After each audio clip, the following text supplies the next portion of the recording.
sure if there's an easy way to mute everyone. Huh? So, I mean, you could deafen yourself. Like I'm just saying, like if you wanted to give like your own speech and we're all sitting here and you want to like make sure no one else is talking, there's a deafen button that you probably want to hit Yeah, I'm gonna look by at. your name Yeah, on I'm the bottom. sure. Yeah, I'm sure everyone understand that. There are times where I might have to mute people, and like whenever I have my conversation with Erica, we're just gonna have our segment, and obviously you guys can talk in the chat, talk in the live stream on YouTube, and then I can bring you guys after the segment, and then you can guys get your opinions if you guys want to do that. So obviously, just for the sake of the stream, I gotta have some sort of order, right? Yeah, I'm just saying it's not. I mean, I can start muting people, but I have to do one at a time. All right, I'm gonna drop the link. If you want me to. Oh, I just noticed an issue with my green screen. Give me. See, I already got 4 people on here. I didn't even drop the link yet. Okay. People are waiting. Yay, that's good. I'm not even one of them. Bro, I told you, I was literally just doing straight up advertisement like earlier today. I usually don't even advertise. I literally don't, like not like I should. But I was like, literally, guys, let's do this. I mean, yeah, if you want to get your stream going, you're gonna like best method for you would be posting on Twitter when you're doing it.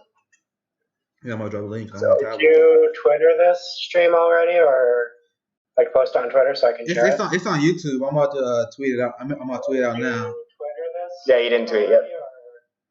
I'm literally about to do it right now. YouTube. I still don't know how to get like completely to the YouTube stream. It's kind of like YouTube's terrible.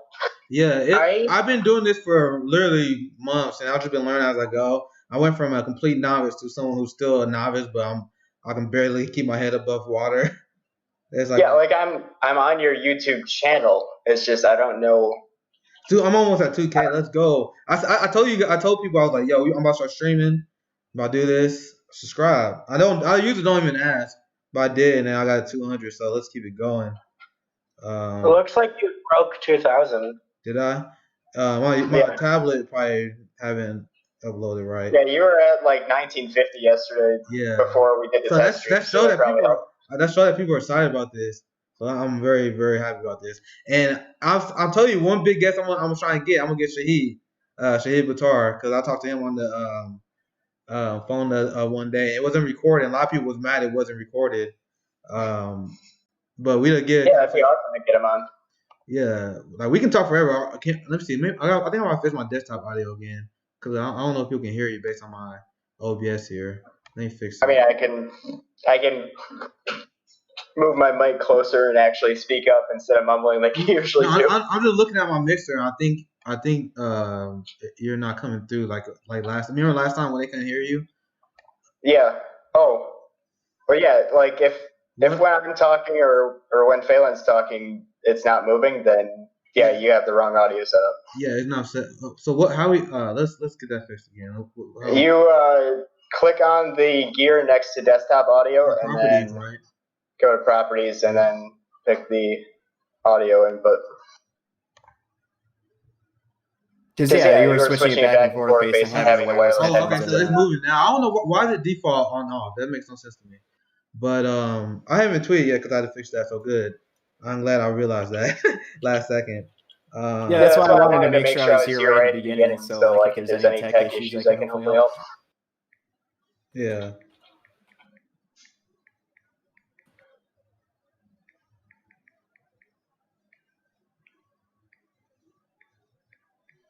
Random question. I'm not saying I'm gonna do this, but what's your stance on like me drinking on the stream? Like not like getting drunk, but like having a drink if I decide to. I definitely don't care. Like that would be just a YouTube. Just want to ask. I don't. Okay, good. Caffeine is. I definitely prepare beforehand, if you know what I mean. I'm talking about this kind of drink.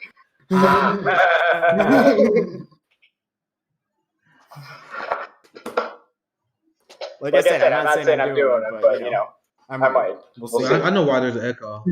I got this. What the heck? Usually I have headphones and echo, but I think I fixed it. But I can move to headphones. I think it's more Nick. I think it's having, because you're on a laptop and you don't have like. Do you have headphones in? I can't tell. Yeah, I got headphones in, but I messed one of the settings up. Let me fix it real quick. I'm gonna go get my headset. I'll be right back. Yeah, mine's like on the verge of breaking. I need to get a new one. I have this side taped up because this headphone keeps falling off. Yeah, thank God I haven't tweeted it yet. So well, I mean, like you said, it's chill. So like, yeah, we got plenty of time, so I'm not even worried. People know what time it is. Yeah, we still got another. I'm learning on the job. Was it an hour before they start? So I gotta figure out what output I gotta put it on. Cause right now it's going through my computer, and that's why it's echoing. I'm trying to get it through my headset. What? Yeah. I think I know what I gotta do. It's literally just a simple fix. I got it. I just forgot about this part. And you might have to, once you're done figuring that out, change the desktop audio again if OBS isn't showing it.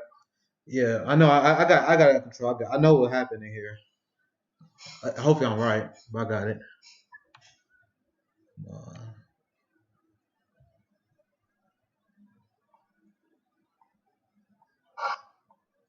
All right, now let me. Let's go. Very simple fix. Now let's fix that. Go properties. See, I'm a quick uptake. We just had to spend some time.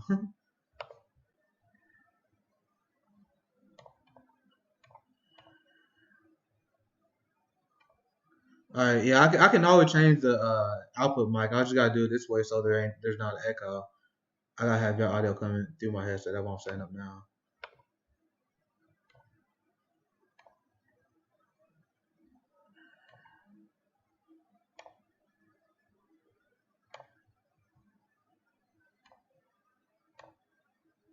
Yours is fine either way.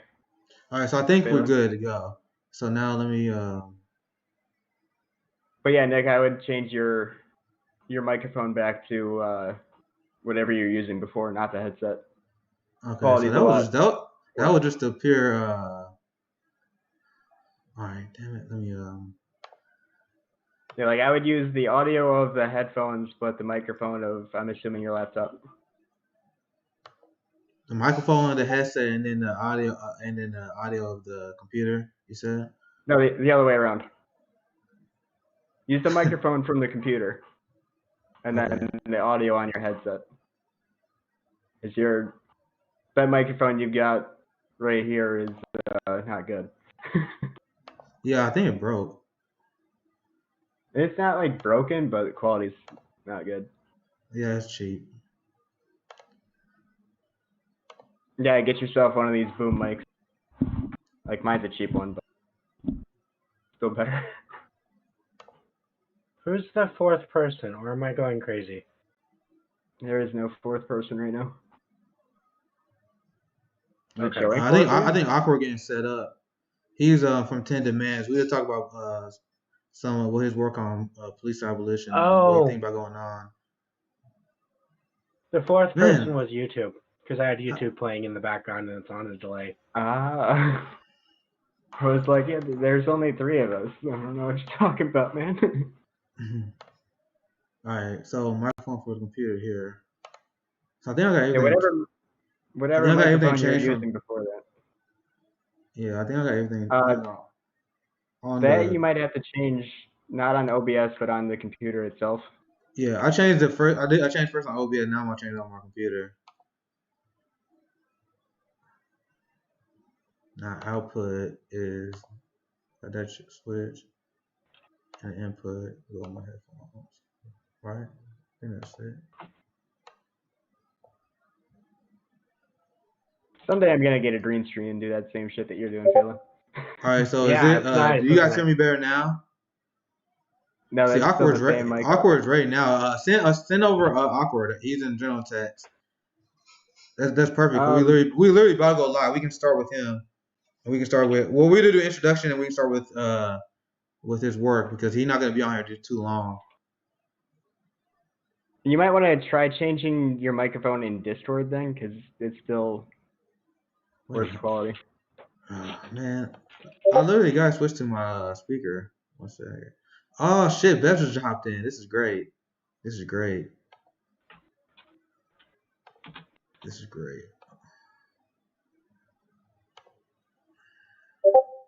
Give you a signal boost. Love you too, Beth. She can't hear you. Dude, why the fuck? I'm fucking this shit up. Shit, I'm fucking this up, huh?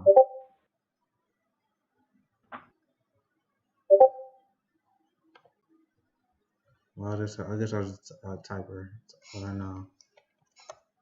Yeah, I don't know what you did when you were setting up your headset, but like your microphone quality went way down. Yeah, I don't know what the hell just happened. Yeah.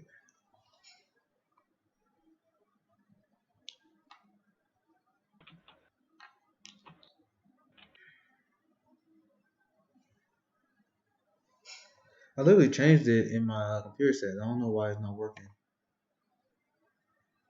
Did you change it in your Discord Wait, settings? hold on. I changed it by the computer. And now, see that output is, there we go. I think that's what. Come on, why is it not saving? I literally already changed it. This blows. See, look, I just changed the setting on my computer. Now I gotta change the Discord, you said, right? Yeah, I tried that. And so settings. Well, so I don't know how to do this on Discord. I think it should be settings, then voice and video, and then very top I see it. Input output. Okay, I see. So input is gonna be my headset. Output is gonna be my computer speakers. I think I got my mic here too. My other mic that we got fixed. So that actually may be better. I might hook that up when I get a chance here, because I actually brought that. So so can you guys hear me better now?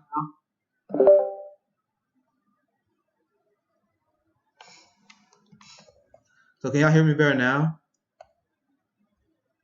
I mean, it's still the same mic, but what? I mean, we can still understand you. Wait.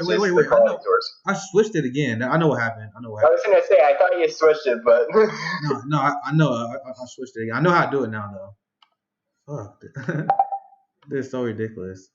Much better. So I think I switched it now. So is it better now? Yeah. Yes. All right, cool. Way better. Good. So I haven't tweeted it out yet, so it's whatever. Like I said, this is gonna be chill. I got that figured out, so we ready to get in, and we can do our introduction, and then we're gonna bring in Awkward. I guess we can do that.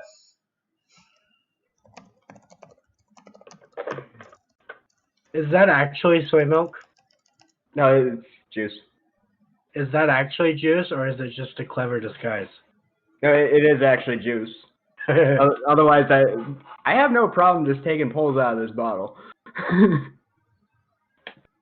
I mean, during the stream, I'd probably be classier and just like make a drink, probably using this in that room. But oh yeah, okay. But no, that's not. That is actually orange peach mango juice. I was just too lazy to get a glass.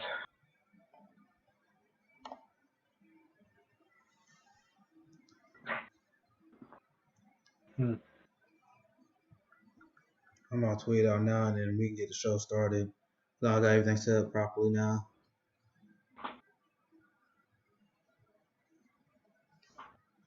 And yeah, if you want like just one person to be talking, like you just have to say so I can get everyone else.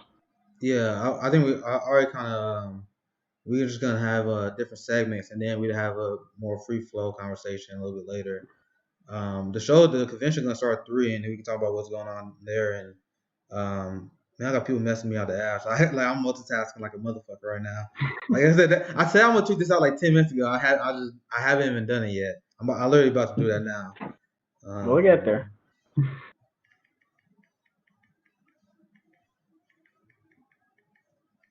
Try once.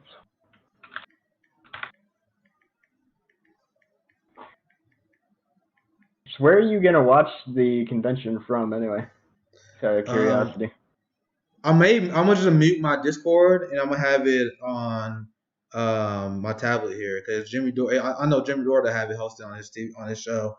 I don't know. That's what I meant. It's like Yeah, I don't know what the YouTube rules are, because I could literally do a share screen and have it on there, but I don't know if that would get me in trouble. You know what I mean? So I'm gonna kind of watch it to be like our just live reaction to what's going on, and I'm gonna have topics we can talk about just based on what they're talking about. Like it literally could be Nina Turner, Cornel West, Ryan Knight. There's gonna be a lot of good speakers, so there's gonna be a lot to talk about just based on what they bring up. So I mean, they have their own everything. Yeah. So I don't think they would probably have a problem with rebroadcasting it. Yeah, I know. We could try. Like, I just want to ask some people, because I want to get like pulled and shit, right? Because Jimmy Dore hosted him, and I don't want like video to be on here, and they think I'm trying to steal views from him. So, I just want to do my due diligence. That's all. Right. So you could use For People's Party Periscope stream to pull in. We or their Twitch. Because like I said, we have a lot of time. So. Cause yeah, like I've got their Twitch up right now. Like it's not live or anything, but I'm sure they're gonna.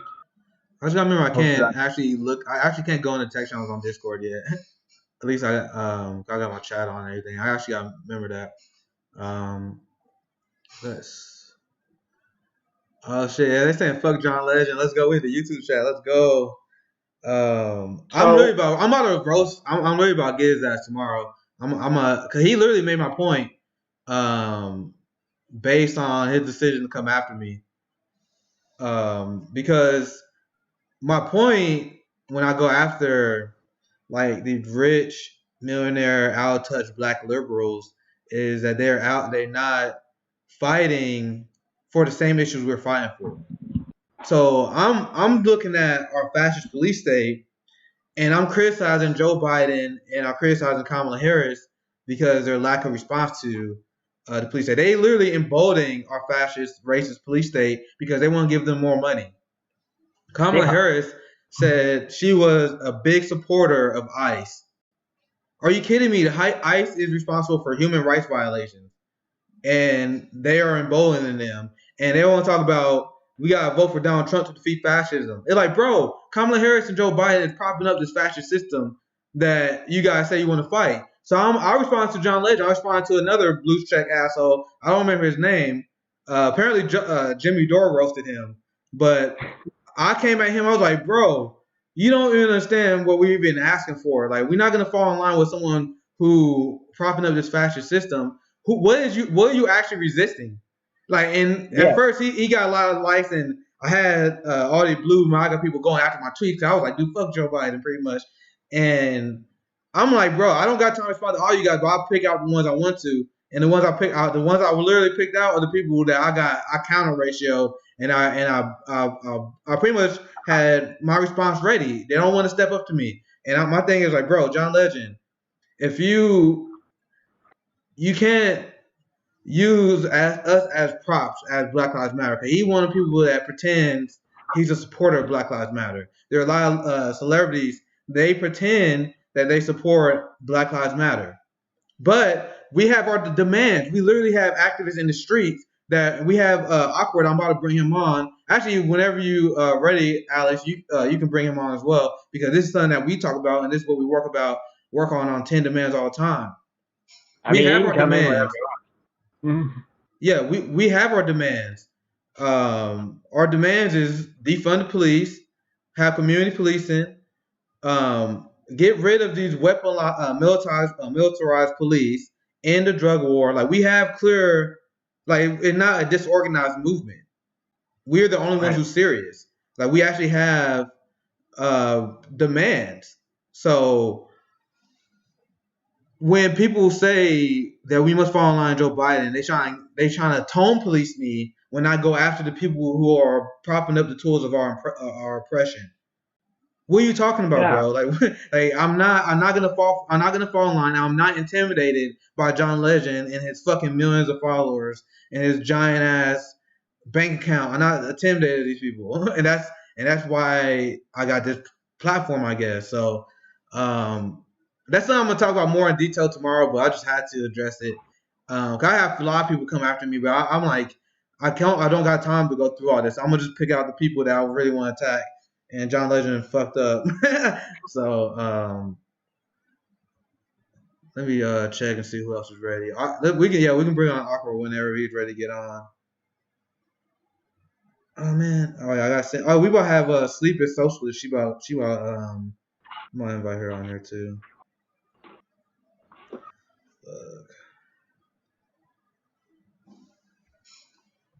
Something to your point about Harris and private prisons, you probably already know this, but the second she was announced as the Veep pick, CoreCivic and other private prison stocks skyrocketed. Yeah, it was nuts. Yeah, man. Joe Biden is a puppet of the credit card companies. Like he sided with the credit card companies against people who was fighting for medical debt relief. So if you want to talk about lesser of two evils, you don't get more evil than that. You're literally fighting on behalf of the health insurance companies and credit card companies against people who are defaulting on loans, people who are getting buried by our neoliberal capitalist system. He sided with the banks. He sided with the evil capitalists over the working class. So you're not going to tone police me about who I should support. I take that dead serious.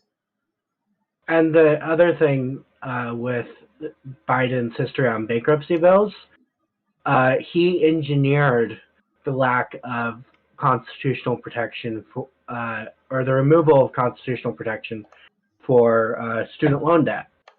It is in the Constitution that you should be able to file bankruptcy, and there's not really like codified limits. It just says you should be able to file bankruptcy. But Joe Biden literally engineered the student loan crisis by making them impossible to discharge in bankruptcy. So this is what I bring up all the time. Who is really the lesser of two evils? Like how can people weigh the lives of some group of people over the lives of another? So I'm talking about the victims of Democratic administrations. When the Clintons cut welfare, that affected 70% of people that was affected is children. That's not partisan talk. That's not me looking for clout saying that. Those are facts that's on the books. So the Clintons waged a war on children. And you want to tell me that they're the lesser evil against Trump? And you want to get mad at me and try to tone police me? I'm not going to be silent. They fucked up by giving me this platform. Because this is the kind of shit I've seen all the time. I'm talking about from my experience that John Legend will never understand. He's a very talented and gifted individual. I listen to Get Lifted all the time. He's a great artist, but he is not in touch with the working class. He had a silver spoon in his mouth his entire life, and then he blew up early. Like he blew up in the early 2000s. So he's been part of the corporate class with working on behalf of his sponsors and rubbing elbows with corporations and neoliberal politicians for the last 15 years. That I'm aware of. I remember Get Lifted came out like 2005, 2004. Yep. I love that album, man. That album's dope. I'm not gonna diss him as an artist, but I'm gonna come after him because he out of touch. And this is the same mistake Boss made. Like if you come after me and you want to try to quote tweet me, I can't go after everybody, but I'm gonna pick the kind of people that make my point out. And John Legend make my point because he one of the people that got into politics at age 38. And he was like, yeah, I think this is kind of important, guys. Where have you been for the last 18 to 20 years? Where have you been when Barack Obama tanked black wealth? Where was you when Barack Obama was the deporter-in-chief? Where was you when Barack Obama was bombing Muslims en masse, setting records? Donald Trump is setting records right now because it's a trend. Like no matter who's the president, like George Bush, he set records over Clinton. And then Barack Obama came in and set records over George Bush. Now Trump came in and broke Obama's drone record. So people want to tell me Joe Biden lesser two evils when he had the same CIA people in his ear? He didn't follow that same trend. He's gonna drone, he's gonna bomb people too. You know how I know that? Because I watched the Democratic National Convention. People ask me, why am I watching that stuff? Know thy enemy. That's why. During the entire Democratic National Convention, they did not mention ending the wars one time. One time. Why would they? And the people who would talk about ending the wars, Tulsi Gabbard, Nina Turner, they wasn't invited. They wasn't invited to the convention. The people who said they will fight to end the wars, they wasn't allowed to speak at the Democratic National Convention. So if you want to call me, some sort of conspiracy theorist when I talk about this kind of stuff, when I say that Joe Biden's going to follow the trend of increasing bombings, you haven't been paying attention. And I'm not going to apologize about me being vocal about the fact that Joe Biden is not lesser evil. I'd argue that the architect of the system is more dangerous than the buffoon pushing the buttons. Yeah, man, Trump is a symptom. He's a symptom of a disease.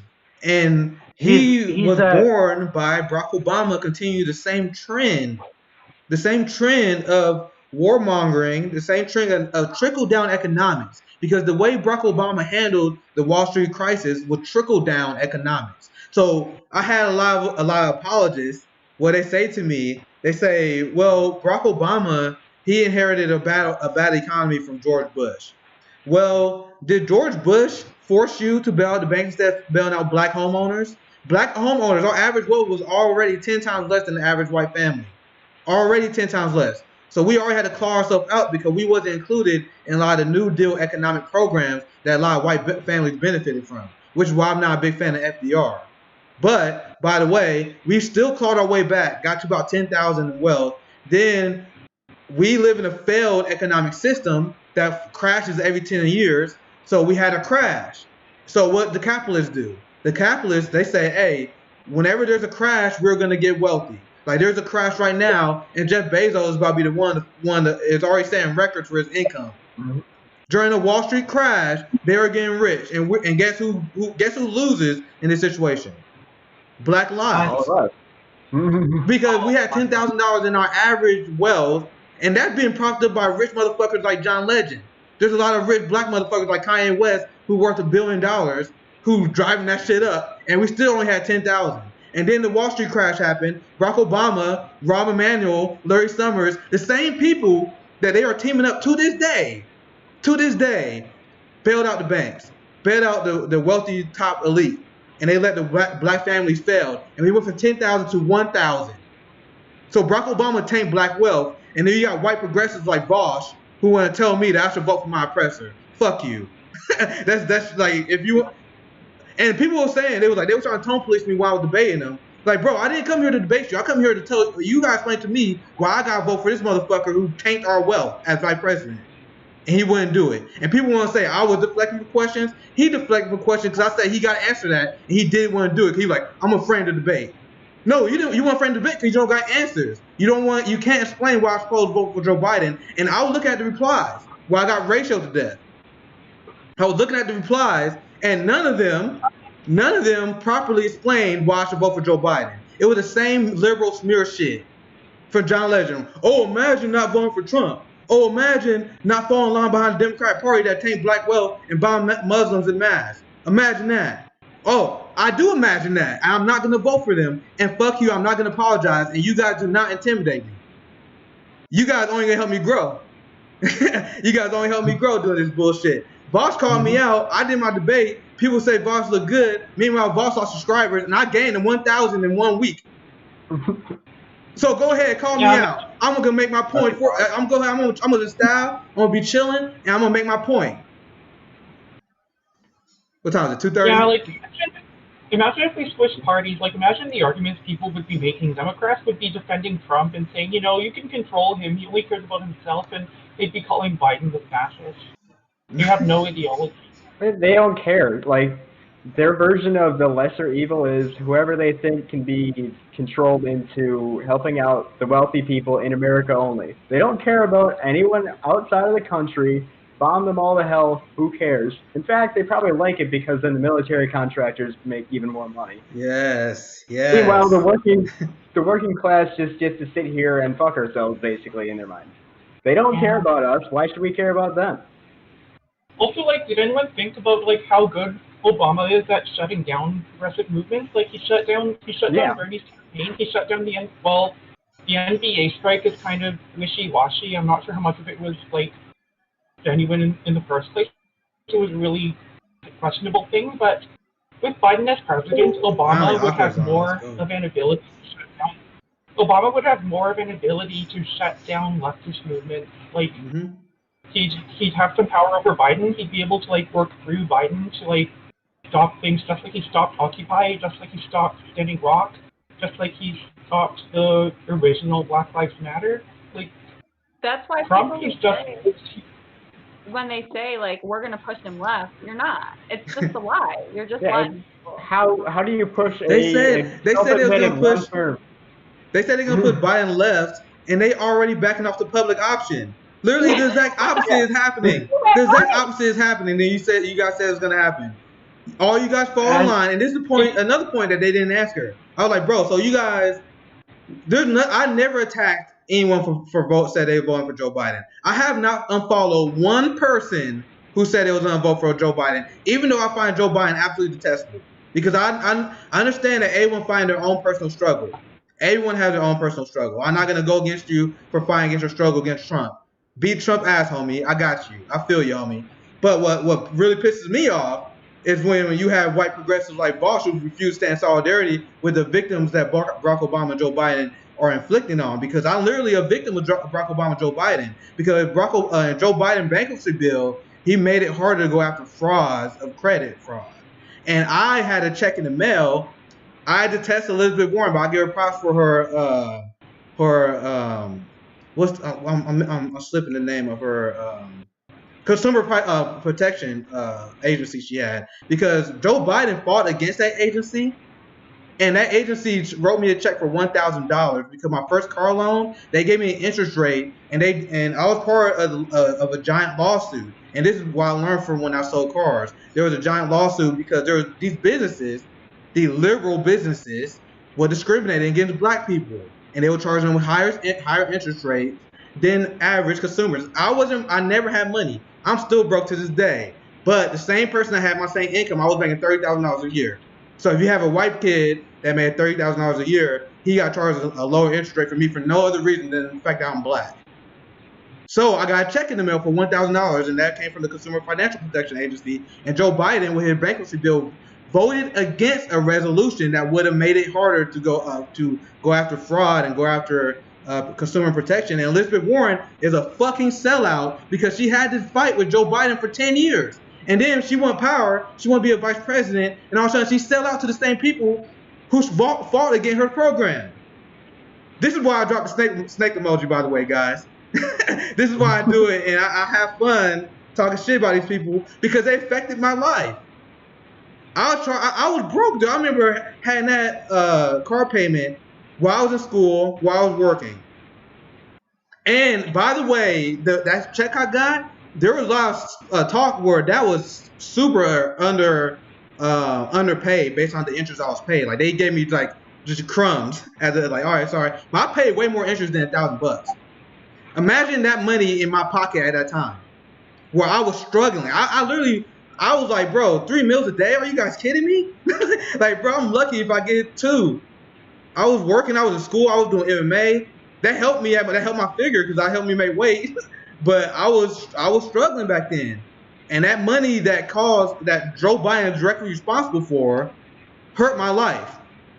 So John Legend, all you motherfuckers that want to tell me that I should vote for this guy, are you gonna listen to my story and tell me that I'm being unreasonable? Anyone think am I being unreasonable? No, not at all. Right? Completely unrelated, but because of how many people are now on the call, the scaling on OBS got weird. So now it doesn't. You can probably look at it. Let me fix it. So I'm just ranting and raving. I haven't been paying attention with this. You're good. I was just waiting for you to get to a point where I could tell you. My YouTube studio is telling me it's still good. I don't know. Oh yeah, leg wise and sound wise, it's good. Just okay. It was like showing little bits.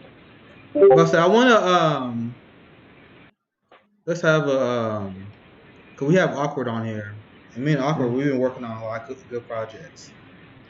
I have a lot of respect for what you've been doing in terms of actually being on the front lines fighting for police abolition and fighting against the police state. So just to make things simpler and make it easier for the stream, me and Awkward's gonna have about a 15, 20-minute conversation. It don't take too long. At a time, I'm gonna have everyone muted just so we have this quick conversation. I'm gonna cut everyone Awkward and let's have a conversation with him. So, and then after that, I'm gonna bring you guys back on and we can talk about the convention because the convention's about to come on here soon, and I get you guys live reaction. So I'll try to do this. Let me play around with this here. Do you want us to like completely leave the channel, or do you want us to just mute ourselves and leave the video? Do you mind, Alex? Like you guys stand by. Let's just cut to me and Awkward, just to make it easier on the stream, and then we can bring you guys right back in, like so the webcam be off, I guess, and we still be engaged with you guys in chat. But don't worry, I'm gonna bring you guys right back on. We got a lot of time. This is a 3-hour convention, so I want to talk to my homie Awkward and see what you think about the current events.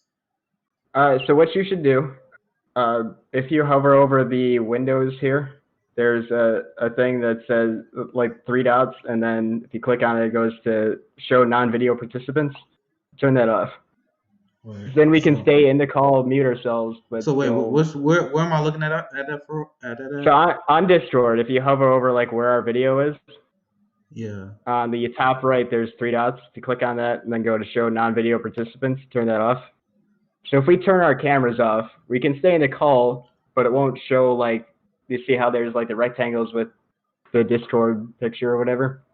So show, which one I'm looking for here? No, top right. The sound, so this one? Not back on. No. All right, get out of that. Get out of that. Okay, hold on. I was getting too high. Like when you actually hover over any of our videos. Also, actually hover over like this? Yeah. Then, like to the in the Discord app. Like actually hover over yourself where you see yourself like over myself.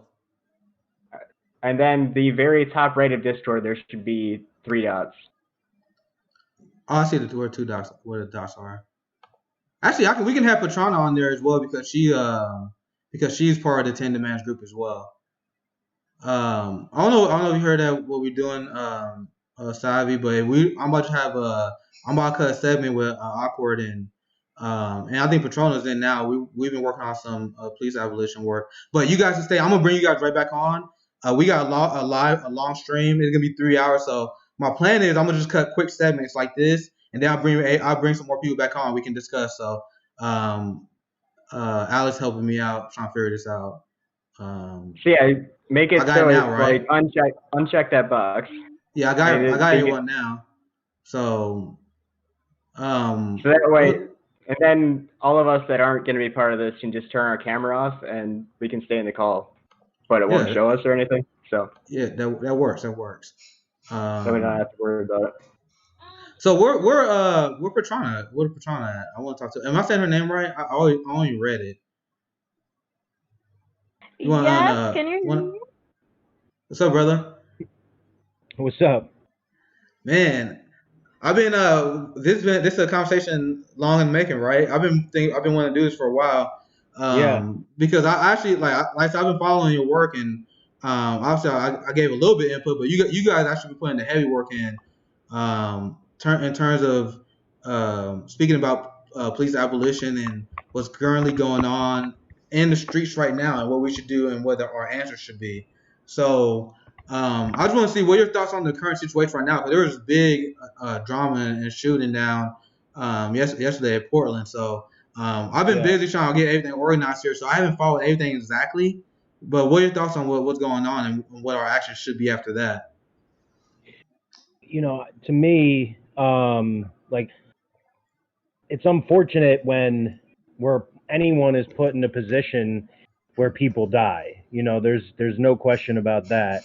But we have been attacked by cops and, you know, and members of Patriot Prayer, members of the Proud Boys, other neo-Nazis, the feds for 3 months now. And people have been warning that, you know, at a certain point, the people who are pushing for justice and equality, the people who are truly disfranchised and silenced and oppressed in this country are going to finally defend themselves. Right. I was just interviewing a guy running for 47th District House of Representatives in Virginia, Matt Rogers, and I was just saying to him that,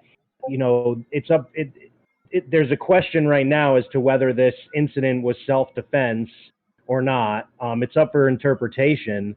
But even if he wasn't in immediate danger, if you look at the context with the same night, those same white dudes in pickup trucks, with Trump and American flags, driving through protesters and spraying bear mace out their windows. This was a violent situation. And, these same people who are calling, Antifa and Black Lives Matter terrorists and saying that this person should be prosecuted to the fullest extent of the law are the same people who were calling Kyle Rittenhouse in Kenosha a hero, for defending businesses.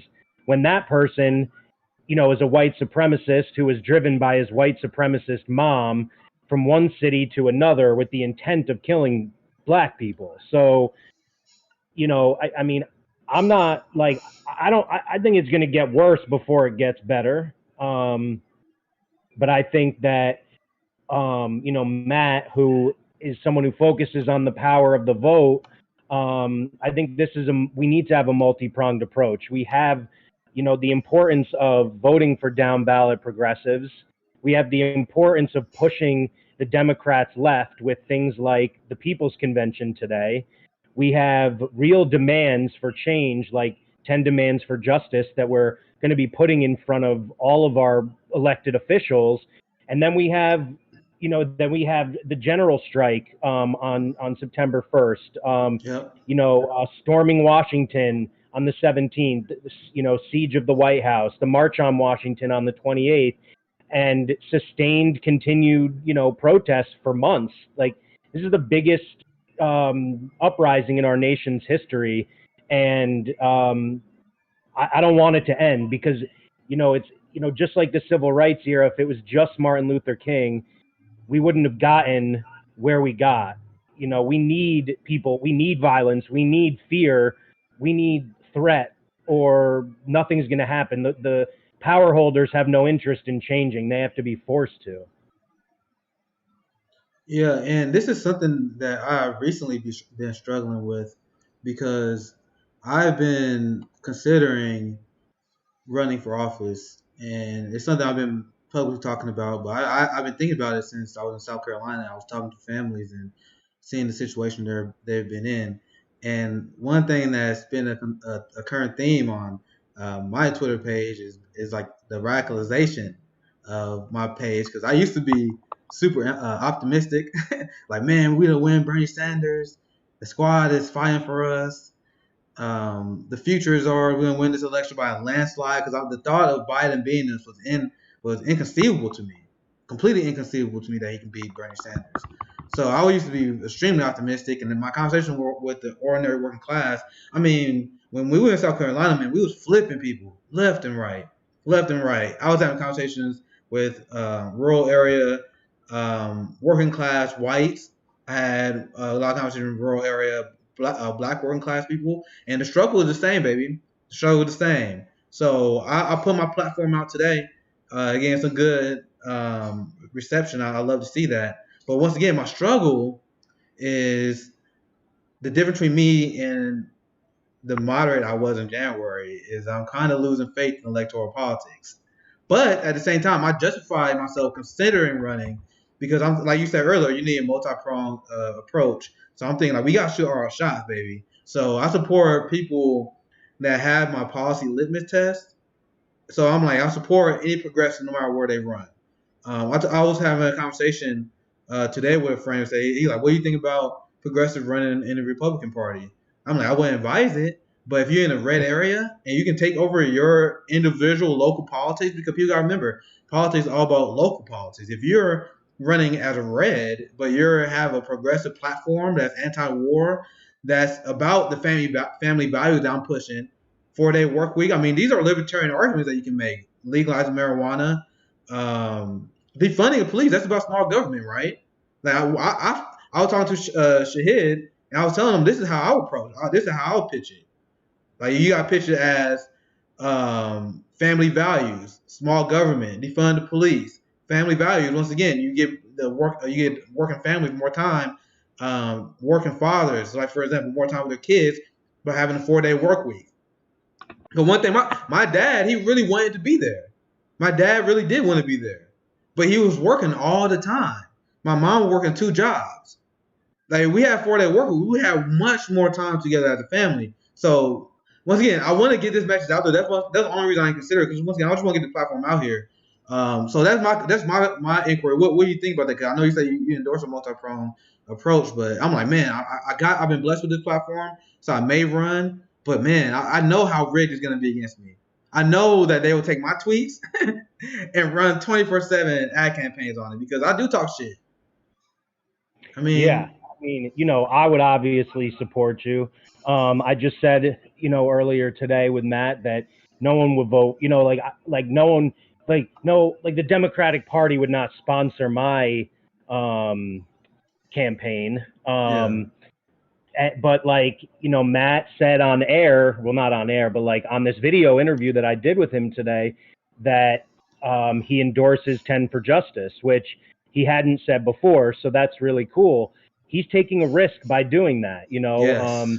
The DA of Portland did not go that far, but the DA, the guy running for DA in Manhattan, Janos Martin, also endorsed. And as you know, obviously being a part of it, like a lot of other candidates endorsed. But they're all taking a risk. You take a risk with everything you put out there. But I believe that, that's what would, to me, I would vote for someone like you because you're not a typical politician. You believe in what you believe in. And, I think there's a lot of people who think like us or if they were informed like we were or are, they would also think like us. So it's a matter of, just educating people to understand where you're coming from. And if the person you're running against is a long-term incumbent, who is status quo and centrist and, or obviously even worse to the right of that, then there's great opportunity there. Yeah. But, like you said, you never know. If you I'm careful, believe it or not, I'm careful on what I say on Twitter. Yeah. I don't retweet anyone who calls for violence, outright violence.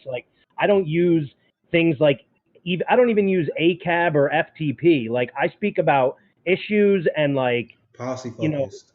Yeah, exactly. So as long as you're not saying recommending your constituents go out and kill cops, you're probably within the framework of it's reasonable. Their biggest criticism of me is that I criticize their favorite oligarch of choice. Their biggest criticism of me is that I criticize their favorite oligarch of choice. So, for example, K-Hive hates me. They dox me. They literally have a subreddit that's they always trying to talk shit about me. What's my crime? My crime is that I talk shit about Kamala Harris or their mommy. Right. Rightfully so. Yes. You know what I mean? I don't buy that. Yeah. I think they, I wonder if, well, I don't know. You tell me, racially, what is the K-Hive audience? It's mostly white women. If you look at the polling results before Bernie Sanders dropped out, Bernie Sanders literally had around October, he had 2 times. He would literally be in Kamala Harris 2-1. Before Kamala Harris dropped out in December, she had 1% of the black vote. So people make fun of Pete Buttigieg and Amy Klobuchar. I consider Kamala Harris and the K-Hive the same audience and the same group. Because Pete Buttigieg and Amy Klobuchar had the same polling she did. And everyone said she got to help Joe Biden. No, she didn't. There's a reason why she had to pull out in December. because she would have been in 4th place in California, and that would hurt her reputation, and she wouldn't be able to run for vice president. And these are just basic common sense politics that people don't see because they still stuck on CNN, MSNBC, New York Times, Washington Post. They stuck on that brain. Brain. And also, they, these are the same people that love performative shit. Like, it's performative to have a black woman. If it were a black woman like Cori Bush, it wouldn't be performative. It would be like a black woman who stood for things based on her experience and not this experience of putting black, indigenous, and other people of color into prison, Yes. So she was the worst possible choice Biden could have made, in my opinion. The worst possible candidate to win a nomination and the worst possible VP pick. Yeah. And people want, if Trump wins re-election, it's not my fault. There's literally nothing I could have done. Like, my 40,000 followers is not shit compared to the billions of dollars that's spent in advertisement Joe Biden and Kamala Harris and the media apparatus that they operate with. There's nothing I'm going to say that's going to cost Joe Biden his nomination. You know what's going to cost Joe Biden's nomination? Biden bros vote shaming me and wasting and not getting on the goddamn phones. When they don't get on the goddamn phones, they don't throw this election away because guess what? Michael Moore got into trouble today. You know what Michael Moore got in trouble today for? He got in trouble because he said Trump's going to win because he got an energized base. Because his base is out there, bro. They come in rallies. They getting sick. They dying. Like they going to war and protest and rallies. So I'm like, man, honestly, I have no idea. I can't tell you going to win. I can't tell you. But, bro, if Trump wins, I wouldn't be surprised. And guess what? It's not going to be my fault because they're not going to say they can change your mind. But anyway, I'm gonna cut back to the group. I'm gonna give you the last word here, brother. What do you think about? I'm gonna give you the final word. Go ahead, brother. About what? Give me a topic. I mean, regarding because I can end with this because there's a new left that's starting right now, and this is what I want to advocate for: the post Bernie Sanders left. And what I say is, when I criticize Bernie Sanders, I criticize him as someone who still respects him and out love. But we need to move past Bernie Sanders. Bernie Sanders is just a senator. That's all he is at this point. There's got to be a post-Bernie Sanders left-wing movement. And that's why I appreciate the work that you've done at 10 for Justice, because I got homies, and I say this all the time, I was more of a social democrat. I'm more of a democratic socialist now, but you guys pushed me to the left. Like you guys, because I wasn't like, there's a lot of things that you guys floated when we were talking when we had our meetings about 10 demands. I was like, bro, I didn't even consider that. Damn. And I thought about it, meditated on it. So, what's your thoughts on how we should move as a movement forward, and what's your plans? Like, do you got anything you want to promote, push? Yeah. So, I think it's fitting to focus at least primarily today on the People's Convention. Yeah. When I brought it up to Matt Rogers today, who is, for the last 12 years has been helping elect Democrats to office, I was really thrilled to hear him say, like, I love this idea. Yes. People who are saying, this is getting Trump elected, like Matt also said, that's nonsense. For the very obvious reason that they're not even putting a candidate out there until 2024. Yes. But also just the very fact that, again, we talked about making them scared, pushing them, putting pressure on them, forcing them left. That's what the People's Convention is all about. Giving, platforming voices that were intentionally kept out of the Democratic National Convention.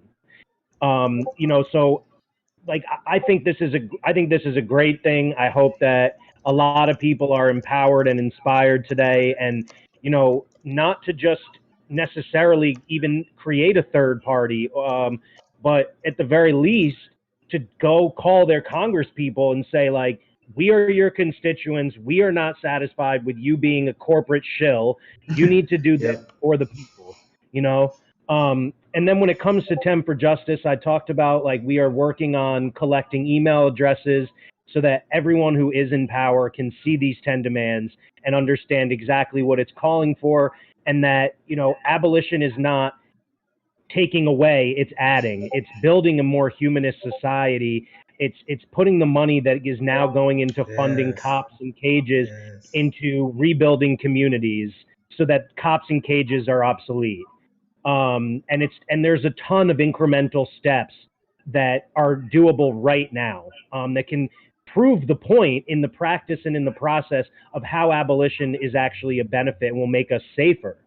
So that's the one thing. And then the only other thing I'll say is that I did a song called 10 Demands, obviously named after the group that formed in the creation of this first set of 10 Demands for Justice.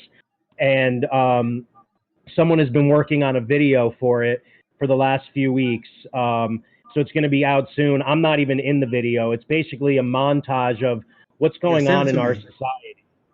So it'll, the song will be the soundtrack to the protests, to the police brutality, to the prison uprisings. Like, this is a really monumental time in history, and I think now is exactly the time that we can make change. Yes, brother. Man, you preach, brother. I'm loving what you're saying, man. And I'm in it. I love that we had a chance to finally have this conversation. And yeah, me too, man. I really appreciate all the work you do as well. Thank you for being a part of 10 Demands, and keep doing your thing. And I'll support you if you run. That's a bold move. I'm too scared to do something like that. So yeah, I got nothing to lose. So like what I mentioned, because the new post Bernie Sanders left, when I'm talking about, I'm gonna end it with this, and I'm gonna open the conversation back up. So you can still hang out and be part of the chat. I'm gonna just open the floor back up. But guess what? I'm standing Cori Bush right now because Cori Bush won a congressional race, and she ran on defund the police. So people said that defund the police was gonna be something that would hurt the progressive movement, hurt the Democratic Party. Meanwhile, Cori Bush is the post Bernie Sanders left. So that's why I got my name. I was like, Nick is a Cori Bush Democrat. Now I got Cori Bush as an American hero. That's more, I love using that one because I like flipping that shit on the right wing's head. But this is the new post left. We're gonna have people who win on defund the police, and that's a fucking thing now. And because of work like what you do. So I'm gonna get Alex in here. Let's open the floor back up. And like I said, you can chill here. It was good. To finally had to sit down, and once again, because the convention about to start here in like 3 minutes, and I was talking to Alex. I don't know if you can hear me here. Like I said, he's my moderator. He know how to handle Discord and everything. So what I'm gonna do, I could have my. I'm still debating how I should do this without getting in trouble, because I could have my mic muted, because I'm gonna have the convention on my tablet here, and I'm gonna kind of watch it here. And once again, this is chill. Like, this is not high stress. I'm gonna cut segments like this because I know Erica. She just said she'd come back earlier, and I want to talk to Erica about what she saw in Kenosha in the shootings down there, because she put in mad work, man. I got mad respect for Erica because she's been out there on the field as a medic, using the skills that she learned as a Navy vet. I believe that was her background. She was in the military. She served, and she used that to help the all working class movement. So I'm glad that she's here. So Alex, do we have an open floor? I didn't mute anyone. They muted themselves, so they're free to come. Okay, I was trying to see so we can have people join. I'm thinking just for format, let's have. I think we can run about 6 at a time. Do you guys want to do that? I think because obviously, like, once again, I love I hope you guys have a good time chatting in general and chatting you, because this is all of us hanging out. Unfortunately, I couldn't. There's a lot of people that requested to be on. I couldn't have everyone on just because literally just the logistics of that is ridiculous, right? So I'm thinking like we can have like 6 people groups. We watching the convention. We have on the chat. I'm gonna have my eyes on the YouTube chat as well, and we can just have our live reaction. We can just shoot shit once again wherever we want to talk about. So right now we got 4 people on the screen. We can just get another 2 people on, and okay, I'm looking. I think 6 is a good number. What do you think, Alex? I mean, I'd have to see more than that. I don't know how it all stacks up. I've never been in a Discord chat with this many people. Me neither. Like I said, we're literally doing some new crazy shit. I don't know how this is gonna work. I do have a potential solution for the People's Convention though, because I have their Twitch open. It's like on standby before it starts and everything. But I could full screen it and then broadcast that window to this Discord, and it would actually show it on it. And I really do not think that they're going to be mad about rebroadcasting it. Like, there's no way they're going to be. Yes, I'm glad to have you on stream, Alex. Thank God. Yeah, I'm literally, I did some planning, I did some formatting, but like, at the end of the day, we gotta work through this. And you're doing the damn thing. Oh man, Jay here. Man, Jay pulling up. I don't know if I can hear him though. Huh? Anyway, let me pull. I need to pull. So you gonna pull it up on your Twitter? You gonna pull the convention on your? Yeah, and then you can share screen from there, right? Yep, I can do that right now. Alright, cool. My bad for being so late. No, like I said, we're just hanging out. Like this convention is 2 hours, and we started an hour before, so that's 3 hours. And I don't know, I don't got really much to do, so we can do like a post show, maybe 30-40 minutes. So we in here for the long haul. So if you guys gotta go, sign out for a little bit. Like I said, we could only have, I only want to have like 6 people on camera. So if you got dip, that's probably fine. It was great talking to you, and we can bring someone else in that's on standby. I think that's a really good way of organizing this. And this is the watch party, but this is the next direction of my channel. So I want to bring you guys on the show. So if we didn't talk about something particularly we want to reach on today, which I don't see why not, because we got plenty of time. I'm gonna be doing a few shows this week, and we can bring on and talk about some more things that you guys are interested in talking about. You're gonna be streaming it on over the broad coming over from what we're watching. I thought for some reason I thought that I would have to watch on a different screen instead of on my phone, because that's all I have right now. Yeah, like it's cool. I told a lot of people, if you want to just use your mic, that's fine. Cause that also will help us out. Because like I said, just for the recording, I only want like 6 people on screen. But if you're not on video, you can have your mic on. You can still be part of the discussion as well. Like I said, we're working this out the whole time. Obviously, I'm just kind of here. Yeah. So once again, this is Chill. Are you gonna get that set up? Because I'm gonna pull it up here. I might mute my mic just so I can see what the start of this is. If you click on the like in the videos, there should be a thing that shows my stream that says People's Convention on it. I think you have to click on it to actually like show it though. So well, sorry I missed that. So you said I gotta. Do you see my screen share thing or? Oh yeah, I see it. Man, yeah, you just have I'm to, over here multitasking, doing something new. Now this is perfect, bro. This is perfect.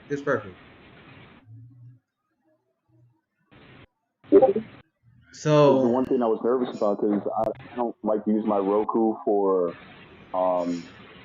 live things, because it kind of stagnates. So I'm actually preferring using my phone. So the fact that you're actually putting this on the chat so that you can actually watch it as well is actually a lot better for me. Hell yes, yeah. This will be so convenient for people. And thank God Discord made this easier. So like I said, we actually can have you guys just use your mics if you want to.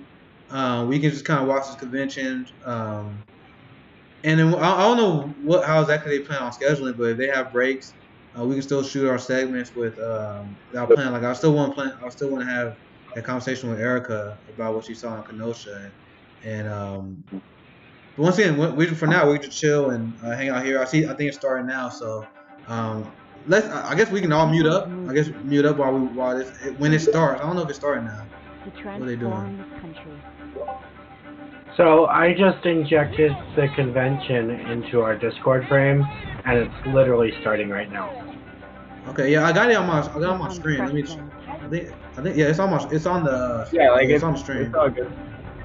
Oh, sorry. So we can all. So whenever there's like someone speaking, like for now, like right now they just do an advertisement. We don't have to mute ourselves in this part.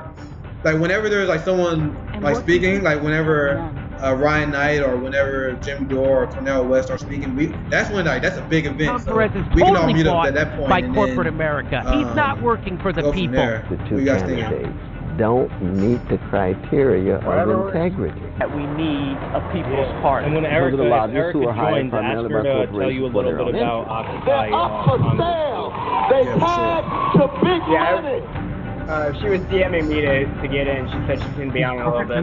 So operate. Yeah, I saw her in chat. Nothing's Who told us that? Joe Biden himself. She's just the most honest thing he's ever said. still on the road must getting been home. time to send out tweets that we got the watch party live there. Joe Biden himself.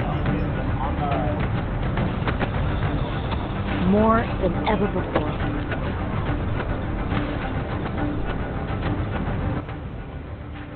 We need honest leadership.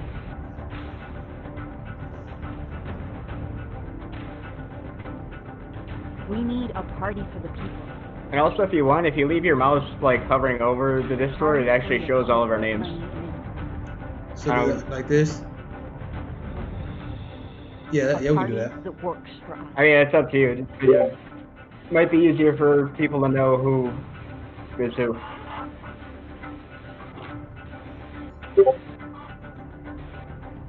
Welcome to the People's Convention 2020. Here's your host, Nick Brana.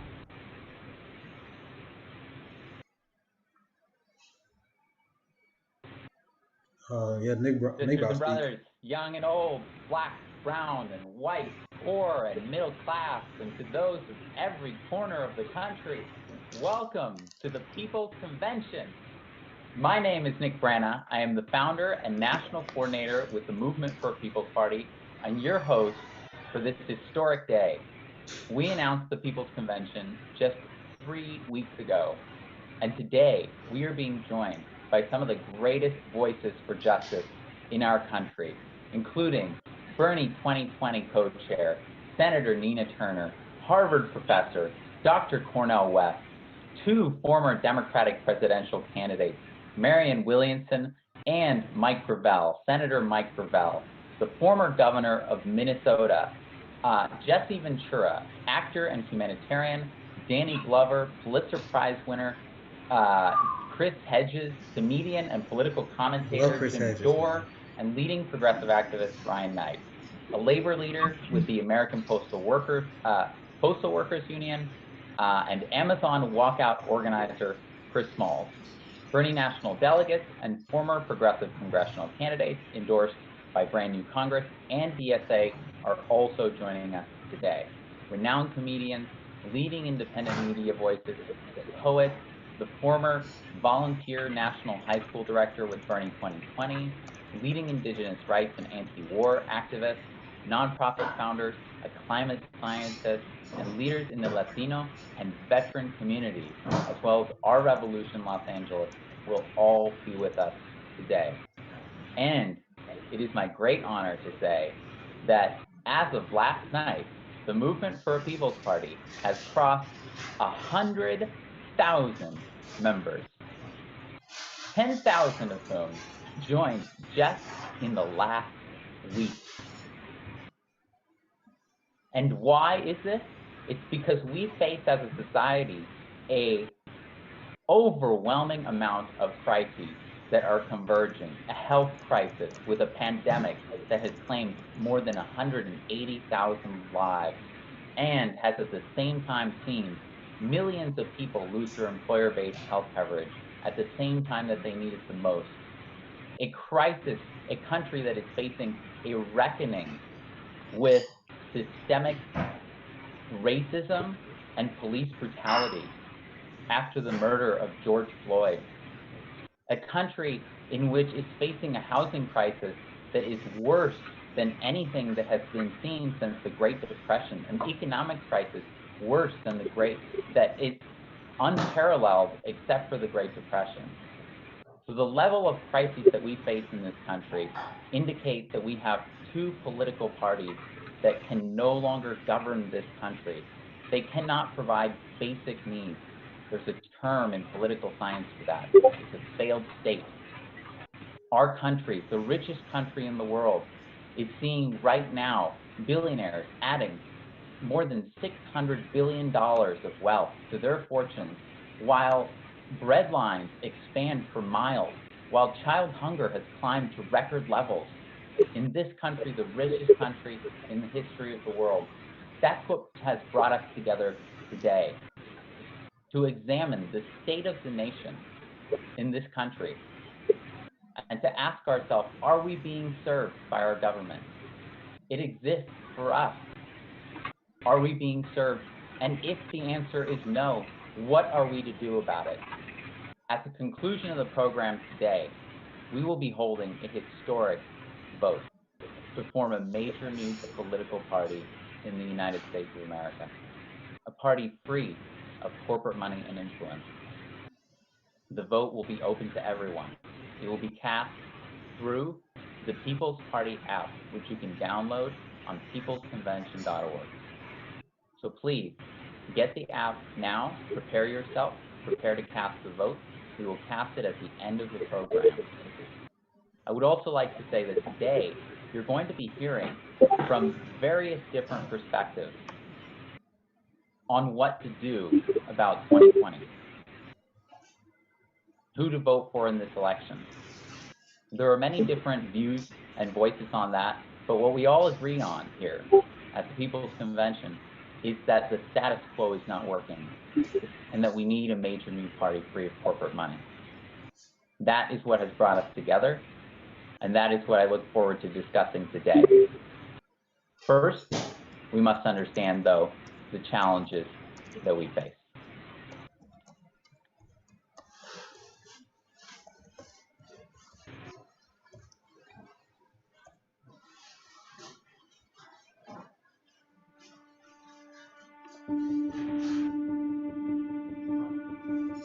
In these times of crisis,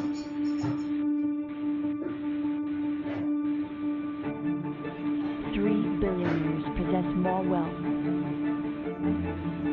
than the bottom half of society.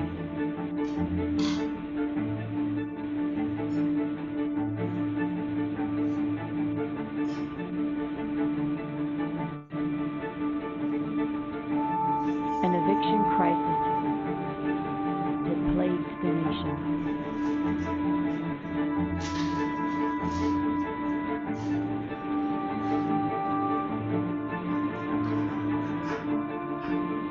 More than 140 million people were poor and low income before the COVID-19 pandemic.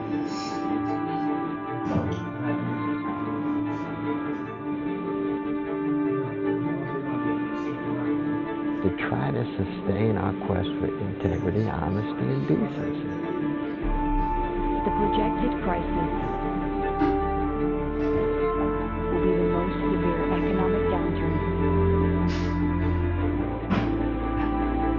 the Great Depression.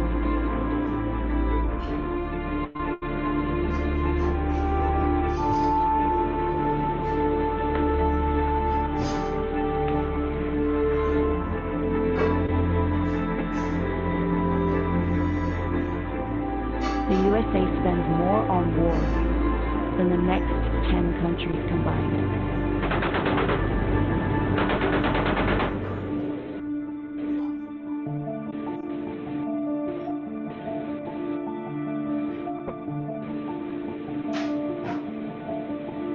The climate crisis is an existential threat to humanity.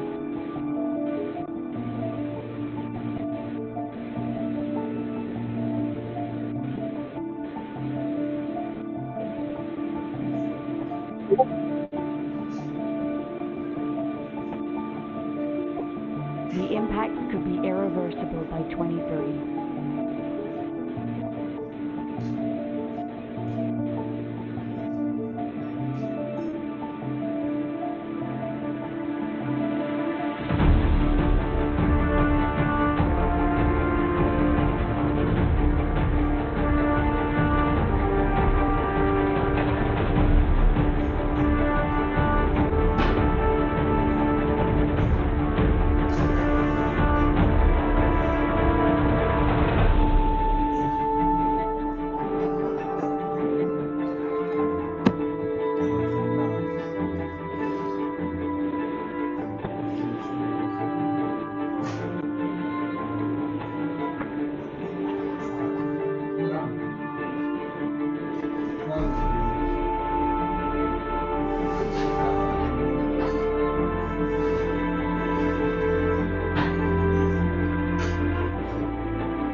died here, and that's why you still have this massive memorial filling this intersection behind me. And even in the rain, people are coming out to see it.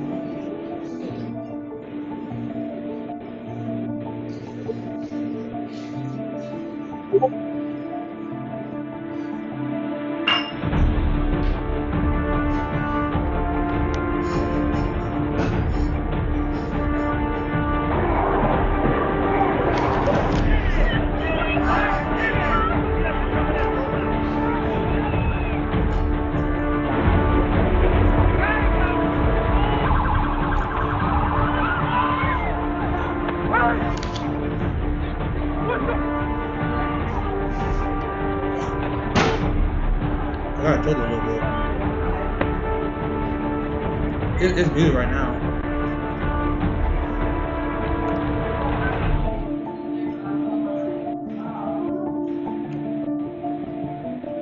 Time is running out.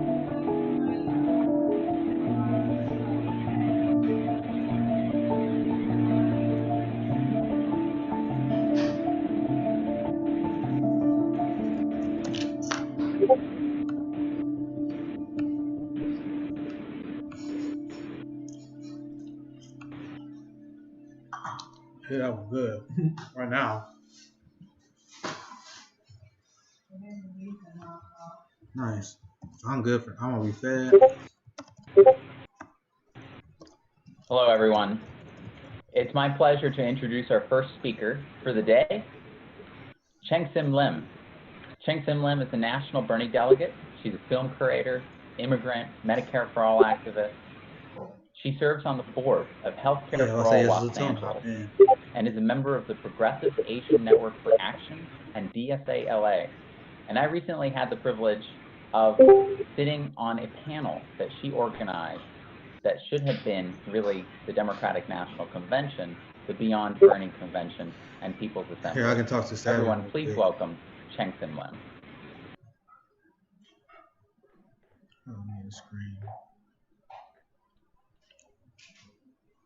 Hello, People's Convention. Thank you, Nick Brana and event organizers, for convening all of us here today. My name is Cheng Sim Lim. I'm an immigrant. I came to this country 41 years ago at the start of the Reagan era. My lifetime in this country matched exactly the neoliberal ascendancy. And it is this experience of neoliberalism that values profits over human life and dignity that has brought me here today. I want to keep within my allotted time, so I'll go right to how I became a Medicare for All activist and why I think the single-payer movement cannot rely on the Democratic Party. In 2007, I underwent treatment for breast cancer. That experience opened my eyes to the growth and equities of the American for-profit health insurance system. At first, I didn't understand why getting health care had to be so complicated. My doctors had to check if what they wanted to prescribe was covered by insurance, and I would get bills months afterwards for stuff I couldn't easily decipher. Still, I was one of the lucky ones. I had health insurance. Two of my friends who were dealing with serious illnesses didn't have health insurance, even though they worked full-time. Their jobs didn't come with health insurance. And I couldn't imagine going through my cancer treatment further stressed about how to pay for it. So my growing awareness of how unjust the health system was led me to volunteer in the 2008 Obama campaign. Candidate Obama had a health care plan with a public option. By that time, I had learned enough to prefer single payer, in which everyone would have comprehensive and high quality health care that is publicly funded. But I had yet to learn enough not to fall for the Democratic lie. And they're still telling that lie, that the public option, which preserves everything that is wrong and costly with the current system, could be sustainable and lead to universal health care. It took me another year to learn as a volunteer for Organizing for America, or OFA, helping to get the Affordable Care Act passed. That as inadequate a reform as the public option was, it was still only a bait and switch. Our volunteer group had collected thousands of constituent letters to send to members of Congress for the public option. And we were puzzled why President Obama didn't seem to care to fight for a key plank of his campaign, and allowed the public option to be killed in the Senate when Democrats had a filibuster-proof majority. When we asked questions, we were told by the then OFA chief, don't let the perfect be the enemy of the good. And this was the Obama mantra. And this is the same OFA chief who went on to be President Obama's re-election campaign manager in 2012 and to advise the British Conservative Prime Minister David Cameron and Theresa May on their election campaigns. I think it's telling how easily a Democratic operative can move between the Democratic and Tory parties, right? Don't you? At any rate, I subsequently learned from press accounts that the Obama administration was cutting deals behind the scenes with big pharma and hospital associations to drop the public option in exchange for their acquiescence on the ACA. This is happening while we volunteers were being told to gather support for the public option. And meanwhile, in California, where I live, we saw that Democrats could pass single-payer health care, which the California state legislature did in 2006 and 2008, when there was certainty the bills wouldn't be enacted. In this case, Republican Governor Arnold Schwarzenegger vetoed both single-payer bills. But once we had a Democratic supermajority in the state and a Democratic governor, and there was no longer a Republican to give cover to Democrats to perform as progressives, but not do anything real to upset their corporate donors, Democrats couldn't pass single payer. So flash forward to 5 weeks ago, I was a Bernie delegate to the Democratic Convention. In the middle of a pandemic, when the COVID count, and it's worse now, was 4 million Americans afflicted, 150,000 dead, over 14 million newly unemployed since March and without health insurance, and you add these nightmarish numbers to the already crisis level, 70 million uninsured or underinsured before COVID. All disproportionately Latinx, Black, Indigenous, and Pacific Islanders. The Democratic Party still couldn't bring itself to acknowledge the need for life-saving Medicare for all. The DNC Platform Committee voted down Medicare for all. Then, during the Democratic Convention, while a parade of Republicans got to speak on the DNC broadcast, Bernie delegates would type in the Zoom chat of DNC meetings that we need Medicare for all and the Green New Deal, found themselves blocked from posting the rest of the meeting. That's the level of pettiness the DNC went to silence any mention of Medicare for all. I could cite other examples, but I'd run out of time. To sum up, in my lifetime in this country, I've seen no evidence the Democratic Party will deliver Medicare for all on its own. We need massive, massive pressure from the outside. One way to do that is through an anti-oligarchy People's Party that is serious about organizing to contest for power. So how about we do it?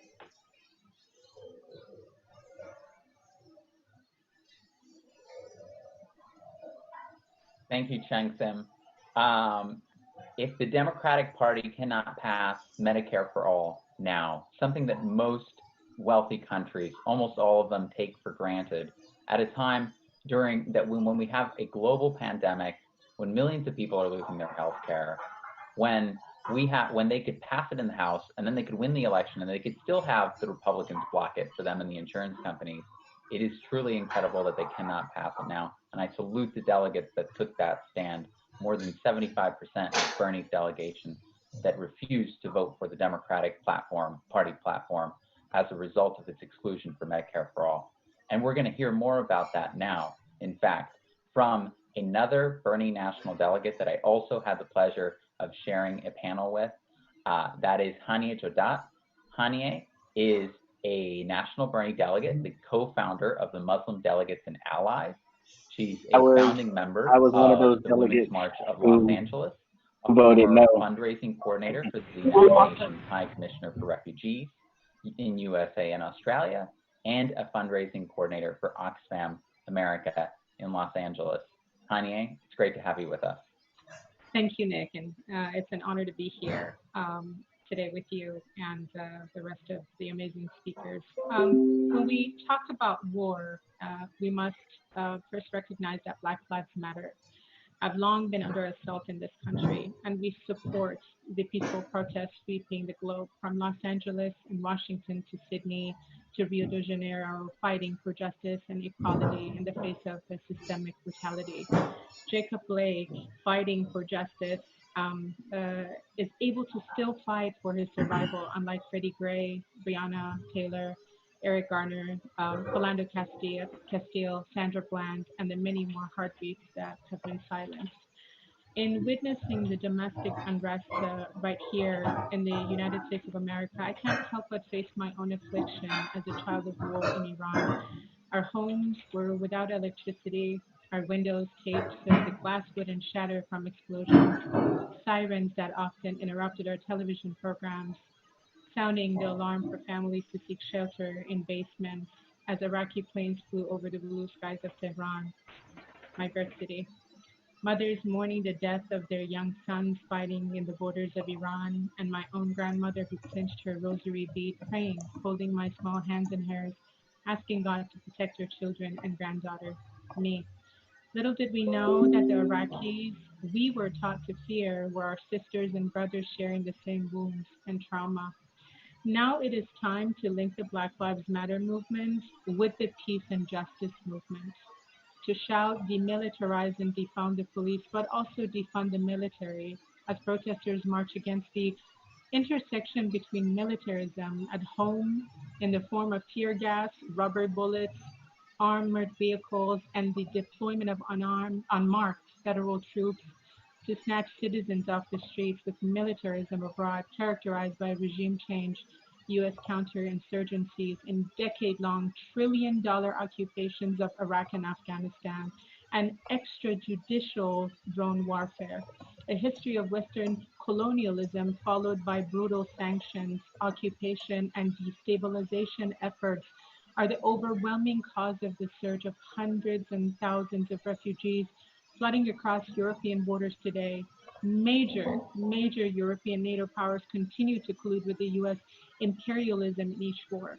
Massive numbers of displaced refugees are migrating from countries that are victims of the U.S. military and its allies' aggression: Iraq, Afghanistan, Yemen, Libya, Syria, and Palestine. Not one of these conflicts can be justified under humanitarian purposes, yet each of the source of the enormous profit in the form of private military contracts for American and European corporations. Now it is the time to demand an end to state-sanctioned violence targeting human beings for the color of their skin, be it those who cross our borders, refugees of U.S. intervention in Latin and Central America, or those who are not citizens of the United States, born from Native American genocide in a country built on the branded backs of African slaves. Now it is time to declare an end to the failed and inhumane war on terror, repeal the authorization of U.S. military failed and inhumane war on military force that greenlights U.S. aggression anywhere, anytime, to link Islamophobia with the scapegoating of Muslims at home, to a foreign policy that sanctions drone bombings on multiple majority Muslim countries. The cost of this institutionalized violence at home and abroad is tremendous. Tragic health outcomes for people of color, fearful of walking, driving, and sleeping while Black. 20 soldier suicides on an average day for those returning from Iraq and Afghanistan. According to a 2016 analysis from the Department of Veterans Affairs, national outrage and polarization with members of armed militias reminiscent of fascist Germany's brown shirts killing Black Lives Matter protesters in the streets of Kenosha, Wisconsin. Just as the cost of policing in major cities like Los Angeles and New York City can account for over 50% of general funds, the U.S.'s $700 billion military budget, more than the military budgets of the next 8 countries combined, subsidizing 800 military bases in over 80 countries, cost the taxpayers 54 cents on every discretionary dollar. Meanwhile, rampant ill treatment of our homeless stains our souls. Indebted college students live in poverty, and our fire department holds pancake breakfast to raise desperately needed funds. It is not enough to demilitarize the police. We must also demilitarize our approach to a foreign policy that is consistently the cause of violence around the world. Defund the police, defund the military. Let us move forward with this peace movement. Thank you, Nick.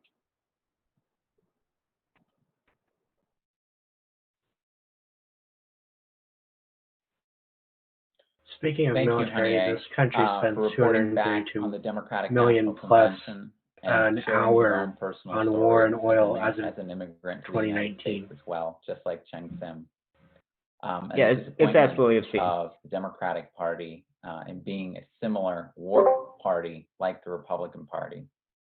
Our next speaker is a comedian. He is a creator of the Earbuds, a podcasting documentary, and he is also the host of the Political Vigilante, and he is here to speak to us and do some live comedy.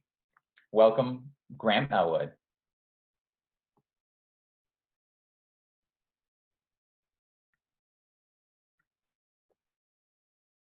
Hello, everybody. My name is Graham Elwood, and it's an honor to be here at the first ever People's Convention after watching those two train wrecks of the Republican and Democratic Party conventions. Like, wow, it's unbelievable. The Democrats' platform is Trump bad, Trump bad. And then the Republicans just passed a bill during watching Triumph of the Will. And of course, what we're dealing with Joe right Biden now, a Marxist. Man, I will wish give Joe them, Biden I think, was a Marxist. Boy, discretionary spending of that would almost actually $2 billion a day. Joe Biden was a Marxist. Neither party offered anything. Every tragedy is a reason for them to get more money for the wealthy. That's just how it works. Climate change. Exactly. The Republicans don't even think it And over half of that money is going to go to Boeing or green up our military. Avion, Yes, I'm sure all the of people them, in the Middle East are going to be ecstatic knowing that they're getting bombed by rockets powered by biodiesel. It's ridiculous to listen to both parties. And my favorite person, Ted Cruz, wants to joke with Ed Markey about giving $2,000 a month of UBI to every person. Yet they're giving $2 billion a day to our military budget, which that's going to go to billionaires. On the internet, your internet provider, and that $232 million an hour number was before they passed a bloated military budget that included the Space Force. That affects every area of our life. We're only the lesser of two evils. Fucking Space Nowhere Force. else would Americans accept this. Can you imagine? We should not militarize space. Like, the all-new Chevy Malibu, just not as crappy as the Ford Taurus. There's no way we would accept that. Honey, it's date night. We need a sitter for the kids. There's only two babysitters to choose from, a pedophile and a meth head. I don't know about you. I'd go meth head because at least the kids would have activities. The guy'd be twitching around. Maybe they'd get a fun face tattoo. This is what they offer us, the lesser of two evils. And then the Republican Party is obviously awful. Trump is awful. I don't like them. But the Democrats, pragmatic centrism. Joe Biden has said now's not the time for revolution. That's right. Revolutions always happen when things are going great. Hey guys, when there's a vaccine and the economy's back to normal and everybody's got a job and the cops aren't out of control and we're not bombing 7 countries, then we'll start the revolution. That's when it starts, when everything's going great. Like, thank God Biden and Pelosi and that crowd weren't alive, like in power during the civil rights movement. They'd be like, hey, Rosa Parks, this front of the bus thing, it's causing problems. It's kind of a purity test. Do you think maybe you could just move to the middle of the bus? In fact, start at the back, move up 1 row at a time, wait a couple years, get bipartisan support, and then move up another row. That's their plan for everything. And when they wanted to get rid of Trump, their solution was impeachment. I'm just going to be honest with y'all. I don't know. Here's a crazy idea. That incrementalism, that had that's the biggest grassroots following the poster child for black boomers. Let's go impeachment. Which that annoys me. It annoys the S word out of me. Pence. Pretty sure you can say shit, crazier than Trump. What would President Pence do? I mean, that's up to you. I'm trying to outlaw lunch with women.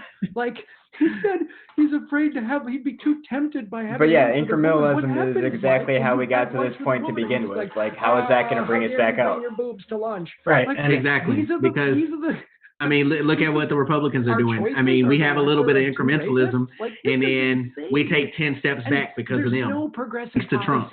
From as long as the option is between a right wing, Democrats, even the progressives in the Democratic Party have all folded, and a further right wing, we're just going to have is that like some not even They don't even want to legalize marijuana. Superficial gains, it would benefit followed so by many people in this country. Look reactionary at outcry that sets us economic back even further. And I'm going to end on this. We need to legalize weed. I'm sober, but this country's on the brink of a civil war. We need to smoke some weed. Imagine if Trump smoked weed. He wouldn't want to build a wall. So is this Jimmy Dore down at the border going, we should start a music festival? I wasn't listening when they said who. So thank you so much for allowing me to be on the honor to be on this panel with everybody. And I really hope Jesse Ventura and Nina Turner run for president with this party, because they would have my vote. I would take a bullet Apparently for not. both of them. Check out what I do at GrahamElwood.com. Thank you so much. I don't know who this guy is. I'm just like, who's I don't know, but he is Graham hilarious. Elwood, everybody. And I swear, did the Democratic I have convention reservations happen? Because about I only Turner saw 2 Republican conventions. Ventura ticket. Who decided to give the Republicans 2 conventions this year? Next up, we have an award-winning actor and humanitarian, someone you will all know as a Burning 2020 surrogate, UNICEF ambassador, former Goodwill ambassador to the United Nations Development Program, the recipient of multiple NAACP awards and Emmy nominations, supporter of many unions, particularly postal workers unions. Please welcome Danny Glover. Thank you. I love Danny Glover. That's my guy, man. It's hard to follow up Graham Elwood. You know, he had us all early in the morning, is it here, and early in the afternoon here, looking at and bringing some humor to this moment. Sometimes you want to laugh, but we deal with the reality of what it is right now. We're voting, understanding we're voting under Biden's name simply to get rid of Trump. And perhaps Danny Glover's like the only black boomer that I respect. Party, building a people's party. Even more than some of my family members. I think it has to be from the bottom up to talk about, to support the issues. Oh yeah, man. I freaking love Danny. If he doesn't say something about how he's too old for this shit, I'm going to be a little disappointed. We have to really talk about, I know, right? About education and education as a constitutional right. Quality education is a constitutional right. We have to really talk about so many different things that are left off the platform, but we know that all these issues reside in certainly creating the kind of party, creating the kind of will, and building that kind of will that's necessary for us for the future to deal with climate change. As my sister Judith Barnes talked about foreign policy, we don't deal with the issue of foreign policy here. We're always confronted with the issue of regime change wherever it is in the world.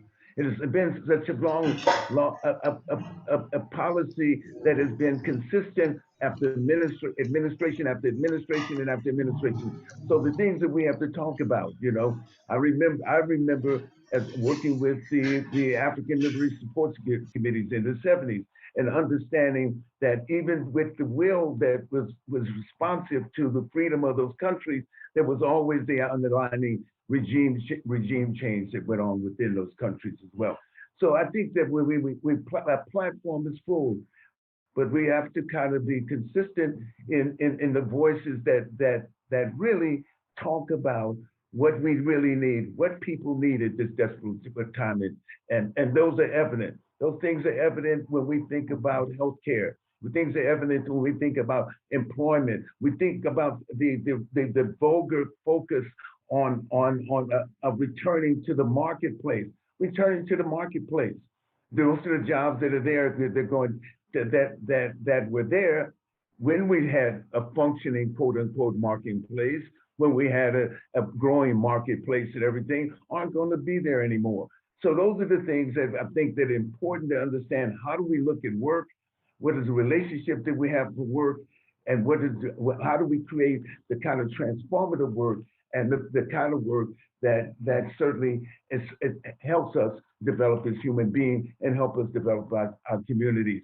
But we have to take this moment and do the work that we have to do. We're in the face of fascism, growing fascism, in the face of what's happening in the streets where peaceful protesters are being attacked, viciously attacked. We have to begin to take this moment and understand that if we don't act now, if we don't do something now, we're providing ourselves in a dark moment than we could ever imagine,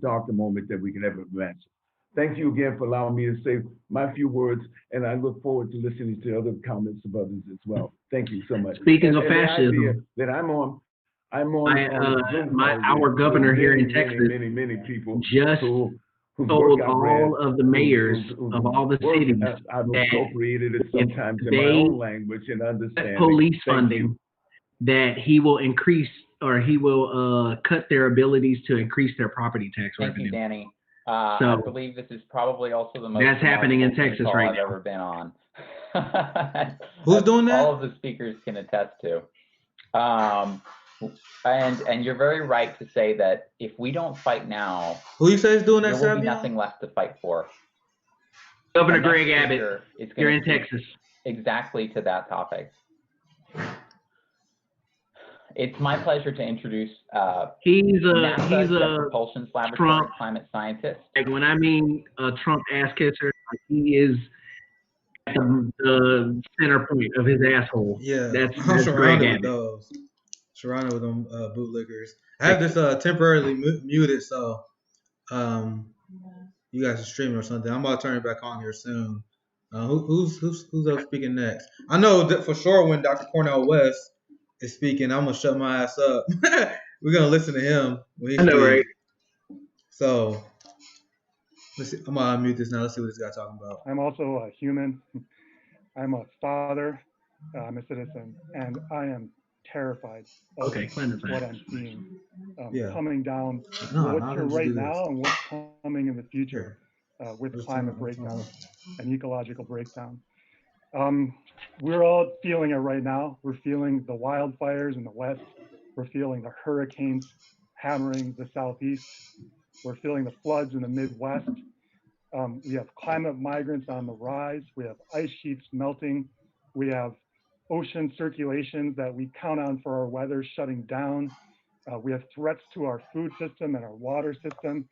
And this is just at the very beginning of what we're going to experience over the next few years and decades. And that's why I'm here today. I can't see what I'm seeing and sit on the sidelines. It's literally impossible for me not to speak out and sound the alarm. You know, some people might call me an alarmist, but I don't think I am, because I think the alarm is absolutely, completely justified by the mountain of scientific evidence. And now you don't even need to be a scientist to know what's happening. You can feel it in the heat waves. You can feel it in your lungs when you go for days and days during wildfire smoke. People are dying now. People are having their livelihoods wrecked. They're having their homes destroyed.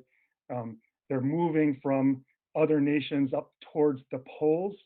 Later this century, if we don't have a radical change of course, a very large band around the equator, we're talking something like 1 billion people, could end up needing to migrate towards the poles because the humid heat will be too much to actually survive in. And this isn't science fiction. That's the thing that gets me. It's not the new normal. We're on an escalator basically toward getting worse. It's going to stay getting worse and worse until we have massive, rapid, radical systems change. To do that, we need policies. We basically need policies that would destroy the fossil fuel industry, because we're not talking about just reducing it a little bit. We're not talking about a 10% reduction in the fossil fuels that we burn and the greenhouse gas emissions that we emit every year. We're talking about going down to zero on a massively fast time scale, which means a radical transformation of society, our energy systems, transportation systems, the way we work, the way we eat, the way we interact with other nations. It's radical. Where the time for incremental change is completely over. And what I've noticed over the decades, I've been terrified about this for 15 years, and I've been an activist and a scientist for 15 years. And both parties are clearly beholden to the fossil fuel industry. It's as simple as that. Both parties take donations. One party certainly is in hard denial. They actually say this is a hoax, which just makes my head explode. But the other party also takes donations. The other party also participates in the revolving door. They have campaign advisors who are lobbyists for the fossil fuel industry, for fracking, and for the oil industry. It's crazy. Just recently, the DNC said that they would not end fossil fuel subsidies, which is a complete no-brainer. This huge billion, even by some estimates, trillion globally dollar handouts to the wealthiest industry, one of the wealthiest industries the planet's ever known. It's a no-brainer to stop that. And the Democratic Party can't even say that they're going to stop fossil fuel subsidies, let alone do the Green New Deal that we need. So it's clear to me that the fossil fuel industry will keep dirty. Because I was on the platform committee this year for the DNC International Delegate, they ended up reversing what they were going to do and the deal that they made with the Sunrise Movement. Because the Sunrise Movement, they promised them that they would follow all of the structures of the Green New Deal. That was a lie. They actually backtracked on that. So it just goes to show you how you can't trust the DNC. Needs and not what the corporations want. Was it Pelosi who called the Green New Deal the quote green dream or whatever? To stay alive. Yeah, they were trying to give it a new name because they were afraid that Republicans would be turned off on the Green New Deal. Same thing for Medicare for All. They, when I was sitting through the platform committee, there were literally people talking about that, like side talking about it, saying, "Well, we can't call it Medicare for All because the Republicans they're gonna attack us on it." And I'm just like, why are you so scared of them? It's ridiculous.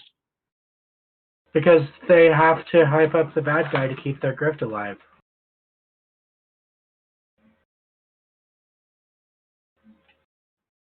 But I'm talking about other people too. They're legitimately scared of Republicans, especially here in Texas. Like they're just, it's. Meanwhile, they say they worry about the Republicans attacking us for Medicare for All. Meanwhile, they calling Joe Biden and Kamala Harris far left.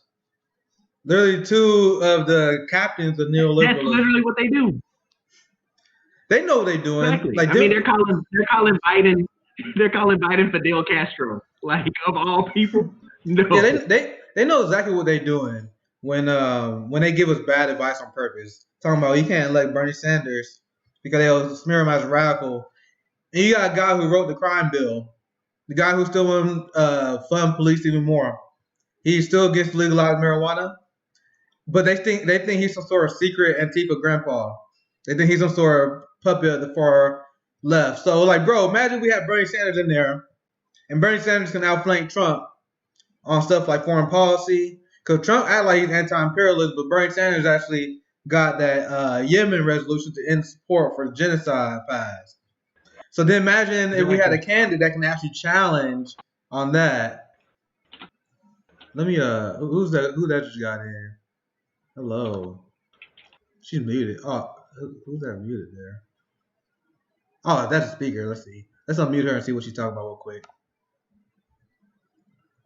Hello. Hey. Hey. Hey, what's up? Steph. Hey, Steph. Hey, Steph. What's poppin'? How are you doing? We're doing good. We were just opening up some conversation, playing around with this here. I'm trying to get her. I need to get her unmuted here. We're talking about right now. We were just talking about how the right is still calling Biden and Kamala the left, or being taken over by the left, when they're the most fascist of Democrats that we have. So it's like regardless, they're gonna play that playbook regardless. And we could have had a great candidate, yet now we're kind of screwed. Because regardless, whoever wins, we're gonna be screwed anyways. So yeah, that's what I'm saying, man. You got these liberals that's very pissed at me for saying that shit, right?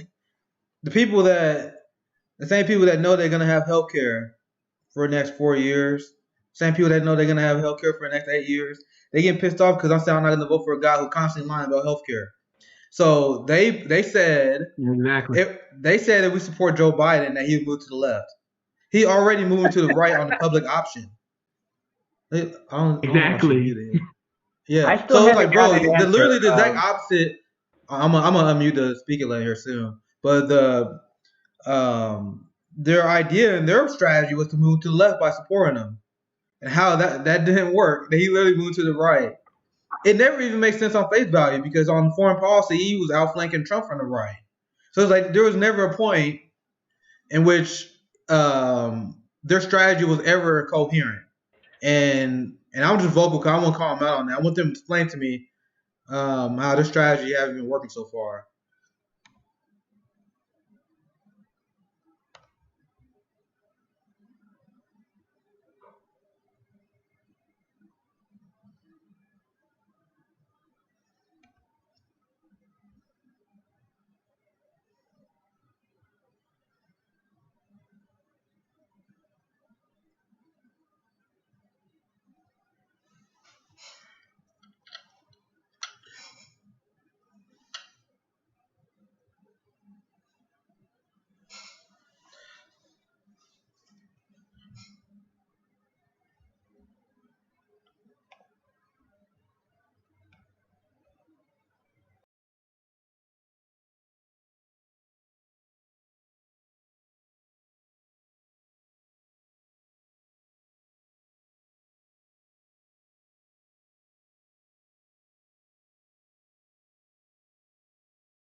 Kind of don't, but Nina, I love Nina.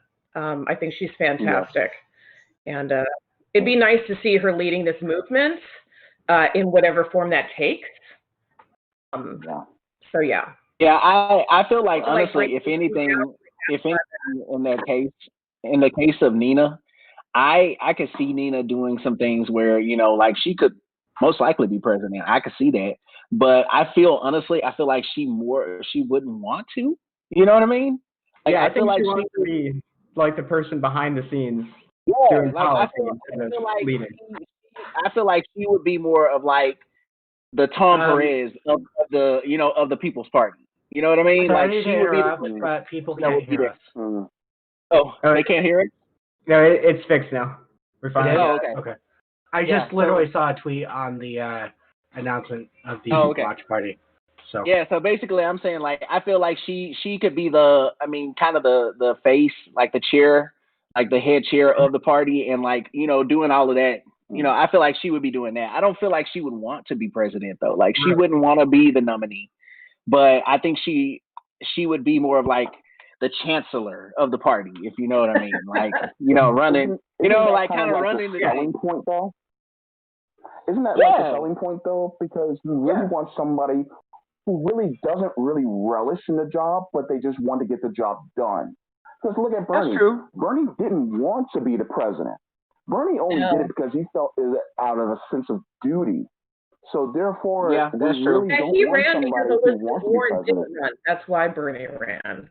Exactly. Yeah. We need more people who run not out of a sense of, oh, I can get this power and then help people, but out of a sense of, I need to help people that are being bullied by those in power. Right. Exactly. Because look at Pete Buttigieg is the exact example of the opposite of Bernie. He is the perfect example. I've been honest. I mean, he had a Marxist dad, so clearly the apple falls far from the tree. And his dad has to just be so fucking mad. Oh no, trust me. I'm like, as someone, as an academic, like I'm being completely honest about this. If any of my kids end up being neoliberals, I will cut them out of my will. I'm saying that right now. I'm being completely honest. If any of my kids didn't turn up being Kamala Harris or Pete Buttigieg, especially with me being the way that I am, I'm like, nah, no. We can't have that. Not here in this house. Can I be in your will? Can you replace them with me, please? My daughter is 20, and I told her that she could grow up to be anything she wanted to be except a Republican. But I kind of changed that to neoliberal as well, and it turns out she's a socialist, and she's great, and she backed Bernie, so I don't have to cut her out of the will. Thank God. Nice. Yeah. Nice. I pulled the opposite. I'm the only socialist out of my family, and they're all like far right-wing Trumpers, and they. God damn. Oh. Sorry, man. I'm the only radical in my family that's as radical as I am, and then my mom wants to be as radical as I am, but everyone else is right-wing and reactionary for the most part. Yeah. Yeah. Yeah, Jay, you can probably attest to this because I mean, a lot of black people, especially in the South, because I'm from the South. Like my dad's family is from Mississippi, my mom's family is from Louisiana, so like their ancestors came from the worst of pretty much the worst of the plantations in the South, and so like they were raised very conservative Christian, and so. Me, I'm the radical of the family. Like, yep, right there. So my dad, he grew up in Alabama in the South. Like, I mean, he was a teenager during the Civil Rights Movement, and he tells stories. I mean, my dad was a street fighter. My dad too. Yeah, my dad was a street fighter. Like, he was a really good fighter. That's what got me into MMA and martial arts in general. But he got horror stories for me, bro. People wonder why I'm radicalized. Like, bro, I know people who live the life that people are afraid of if Trump wins. You know what I mean? Exactly. So if you're afraid of what happens when Trump wins, I got those stories too. That's the kind of existence my dad lived. There's always been the apocalypse in the black community. My dad, he got a story. He's been attacked by white supremacist groups. Luckily he got shot, almost got killed by a white supremacist group, and he moved his ass from Kansas City. And Kansas City wasn't great back then either.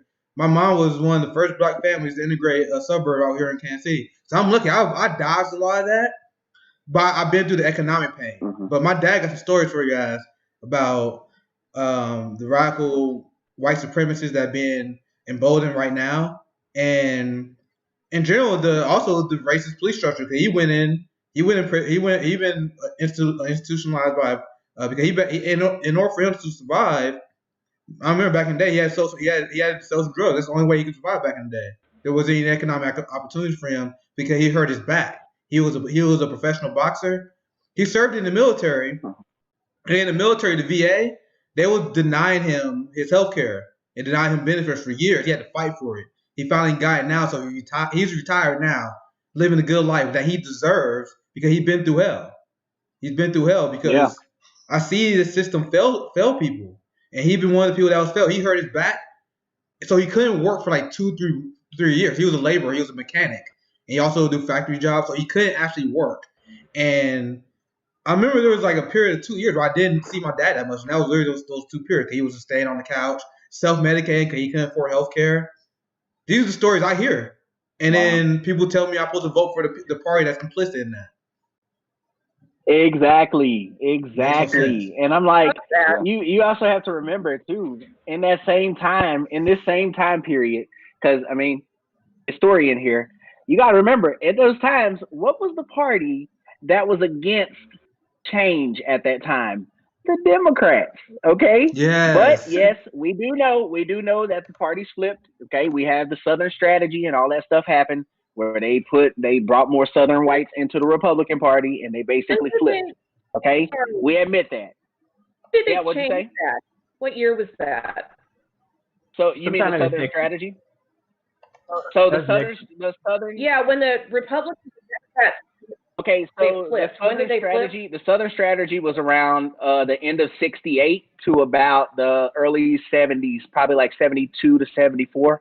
Between that time, it was right around Nixon. So when LBJ signed in, about like back when Abraham Lincoln was Republican. Oh, okay.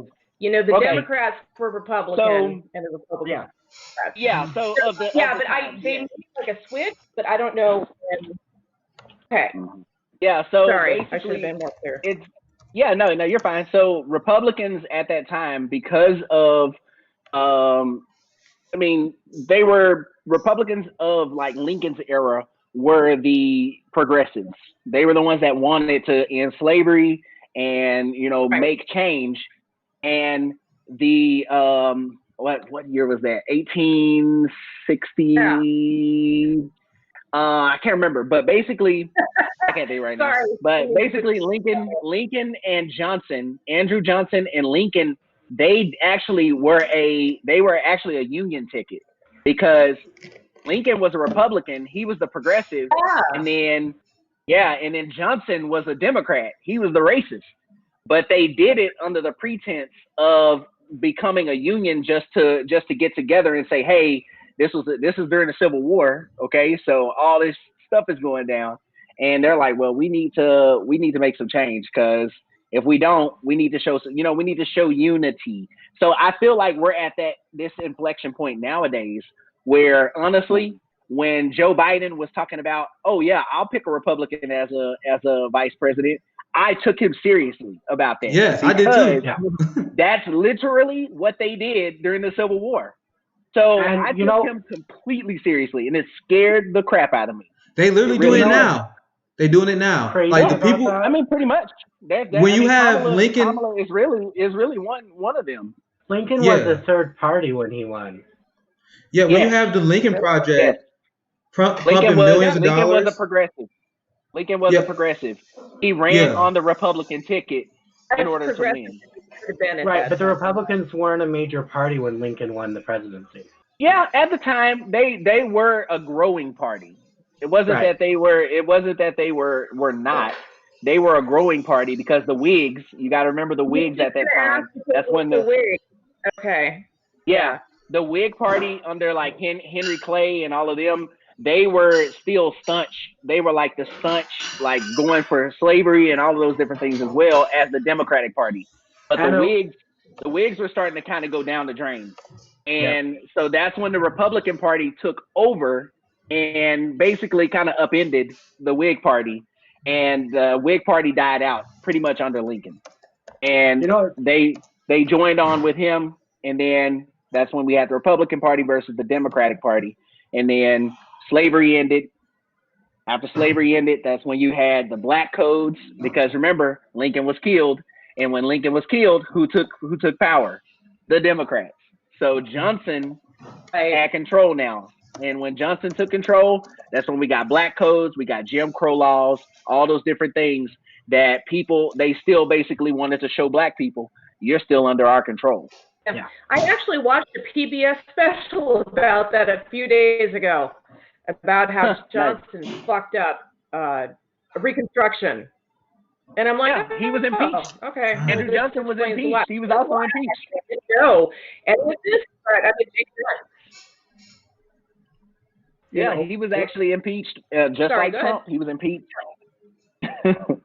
You know what's interesting about the Whigs is there is a Whig newspaper. There was a Whig newspaper, and it published basically what we would call the vote blue no matter who argument all the way back then, and said anyone who voted for an abolitionist that is true. over the Whig, although they may be morally right, was indeed voting for the worst party.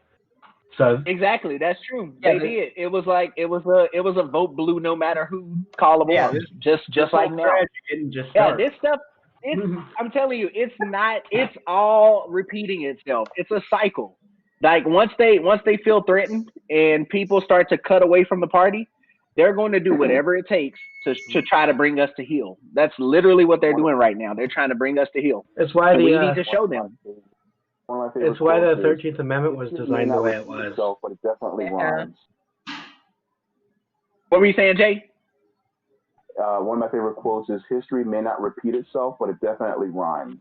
Mm-hmm. Yeah, dude, that's true. Dude, literally just look into history more helped radicalize me, because people are so ridiculous because they think just because something happened before, it's not gonna happen again. I warn people, man. I see these patterns, man. I studied empires rising and falling, and we're in Rome. We're in Rome right now. We're at the end of Rome. Dude, I literally tell people that all the time.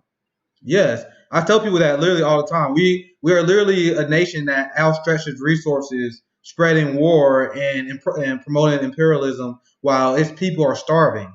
This is literally the same pattern that Rome fall, because that was literally one of the key aspects that led to Rome falling, and we're literally seeing it again. So people wonder why I talk about foreign policy a lot. That's why, like, all this shit matters, and all this shit actually means something. Yeah, that's true. I mean, I advise, if anything, as a historian, if you want to read something that will give you a lot more insight, like especially in America, just on insight of America, Howard Zinn's books, and any of them, any of his books of a people's history. I need to read those. Any of those books, you have to read them. Like it's so succinct. Yeah, you gotta send me that. You gotta send me that. I need to look into that. Yeah. Howard Zinn's. It's Howard Zinn's A People's History of the United States, and that's the only book that I ever taught in my classroom. Because, and I honestly got flack for it from my principals, but honestly, I didn't give a crap because I wanted my students to know the truth. They needed to know about slavery. I mean, there was one book that I saw in the classroom. It was older, I will admit. It was an older book, but it said nothing, not a thing about slavery at all. And that pissed me off so bad. Oh no, that happens a lot in Texas. It happens, it happens a lot in Texas. It was an older book. It was an older book, probably published in like 2004, something like that. But it was just an older book that I wanted to burn it, but I threw it out in the trash. See, it was in my classroom. It was in my classroom before I had even been in that classroom. So I just saw the book and I opened it up a little bit. I went to the 1700s and I read it and I was like, are you freaking kidding me? Really? No slavery here. No slavery. I read 100 pages about the people's history of the United States, and I had to stop because I just kept bursting into tears. Jeez. And literally, I could only get through like 100 pages. I remember because I live my heart. I was like, why the not doing any of this in school? Yeah, I grew up in Kansas City. They don't want you to know. They don't want you to know. And Kansas City is question. Go ahead. There's a docuseries on Netflix called Roger Stone's The Untold History of the United States.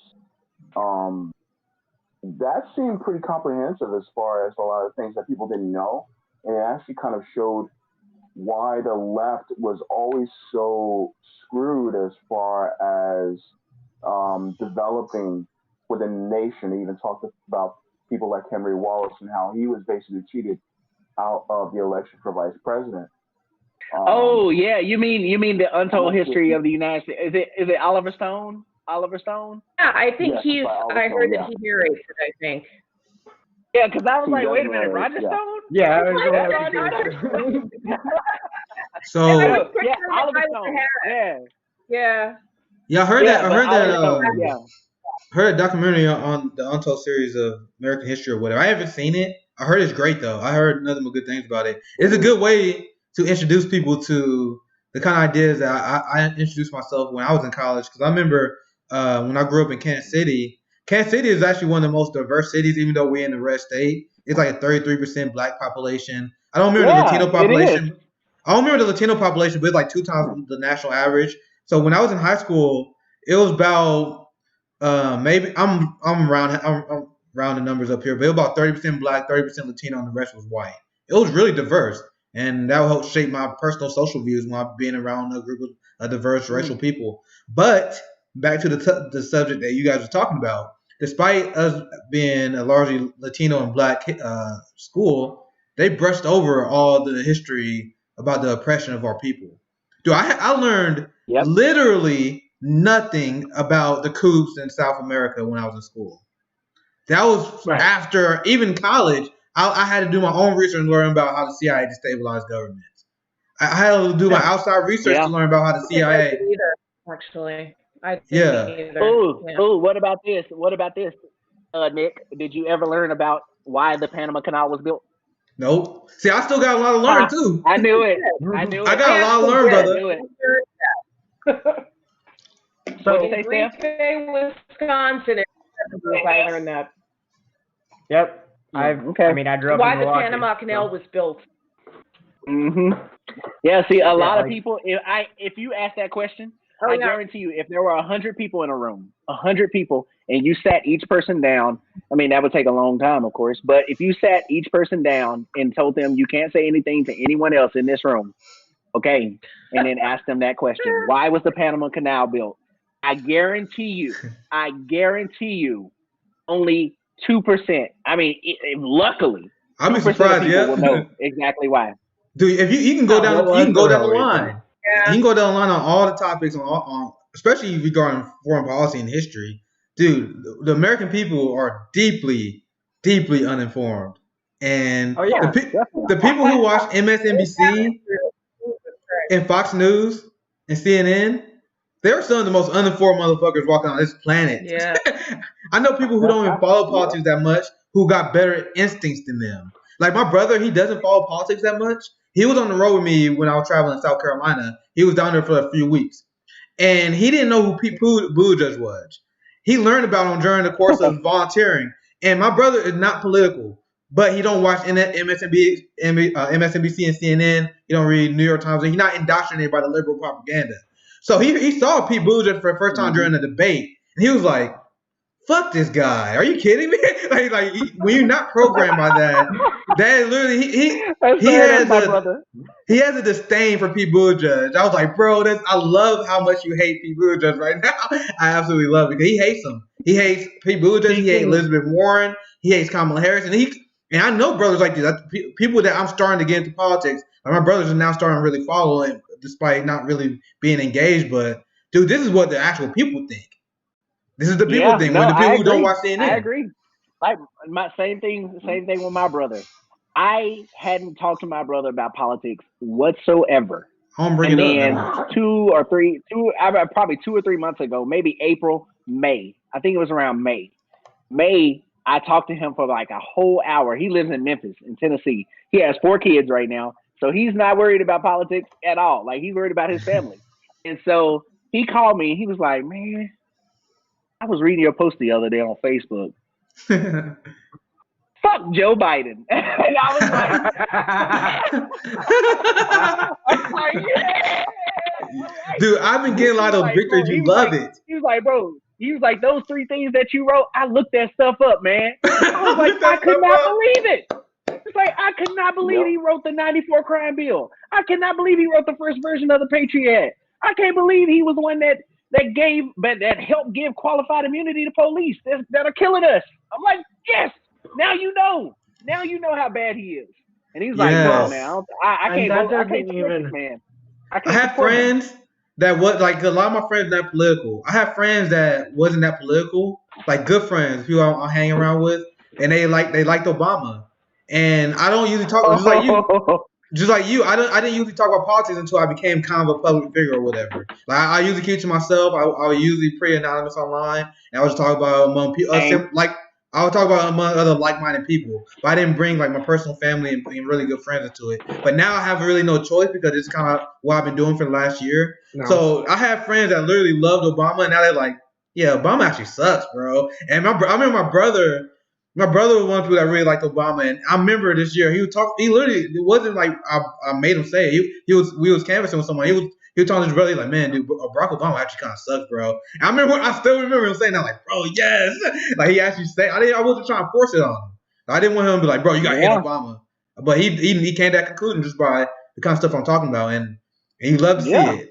He loved to see it. Yeah, if you can help, like, I mean, my best way just talking with a couple of family members, because I've started to find even like it sucks. I mean, and I'll tell you, all of my white friends here, okay, I will tell you, it is really hard being a black leftist.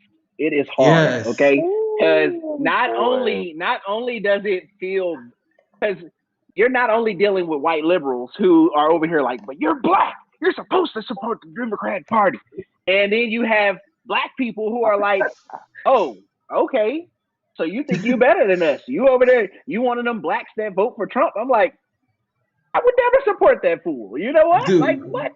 So dude, you have it from different points of views coming at you. You got the white liberals, you got black, black people, black liberals and black boomers.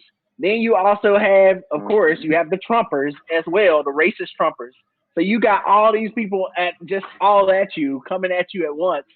And then, you say one bad thing about Trump, they're like, yes. And then you say one bad thing about Biden, they're like, what? Yeah.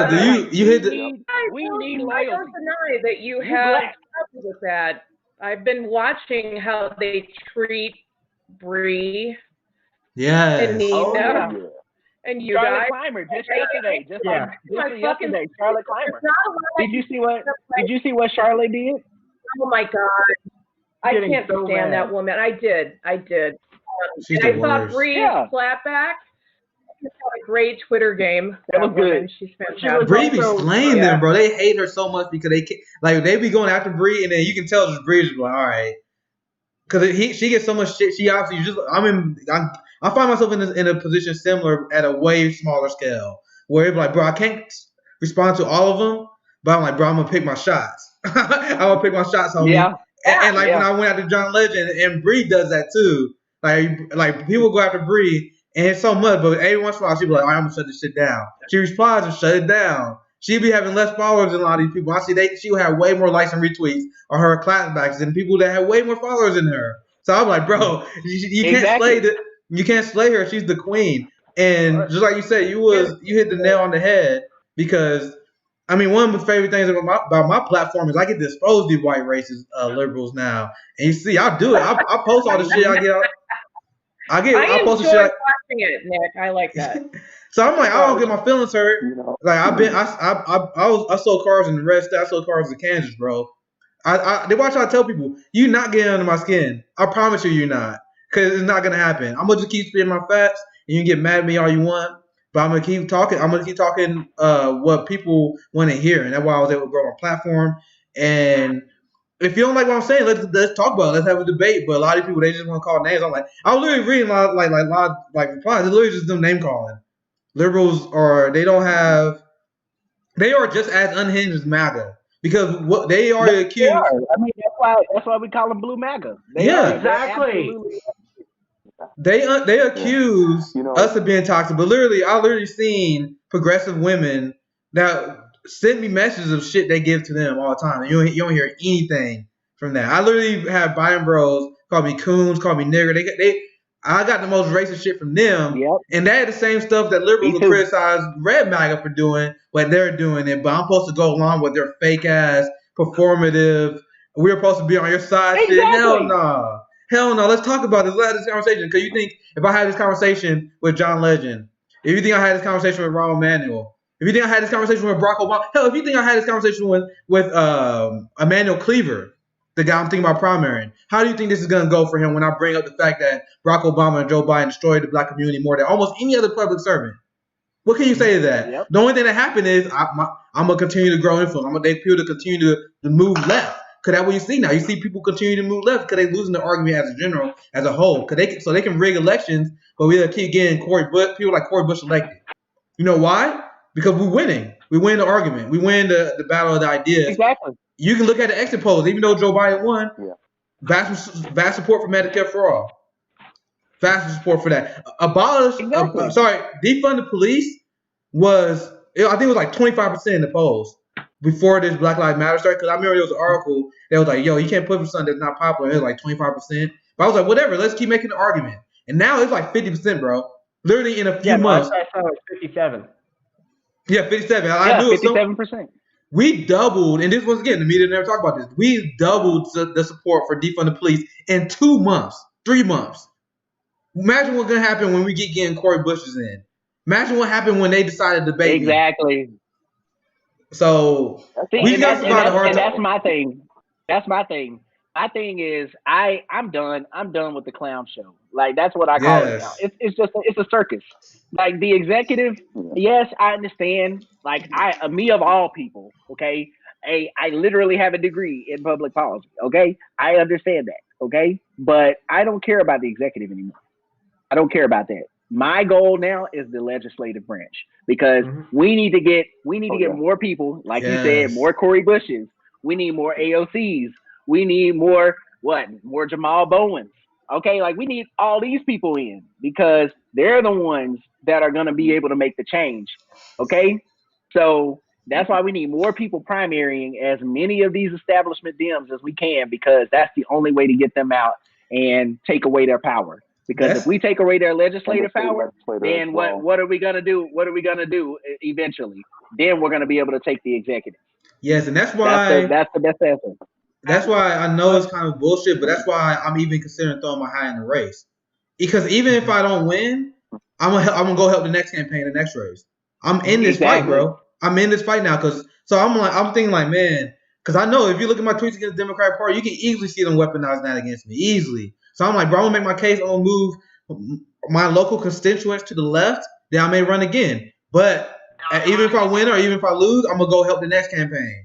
Like I was helping Jennifer Perlman. Now, Jennifer Perlman ran an amazing race. She didn't win, but now she's doing the same thing. I got a lot of respect for her because now she's helping other progressives win. And this is how we fight. This is how we fight. And we combine that with direct action, in the street. Dual power. Yep. And remember, let's go ahead and talk about this real quick. Let's talk about this. Ed Markey and Joe Kennedy right now. He is beating him by 14 points right now. He's beating him by 14 points.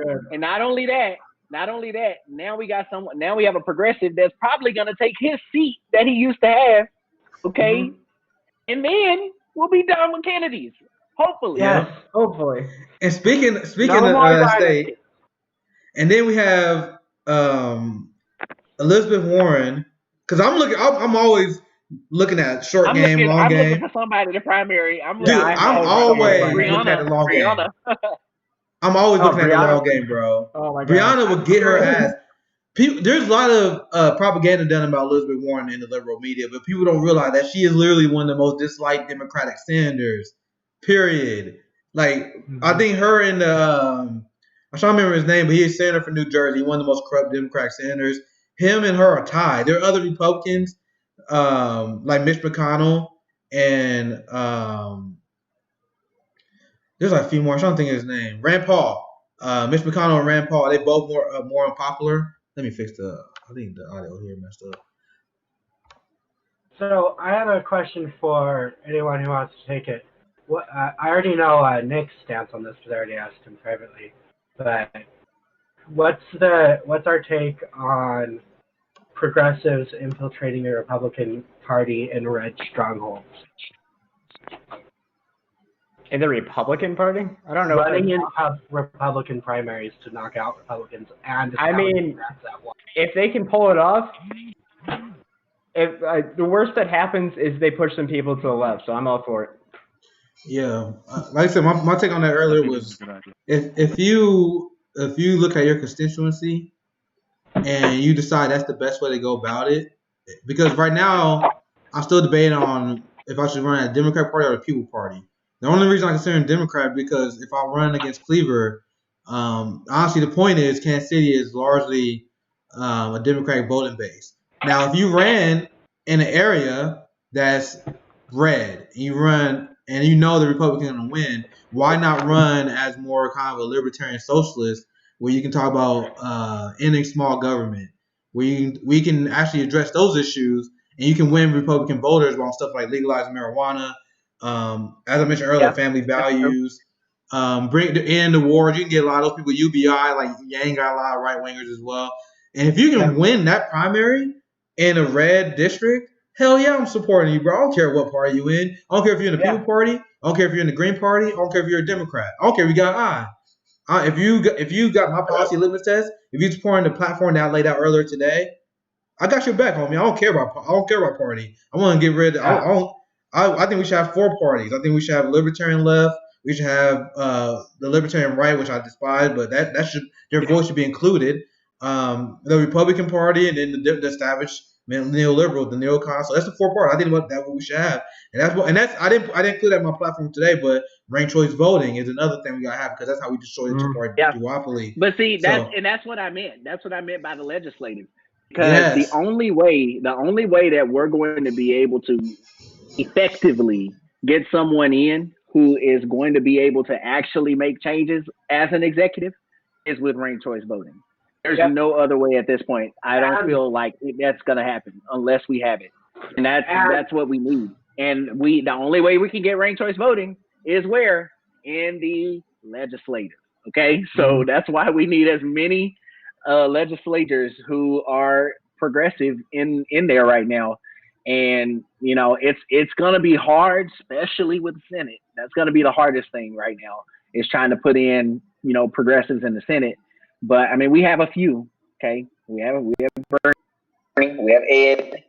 But it's gonna be hard. It's gonna be an uphill battle for a while. I believe it. I believe we can do it though. There's somebody in Maine right now that actually Lisa Savage. She's running Lisa Savage voting race as a Green Party candidate in Maine. So if we can actually get a Green Party.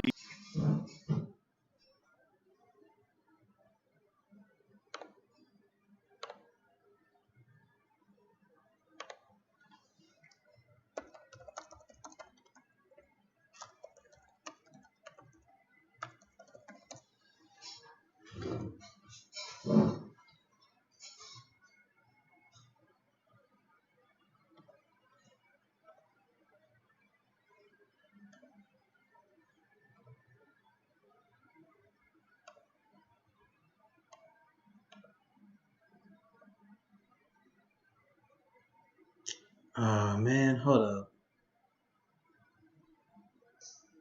1 second, I gotta fix it. I gotta fix this audio problem. 1 second. 1 second.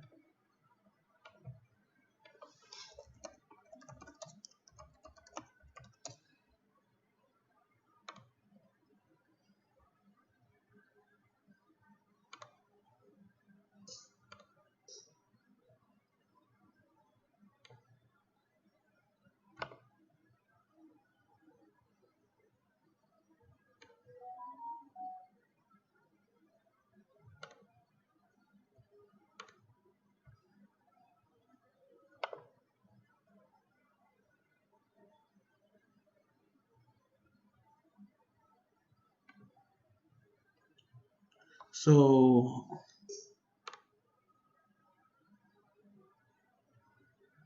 I think the stream lost the audio. I gotta fix it real quick. Hold up. 1 second. This is a pain in the ass. 1 second.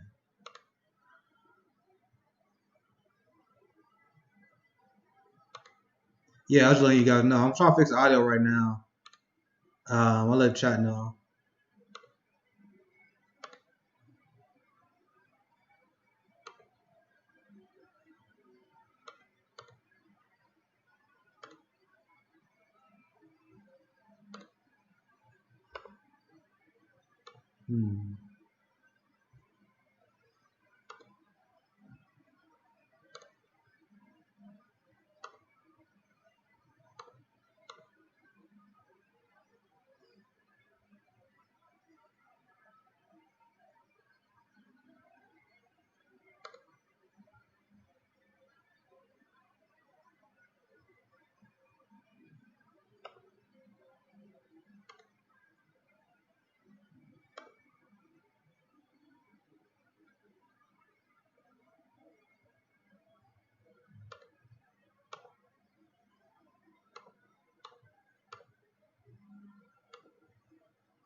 I need to figure out what.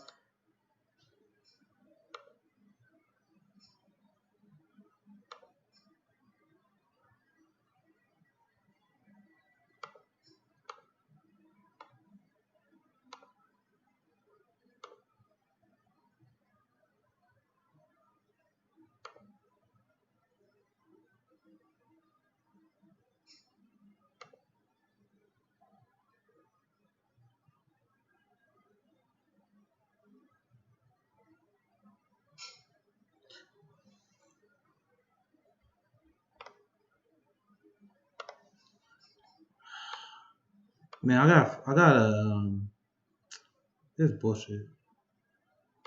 I think the sound's still not working. I'm trying to get it fixed. I'm not sure what.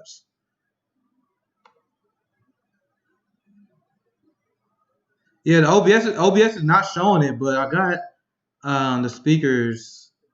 Let me try this. Different audio and I said to my earphone, I think they should be able to hear it now, but the volume not high enough. I also think that. Well, I think they. I'm gonna see if they hear it better now. I'll just play around with the audio levels here. But also I see that Chris Hedges is talking. Let unmute Chris Hedges for a second. Hopefully he ain't ended in it. Let me play with the volume here real quick. I'm gonna unmute him. Fine. It looks like we're back to Nick Brana on the People's Convention, actually. Yeah, I think we missed Chris Hedges. I think we probably missed him. That's fine. I guess we can keep the conversation. I know for a fact when Dr. Cornel West comes on, that's definitely when. But anyway, like I said, if Chris Hedges, I'm definitely gonna rewatch this anyway because I'm so worried about making sure the stream is working accurately right now. Damn, so they can hear me, but they can't hear y'all. What the hell? So weird. I'm showing some audio coming out. Someone talk real quick. I'm showing audio coming out of the. All right. OBS. Can you hear me? Testing. Yeah, testing, I'm showing 1, 2, audio 3. in OBS. Let me see if they can hear y'all now. Testing, 4, 5, 6. Testing, 8. 7. Like OBS is showing volume. I don't know if they can hear y'all, but just keep. I'm showing volume on OBS right now. Jay, it's good. Okay. I'm not on Jay, video. You had something. No, I really don't you're not want on to video. No, you're not on video. Oh, Steph. thank God. You're good. All right, good, because my hair looks like this, and I didn't put any makeup on it. That's just not okay.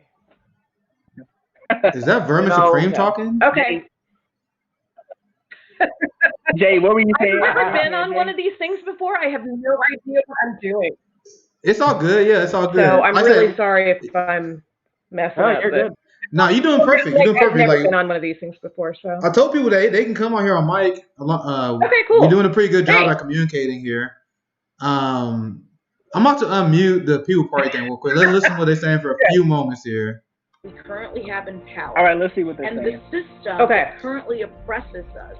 I'm not gonna force you guys to mute. You can always chime in if you want to, but money we can do some listening here. It looks like they're doing a video conference. Well, I would ask. Yeah, we can mute this part right here.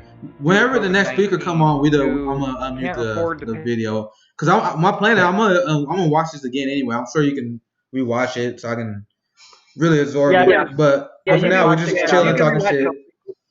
It's been pretty good so far. You can rewatch it on Periscope. I think it's critical that leftists reclaim the language of liberty from the right, and I think our best shot at doing that is by championing 4-day work week, federal jobs guarantee, Green New Deal, all those pillars of. The stream just went black. Oh yeah, all right, cool. Damn, this thing is fighting me to death. I'm gonna get here in 1 second. It does it for some reason because the eye goes away for some reason. I don't know why. I just gotta turn it on and off. Can you hear me? Yeah. Oh, okay. All right. Just making sure. Okay. Do you guys think I'm crazy by saying that? I believe and come back. All right. So why is it still black? I'm probably alive. No, it looks like it's good now. Okay. All right. I just saw they were talking about universal health care for a minute. Yeah, it's a compilation of like people from America talking about their key issues.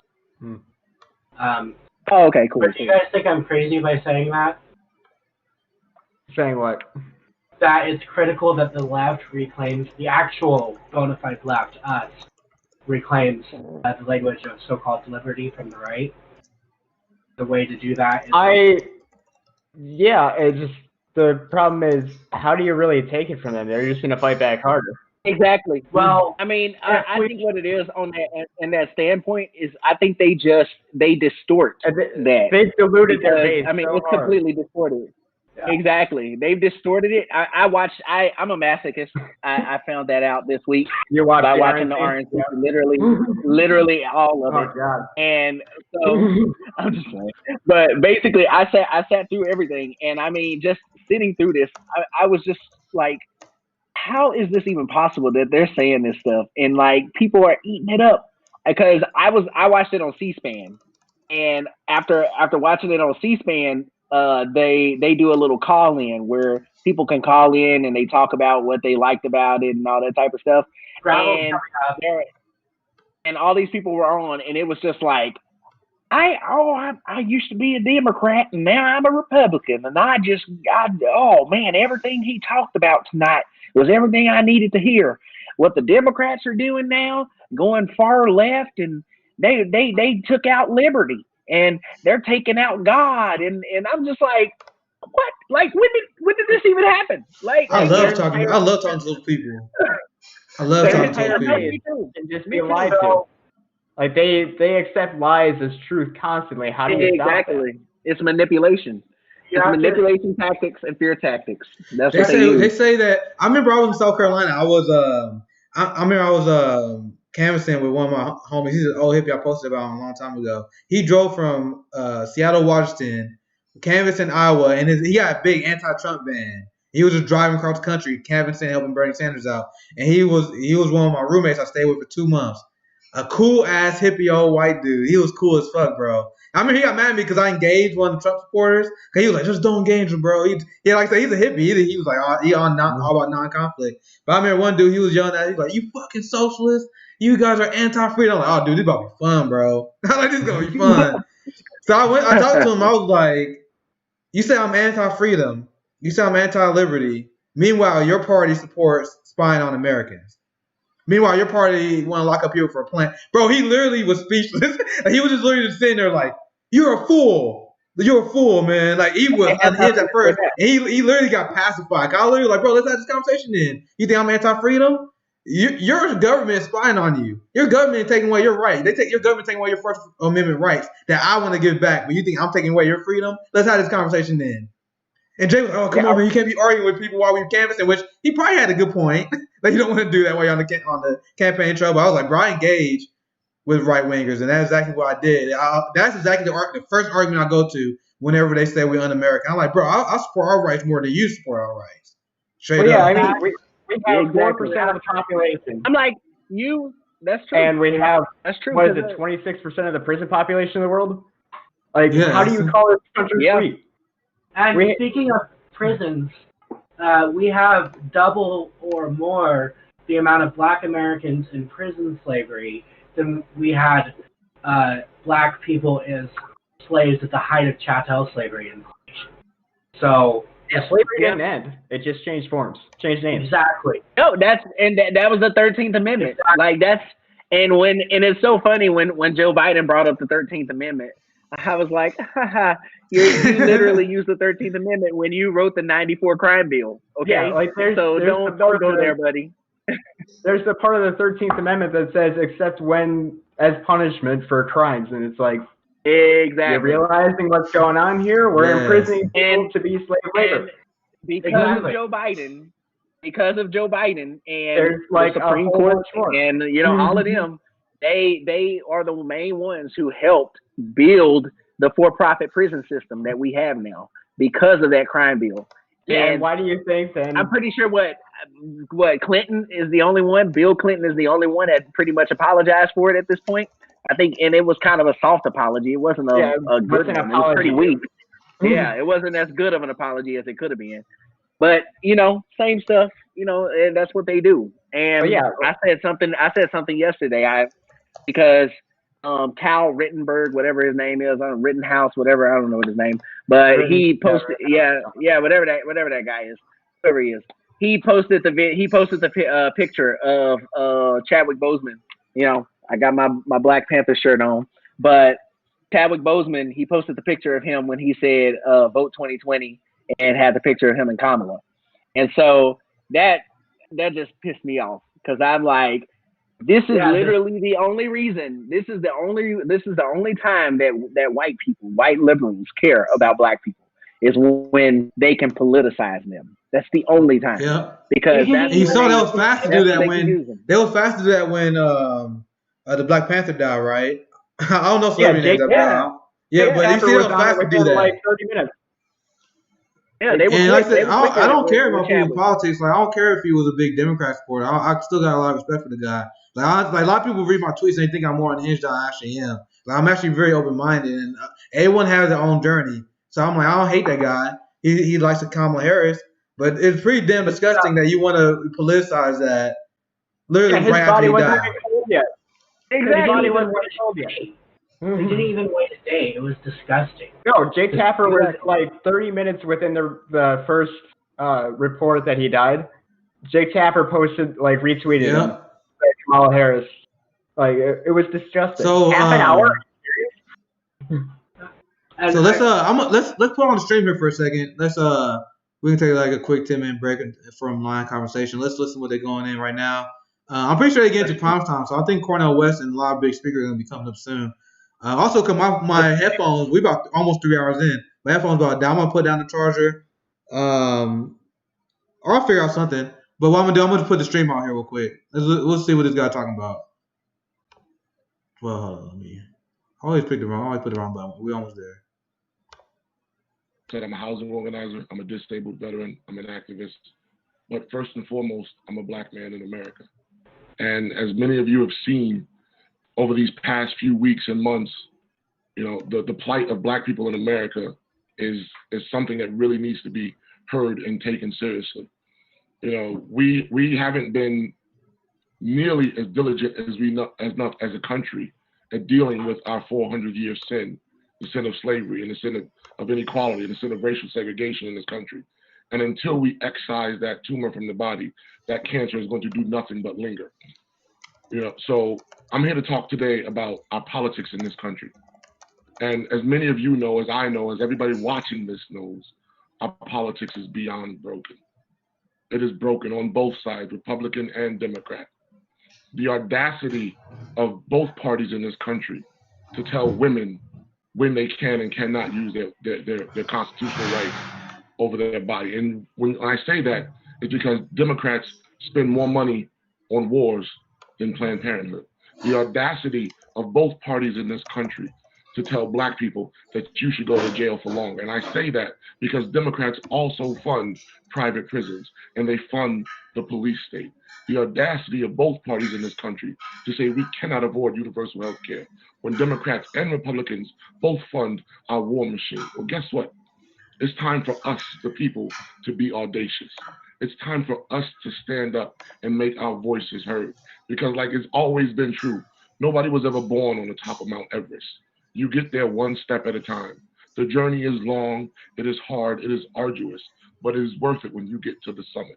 And that's what Dr. Martin Luther King talked about 50, 60 years ago. That's what Brother Malcolm X talked about. That's what Fannie Lou Hamer talked about. That's what all these great men and women throughout our generations have talked about. It's about moving the ball forward with each generation. Like, I'm 33 years old. I may not get to see the end of this result, but I damn sure know that we have to push. It's time for all of us to stand up and stiffen our spines and strengthen our resolves and put our backs to the wheel and move this country in the direction that it purports to be.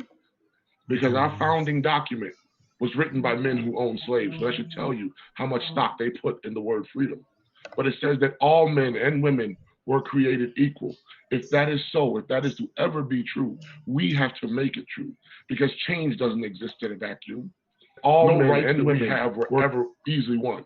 They are hard fought. So when it comes time for people like me in this generation, and I am so proud and honored to be here, and you see there's people from all walks of life. comedians, actors, political scientists, professors, because that's what it is. This is a movement. This is a movement saying that the people have had enough. You don't have to be Republican to like this movement. You don't have to be Democrat to like this movement. All you have to be is a person that is willing to say that I am my brother's keeper. I am my sister's keeper. I am this earth's steward, because we did not inherit this earth from our ancestors. We're borrowing it from future generations. And if we want it to look like anything for our children and grandchildren, we have to start now. Because as was said before, the clock is ticking. We don't have time to wait on income inequality. We don't have time to wait on climate change. We don't have time to wait on criminal justice reform. We don't have time to wait. Poor people, working people, black people, brown people, indigenous people, trans folks, we don't have the luxury of sitting back and being placated anymore. We don't have the luxury of going to talk to our friends in Congress because they don't listen to us. They only listen to the big donors. So now is the time for us to stand up. And I understand that it's a monumental task. It really, truly is. But so was dismantling slavery, a system that had existed for 200 plus years. It's a monumental task. But so was dismantling Jim Crow, a system that had existed for almost 100 years. It's a monumental task. But guess what? Yeah, dude, I was just listening to what this guy's saying. He kind of touching the same kind of things we were just touching on, right? My overall thing when I talk about tackling these racist institutions, you can't rely on just voting for the Democratic nominee, especially when the Democratic nominee is someone who support big police budgets, someone who's been complicit on advancing the same police state this guy has been warning us about. Let me make sure that the audio is good. I think we're pretty good here. I'm gonna turn this guy back on. Y'all got anything y'all want to add before I go back live here? What happened to the? Oh wait, I don't think I can hear you guys.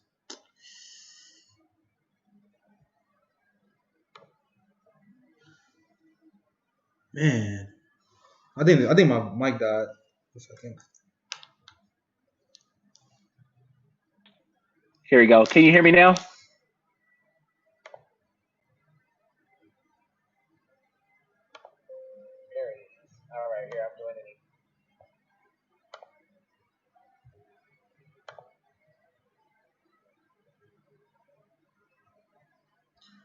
I'm still having a hard time hearing y'all guys. Hold up.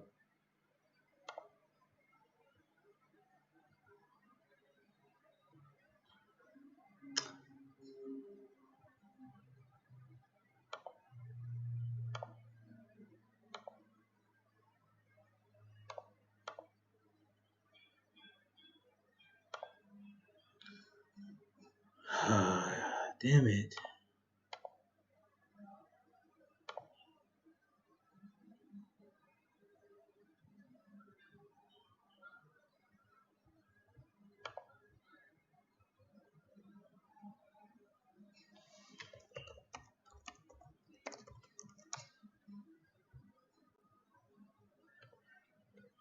I have no idea if you guys can hear. I can't hear anything right now. You can hear me? I can't hear you. All right, I gotta fix my side.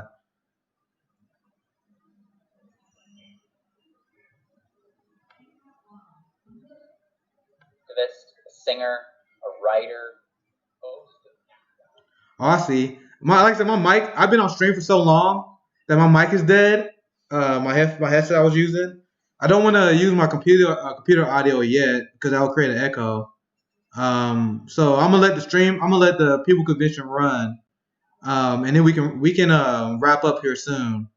Because we actually did pretty good time. We about 3 hours in. So let's watch some People Convention.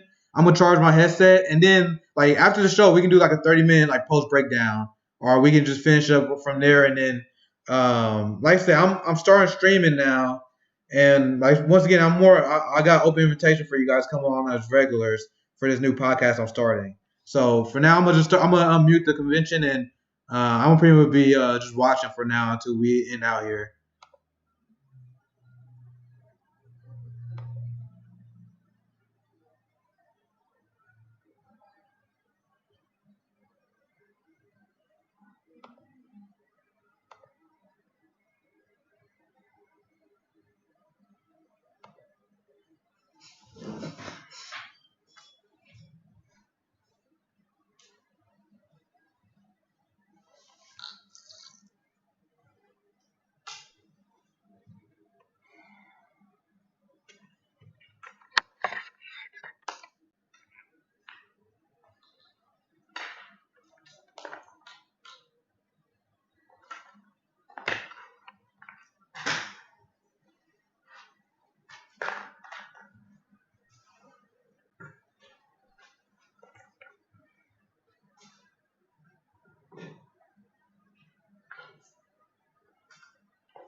Fuck, what the hell is that happening to the sound?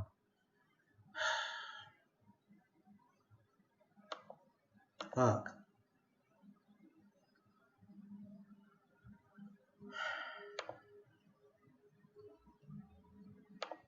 That's why. People are saying this. There is no that they're essentially anti-black without art and without poetry. No, without reparations. dance, and Yeah, without song. reparations absolutely should be And the People's a Party is no standing exception. point for this party. I mean, the fact that I'm they happy got to say, Marianne too, Williamson to that be a speaker we on have here now is climbed the to testament to number the 2 reason why they should. trending Because nationally the only in the reason why United I States. fell in love with Marianne That's what it Williamson looks like was when she for the went people to be taking in power on back. reparations That's what it and looks why like we need for to the people support to be claiming reparations. no When she more, did that, for them to be she saying, catapulted from now number we take the 7 driver's seat. to number 1 or no to number 2 behind Bernie in my choices, because that's when I was like, oh, I didn't know who she was, but she been listening to somebody. She been listening to the FM, right people. Jamal Thomas. And so yeah, when she brought up ADOS, that's when I knew she had some good people on her side who, you know, brought out the right things to say. So if she wholeheartedly believes this, then the People's Party needs to absolutely have it on their platform for reparations, because And right it would now, be, I mean, to be honest, it would be a slap in the face to all black people. Because how are you going to get black people to join when you don't have anything? Because that's the thing about black people as well. And I warned the Bernie campaign. I sent emails, and I spoke to a lot of leaders. And I told them, you need to make sure that you say in any of your economic policies, any of your environmental policies, talk about how it will help black people, because black people need to hear themselves. That's what they need to hear, and that's how you get them.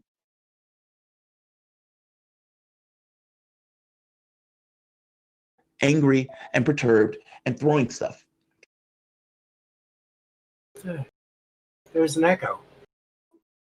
Yeah, there was an echo. It was weird.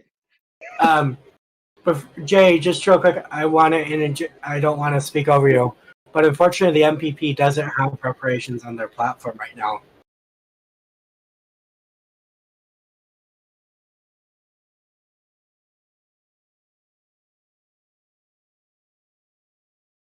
Can we hear Jay now? We can't hear you, Jay. No, I think he logged out and logged back in to see if he could get it working. Okay. Is that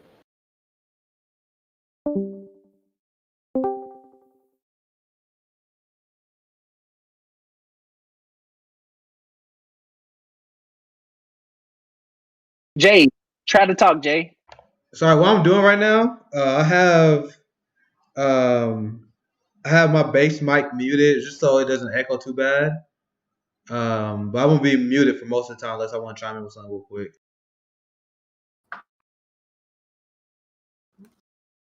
Let me see. Jay, can you talk?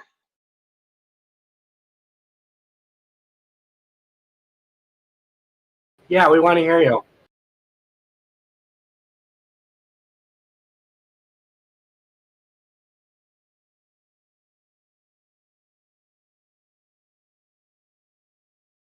There's some sort of loop happening in our stream. Yeah, I heard that too. I'm hearing it myself.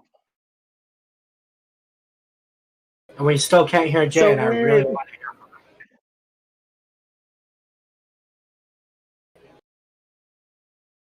him. We can't hear you, Jay. It sucks. Because I know Jay wants to hit on this so bad.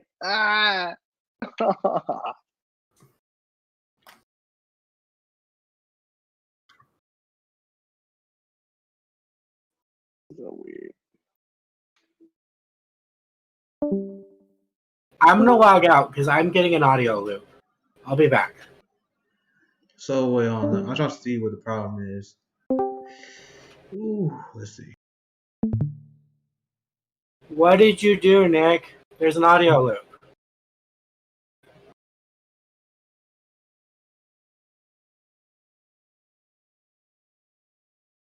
Nick, do you have the stream up on your tablet right now, Nick? I don't know what happened. Nick, do you have the stream up on your tablet right now, Nick? I don't know what happened. Oh, I think that may have been going on. I had my mic muted though. You guys can. Oh wait, hold on. I got to turn on OBS. That's why I fucked up. I think I got to turn off OBS.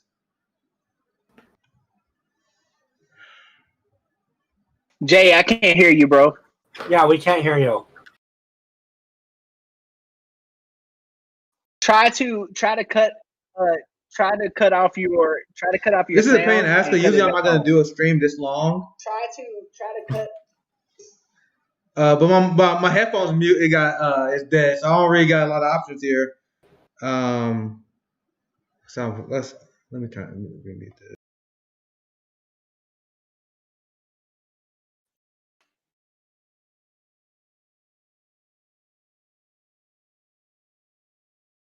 This audio loop is tripping me out. The loop is on Nick's end. You gotta mute one of your devices, Nick, a mic or a speaker, because we're still having an audio loop. It's about a 20-second delay, I think.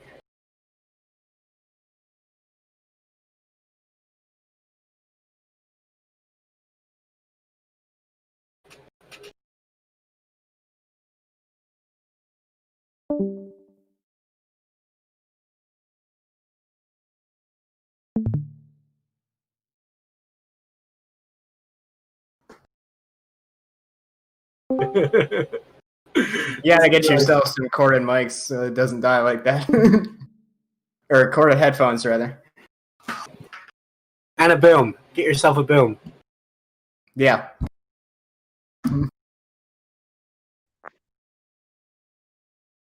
Can anybody hear me? Yep. Hey, I think that's Jay. It is. Yes. Is it fixed? We can't see you, but we can hear you. Man. Oh, maybe we can see I think you. it's fixed because Nick muted himself in Discord, so. All right, Jay. Let's hear it. I know you got it. Come on, bro. Come on. Okay, so there's a lot of points that I wanted to make that I didn't get to make. First of all, I'm going to go back a few minutes. Number one, I blame people like Joe Biden and Bill Clinton for the death of my uncle because of the war on drugs and because of that 94 crime bill, my uncle actually had a heart attack in prison and he was still handcuffed to the bed when he was. And so because of that, because they didn't put him in treatment, I blame the death of my uncle on the war on drugs, Joe Biden, and Bill Clinton. Okay, neoliberalism killed a family member of mine. Number one. Secondly, to your point about people who have been the base of the civil rights movement, they all were staunch leftists. And to me, the crazy part is anyone who is a boomer, especially, they are not on the left. They fought for civil rights. They are basically forgetting where they came. We have to remind 100%. them as the younger generation to remind them where they came from.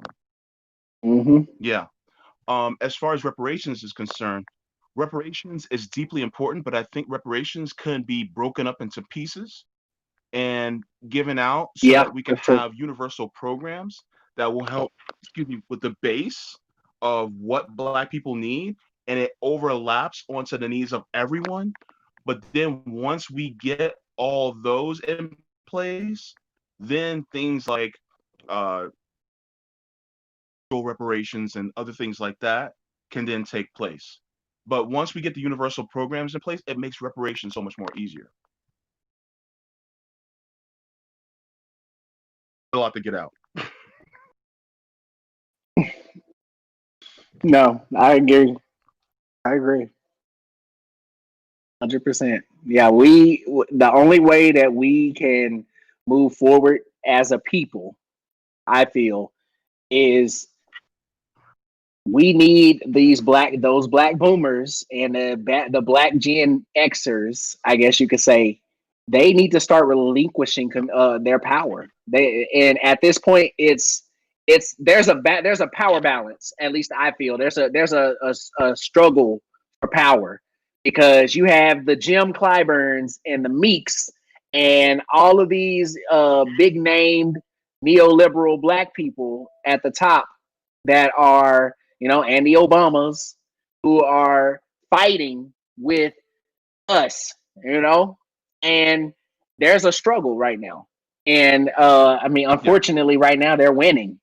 And the only way that we're going to be able to get change, real progressive change, like breaking down that Black wealth gap and stopping redlining and, doing all the things that we could have had done 50 years ago that should have been fixed 50 years ago. And because, they joined on to the dark side, you could say, the only way we're going to be able to get that change is if they relinquish their control. We're not going to do it without them doing that.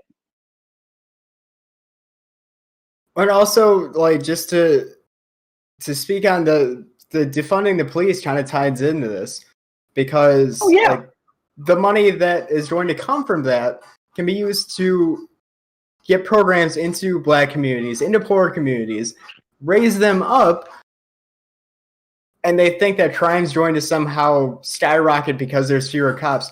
Most crime is on necessity, not on like wanting to do something. Like they don't want to go and steal, but they have to. Exactly. Yeah. And when NYPD went on strike to prove the crimes would go up without them, it went down. Yeah, it went way down. Yes. It went down majorly. Yeah, I remember that. And then you have the one of the major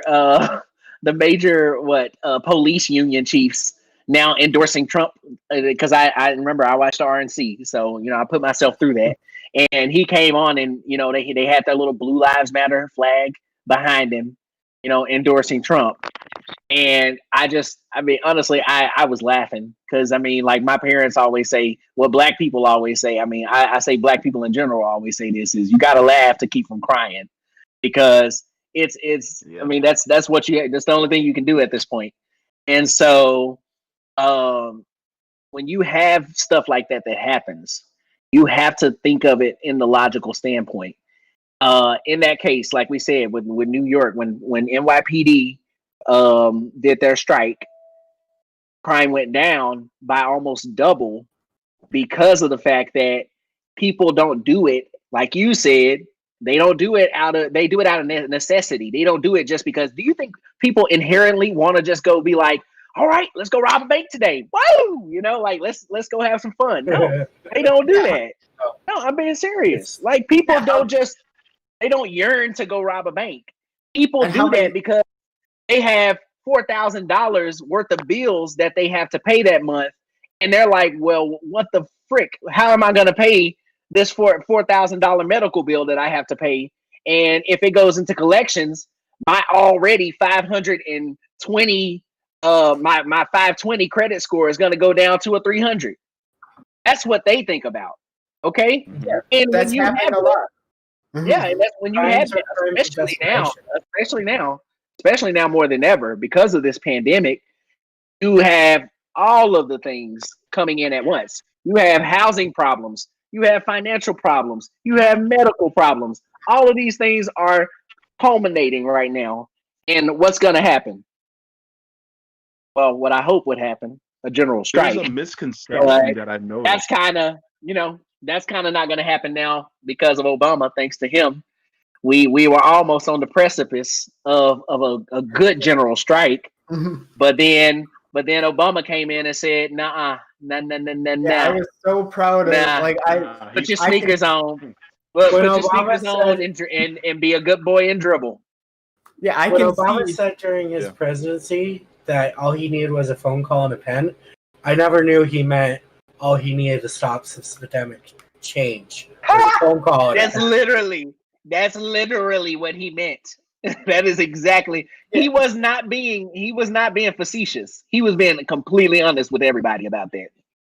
Yeah, like I live in Milwaukee. I can see the arena where the Bucks play from my window. I was so incredibly proud when they just took a stand, and I was just like, what was it for? You only did it for a couple days. You got to keep going. You're like, especially the Bucks, they're favored to at least be in the finals. If they stop, that would cause so much attention towards the problems that are happening. Yeah, but then you had LeBron join in. And of course, of all the biggest names that you can have join in, LeBron is number one. And then he went to Obama of all the people. They told him. Why would you ask him for advice? Why? Yeah, I mean, if we had all these athletes actually do a strike and then use their considerable wealth to fund a mutual aid fund to create a general strike where people don't leave the strike worse off than they were, that is what we need. And we could have had that, but Obama said, and got on the phone. I still think Giannis might try and fund what were you something. saying? I was just saying, I still think Giannis from the Bucks, I think he might actually try and fund something like that. He's been like forefront of this the entire time. I think he's not outspoken enough, but he's still probably pissed about the fact that they're folding this fast. I'm hoping. Yeah, it's unfortunate. We'll see. Jay, what were you gonna say, Jay? Segregation is either, right? Oh, I guess you don't know. Maybe I will vote for the person who had a very strict anti-war stance, a stance that is not only anti-war, but is actually a stance of peace. Which one of those candidates and which one of those parties represent that? Out of curiosity, are any of the choices you're offering me declining money from the largest lobbying group in the country, AIPAC, in favor of speaking up for the Palestinians who are literally dying under the current circumstances of an apartheid government? Which one of those candidates are speaking up about the open market slavery that we're seeing in Libya as a result of one of the candidates' administration? Which one of those candidates in a time of a pandemic is pushing for the most popular policy choice in the country, which is Medicare for all? Which one of those candidates is supporting that? Which one of those candidates in a time of a pandemic is pushing for the solutions that have already been made available overseas, like one that Cuba invented, that has actually led to them defeating, essentially, the COVID-19 virus? Which one of those candidates is denying corporate money and corporate super PACs? Which one of those candidates are speaking up about election integrity and fighting tooth and nail every single day to make sure my vote counts, rather than making a partisan mockery of our vote simply to push their own personal party's agenda? Which one of those candidates is going to speak up for myself as a Black male, not only when it's convenient when they're running for office, but actually putting their money where their mouth is and putting pen to paper for policy that benefits everyone, rather than just the 1% in the elite. And the truth is, when I tell people that, they can't believe that those are the only options left. And you know how you make sure that these are not the only options left in 2 years and 4 years, et cetera? Then you organize now behind a party that is based its entire platform strictly on the issues rather than personality. See, the People's Party has been different in that regard, if you haven't noticed. There's no personality to get behind. There's no cult of a personality to get behind. The only cult that you can join is a cult of the issues. See, I know my history, and I understand that the best movements have always been focused but decentralized. And for those of you who may be in a position where you feel like you have to choose, because your choices are essentially, by the way, neo-fascism and civility fascism, right? The neo-fascism you can call out, but the civility fascism, well, we can't say anything about that because Trump might win. But once again, last time I checked, there was a Democratic president during Standing Rock, during Ferguson, during Baltimore, during Flint. And they're offering you the choice between civility fascism and neo-fascism. Well, I choose the people instead. Imagine Martin Luther King and Malcolm X approaching any of those great leaders from the civil rights movement and say, well, are you going to vote for the racists or the segregationists? Imagine asking them that and then shaming them for saying, I vote to fight both of them tooth and nail for the people. I vote for an anti-imperialist platform. I vote for a platform that treats healthcare as a right. I vote for a platform that takes climate change seriously. I vote for a platform that does preventative maintenance when it comes to healthcare rather than reacting to a pandemic after the fact. I vote for a platform that will ensure wages are fair, that labor is represented, that will not take corporate PAC money or super PAC money, because you can only have one master in politics. It's the people or the money. And the great leaders of our time, as history has told us, will choose the issues every single time, rather than playing to the party, either of the parties of the duopolies. And guess what? That's how we got civil rights. If you all can't remember, Martin Luther King was going to go after anybody who sat foot in that Oval Office. And everybody, including a bleeding heart racist like Lyndon B. Johnson, was pushed by nothing more than people organizing behind the issues that matter most to them. And so I want to thank Nick Brania. I want to thank all the other members who organized this brilliant convention. And I want to thank everybody else who has taken a stand against, this isn't voting for the lesser of two evils. It's just basically choosing to vote for evil. And we have to say no more, will we vote for evil. Instead, we will fight for the issues.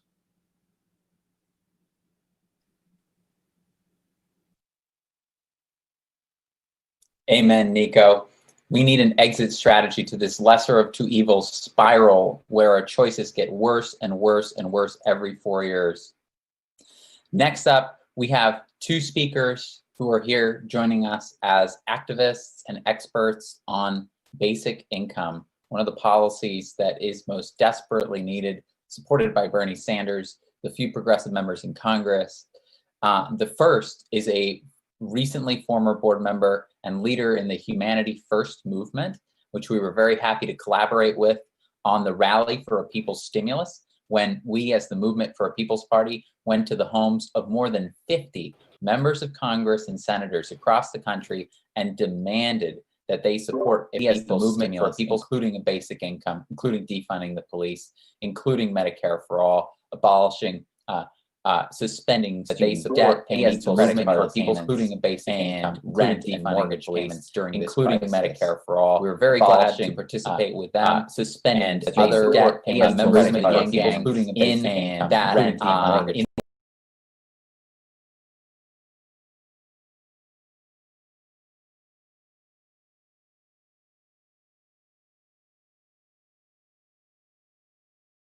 I was waiting to get the audio and everything set up. I should be on for OBS now.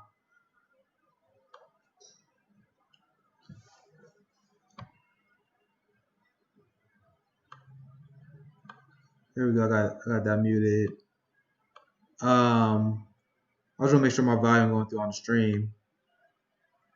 So I want to open the chat. I want to hear my boy Nico House.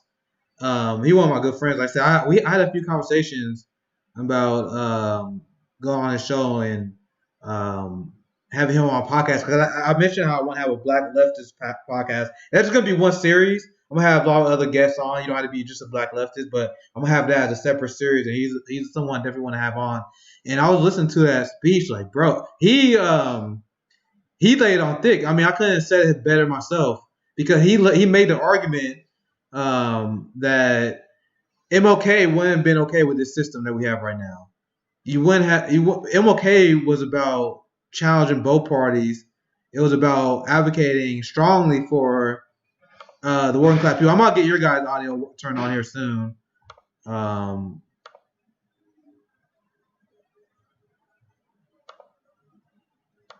second. Yeah, I think I can hear you, but I got to change my I changed my earphones, so I got to change on the system so they can hear you. 1 second here. Like I said, there might be a quick. I was just talking because I'm pretty sure they can hear me. I'm gonna try and get you guys back on. Damn, I always gotta go. It always take me a second to get this figured out here.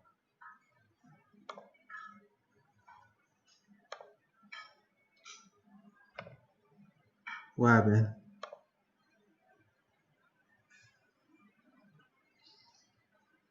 Oh, okay. Let's talk about that. As soon as I get you guys unmuted, let's talk about that.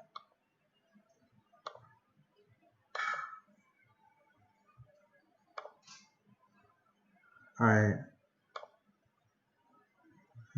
I'm almost there, man. I always take me a second for this shit out. Dude, why did...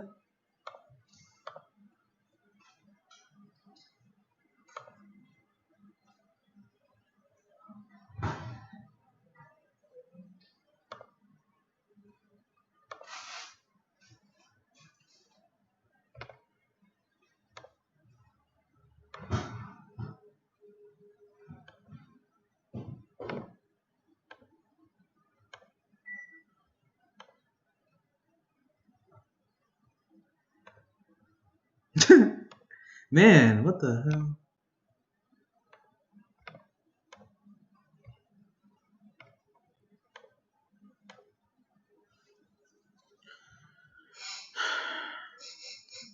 Can't get the audio back on. 1 second. I just got it to work the first time.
I think they still can hear me. He's almost down. Looking at the fuck.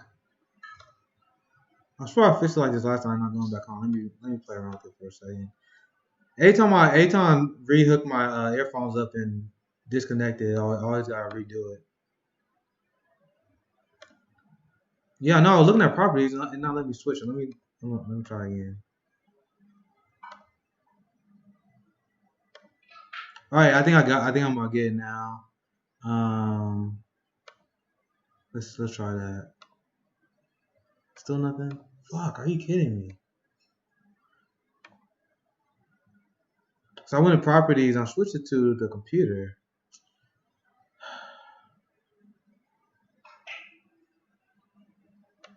I'll tell you something cool. What I did. Well, so I think they maybe like probably. Now. Let's see. I'm gonna see if they can hear us. Okay, so. Okay. I want to talk about that Beto. You guys broke that news to me. You got it.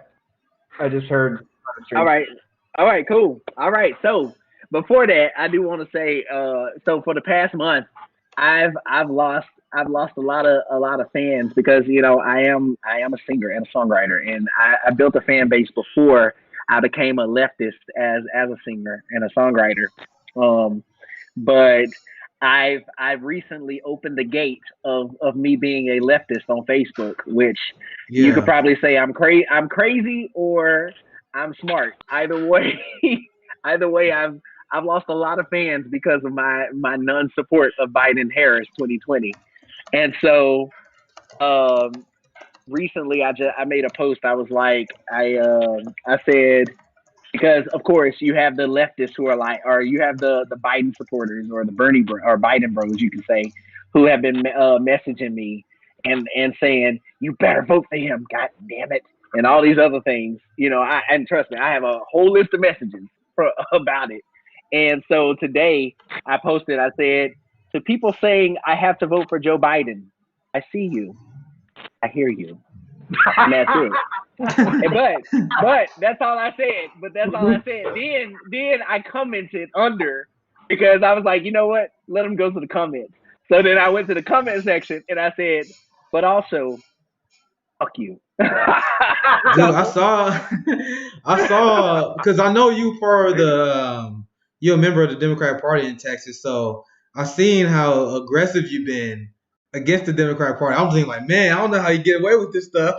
So it's funny how you say. I've gotten a lot of emails from some higher ups in the Democratic Party right now who aren't. You love to see it.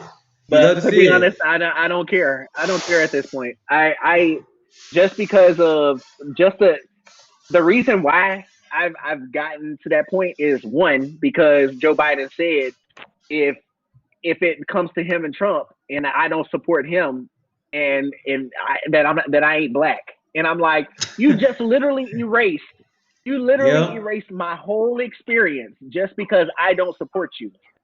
Like, you don't even know what racism. Yeah, and it was a white man. And I'm like, you don't even know what it feels like to deal with racism. And you have the audacity, or in my words, caucasity, to say something like that. I like that. And then on top of that, use caucasity as a word. What'd you say? Is it bad for white people to use caucasity to call out other white people? Well, I mean, to be honest, I let my leftists get away with it just because now that they know what the word means, they know. And I used it a couple times, to be honest. Yeah, so I let them get away with it because at least, I mean, you're calling them out on the BS. That's what you're doing because they, like, the one thing that I say is, when it comes to this, not only that, what Biden said about not being black, then just a week later, or well, 2 weeks later, he comes out and says that black people aren't diverse as the Latino people. And I'm can you imagine Trump said that? A monolith. Dude, can you imagine Trump said that? I'm about to say, if Trump said something like that, it would be hell on earth. Okay? It would be constant. It would be 24/7 media coverage. But if you play for if you got CNN on your side, they'll play defense for you. And then not a defense of Donald Trump. Fuck Donald Trump. I don't like that guy either. But we know all the things that he do because the media hates him. So we got a rightful anger towards Donald Trump. But people don't have this righteous anger against the Democratic Party because they don't talk about the racist shit Joe Biden said. They act like Joe Biden. I will say, except Fox News, because I mean, Donald Trump has his entire media army too. Both parties do. The difference is they do. that you have one media group that pretend Joe Biden didn't actively push for segregation, and they say, "Oh, he was just a young senator." He was a 40-year-old man, bro. He was literally 12 years older than me. He was in his 50s, I think. Can you imagine me pushing for segregation right now? No, he was 12 years old. He was 12 years older than me. He was in his late 40s. He was in his late 40s, early 50s. Yeah, late 40s, early 50s. He was literally 15, 18 years older than me. And they was like, they had like he was supporting racists back in his young dumb days. No, he was an established U.S. senator, bro. Established you senator. Strom Thurmond. Yes. Who the fuck Yeah, exactly. But anyway, let's talk because I'm looking at the Beto news. Okay, yeah. All right, so Beto. All right, let's get on Beto. So because I put a tweet that we about to talk about it, and like he's about to give him an even bigger kiss of death than Nancy Pelosi gave him. Because I remember when Nancy Pelosi came out, so I'm like, bro, Beto, I'm not worried about Beto. Who is motivated by Beto coming out endorsing Joe honestly, Kennedy? it just kind of caught me by surprise. I mean, just being from Texas, like Beto, Yep. I just thought it was. I mean, first and foremost, let's just kind of talk about what transpired with Beto before this. Okay, so if you remember, Bloody Monday. Okay, so let's talk about Bloody Monday a little bit. Yeah. Did the stream go out again? Stream video went out. Here, let's go. I can fix it real quick. Here, it should be fixed now. I told you it turns off sometimes, and I just gotta fix it. Oh, okay. All right. So let's talk about what transpired before that. So Beto, last time we saw Beto, he was endorsing Biden on Tuesday morning, afternoonish, along with Pete Buttigieg and Amy Klobuchar. So let's talk about what happened before that, though, because if you think about it, you would assume just based off of what Beto ran on in 2018 that he would most likely endorse who? Bernie Sanders, because he ran on a pretty progressive platform, and he even ran on Medicare for all. Okay. Exactly. And so, with all of that happening, okay, then all of a sudden you have him endorsing Biden because on Sunday, on Sunday, oh shit, a whole bunch of calls. Jesse Ventura is on. I want to see what he got to say because I know he was. Is he on? Yeah, he's someone that a lot of people was hyped about. Let's unmute him here. Not running for any public office at this time. But I do want to make a political statement in the light of what we live under today and a brief history. First of all, I'm 69 years old now. I'm a graduate of Minneapolis Roosevelt High School. And if you recall the recent events with Mr. Floyd and his death in Minneapolis, that happened right in my neighborhood, South Minneapolis, between Roosevelt and South High School where I grew up. I'm very familiar with it. And so that's a little bit of history of me. I joined the Navy right out of high school. I'm a Vietnam veteran. I came home. The first thing I did, I was rebellious, and I walked with the Stop the Draft movement. I wanted the draft ended because the draft was a horrible thing that was totally discriminating, and the rich kids get out like Donald Trump, and the poor kids have to go. And so, and most of the poor kids were kids of color would have to go to the war. And so I marched against the draft. We were successful in eliminating it. I've also marched for the Equal Rights Amendment for women, and been involved lately. And I marched multiple times to change the name of the Washington football team. So I've always been a bit of a radical in a way, rebel, whatever you want to call me. Dennis Kucinich, the great congressman from Ohio, after dinner one night, called me the greatest free spirit he had ever met. And that was one of the greatest compliments I could ever get from someone like Dennis, too, especially. But my history is I've always been third party. I mean, I voted for John Anderson way back in the Ronald Reagan Same era. here. I have voted third party politics. Voting for Obama in 2012 the last time. I've seen the destruction, and I understand. John Adams, one of our forefathers of the country, warned us. I believe it was Adams. I wish I could vote for George Bush. Political parties take over Jesse the is government. telling the truth. John Adams did say that political parties were going to be one of the worst things that ever happened in Yep, United he was States right. history. He was right. George Washington actually said that in his farewell address as well. Really taken over, and I like He to sure refer did. them as really George Washington one and John political Adams were party. both They're the against corporate political party. parties. Because when I was governor, I brought the third party people together to try to get them under one roof. And unfortunately, it was like herding cats. But I did find out what we had in common. And here's what we had in common. We didn't take the dirty money. That's what all the third parties pretty much have in common. We're not dirty with the PAC money and the dirty corporate money. The other two parties are. And always remember this. The two major parties today, they put their party before the country. You see that constantly.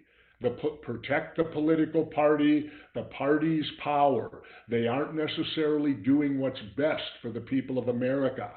That's number one on their priority. Number two, the donors, the money people, the people that keep them in power, the people that pave the way. They're the ones that get the tax cuts. They're the ones that get the money bailouts when our economy tanks.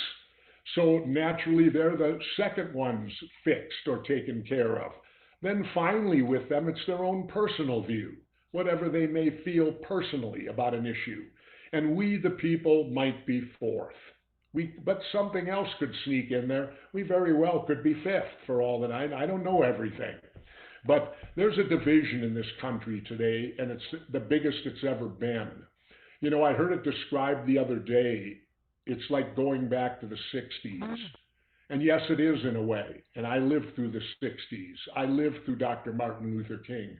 I was a teenager back then. I was a young 13-year-old when President John F. Kennedy was assassinated. And I don't buy for 1 minute Lee Harvey Oswald acted alone, if he acted at all. But that aside, that's another story. But I lived through all that tension. I lived through the death of Robert Kennedy and his murder along with Dr. King. And I thought we were finished with it. But we're not. And that's the thing that bothers me the most today, is the fact that they're forcing me to relive history again. They're forcing me to relive times that I remember in my life today. And I'll state this. I think it's worse today, believe it or not, than it was in the 60s. I think to get to where we're at today, you have to go back another 100 years. You got to go back to the Civil War, because what's happening in our country today is a division in our country. We're being divided up, just like the Confederacy and just like the Union soldiers. And if that happens, it will be a disaster, a complete disaster. Now, why do we need to elect a third-party president? Here is why. No matter if you elect Trump or Biden, the polarization is going to continue and it's going to get worse. It's going to get worse. The only way out is to give them a common enemy, and that's what the third party does. They fear the third party more than anything else, and guess who knows that from experience? You're looking at him. I got elected governor of Minnesota. I had a Democratic-controlled Senate and a Republican-controlled House, much the same as you see nationally today. Now, for the first 3 years, whoever I sided with generally prevailed. But then we got to year 3. I submitted my budget, which I'm required to do. The Democrats and Republicans got in bed together. They discarded my budget. They came back with one of their own. I vetoed it twice. They overrode my veto twice. Subsequently, using the people of Minnesota for political pawns, their budget didn't work. I had left office, and guess what? Minnesota had a $5 billion deficit because they put their party politics and party power before the good people of Minnesota. The pecking order was them first, the Minnesota people second. And there's a great example of it. Now, nationally, that's what you need to have happen. You must give them a common enemy. Somebody, those two parties, they fear the third party movement more than anything else. And they eventually will jump in bed together and they'll be singing Kumbaya by the fireside. And you'll think, how did this happen? Well, it happened because a third entity entered the game. And that's what we need to have happen in America. A third or even a fourth entity should be entering the game now. We're too diverse. I'm fiscally conservative, but I'm socially liberal. Who do I fit in with? I believe in less government. There's a lot of places I think government could be reduced. But I also believe in social issues. I don't think it's the government's business what your sexual preference is. I don't think it's their business. End the war on drugs. It's been a disaster. And, there's all sorts of things like that can happen if we break the cycle of the Democrats and Republicans. But that's what you have to do. You have to break the cycle. And doing that is difficult and will be difficult. It may be a 10 or 20-year process. Remember, they've been in charge this long, and they're going to protect their turf. Now, I just want to tell everyone, thank you very much for hearing me today. I appreciate it very much. I keep trying to get out of politics, but it's kind of like pulling the plug in the bathtub. It keeps wanting to suck you down the drain. But anyway, I still love my country. I believe in my country, and I believe that we can be a better nation and will be a better nation when we're given more than just two choices. Always remember what the late, great Jerry Garcia of the Grateful Dead said. If you're made to pick the lesser of two evils, it means you're still picking evil. Thank you. Jesse Ventura, everyone. That was epic. That was epic. That marks the end I of the honestly, first half of our I'm going to be program. honest. I had no When idea we who Jesse return, Ventura we're now was gonna go on a about 3 or 4 months ago. Other than the fact that he was a wrestler, and after looking into him and looking into what he's done, what he did for his state as governor, I kind of been feeling for him a little bit. So after hearing what he had to say, I'm getting Bernie vibes from him. I really am. I think I'm getting that kind of vibe where, like Jay said, where it was more of like it's more of a running just because it needs to be done type of vibe, and not because I want to, because like Beto, speaking of Beto, like Beto said, is I was made for this. You remember that article that came out? Yeah. The Vanity Fair article or something that came out and said, I was just like, are you kidding me? Like, oh, you're a white male, so you're made to be president. Hey, but right? he skateboards. That sounds like the biggest skateboards, version right? of that sounds like the biggest version of autofellatio I've ever heard in my life. What Beto did? Yeah, definitely. It was unreal. Like, these people think that it's almost like it's monarchy. They think they have a divine, or like a right from God to lead, and it's like, why? Oh, it's true. It's true. You're not ordained by God to run the country. No, you have to actually represent the people. You're not born to lead. You are molded into a person that maybe you should lead because you have the right ideas and the right willingness to fight for the people. But no, you don't just get born to lead. You know what strikes me as weird is that you have a lot of people who are in the Democrats and Republicans, and they profess to be Christians.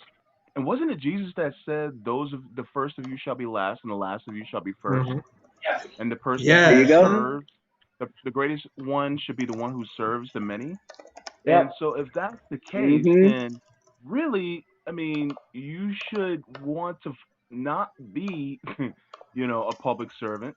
Because if you are, that means that you're actually lowering yourself in a sense of service to people. So the mere fact that people get into it just to get rich or to benefit from a power perspective, really, it cheapens the political process, and it cheapens, the office that they hold. And truth be told, this is Pastor. Right. This is one of the reasons why I think that we need somebody who's not going to be very happy about being a president or being a congressperson, but they feel that they must do it out of a sense of duty.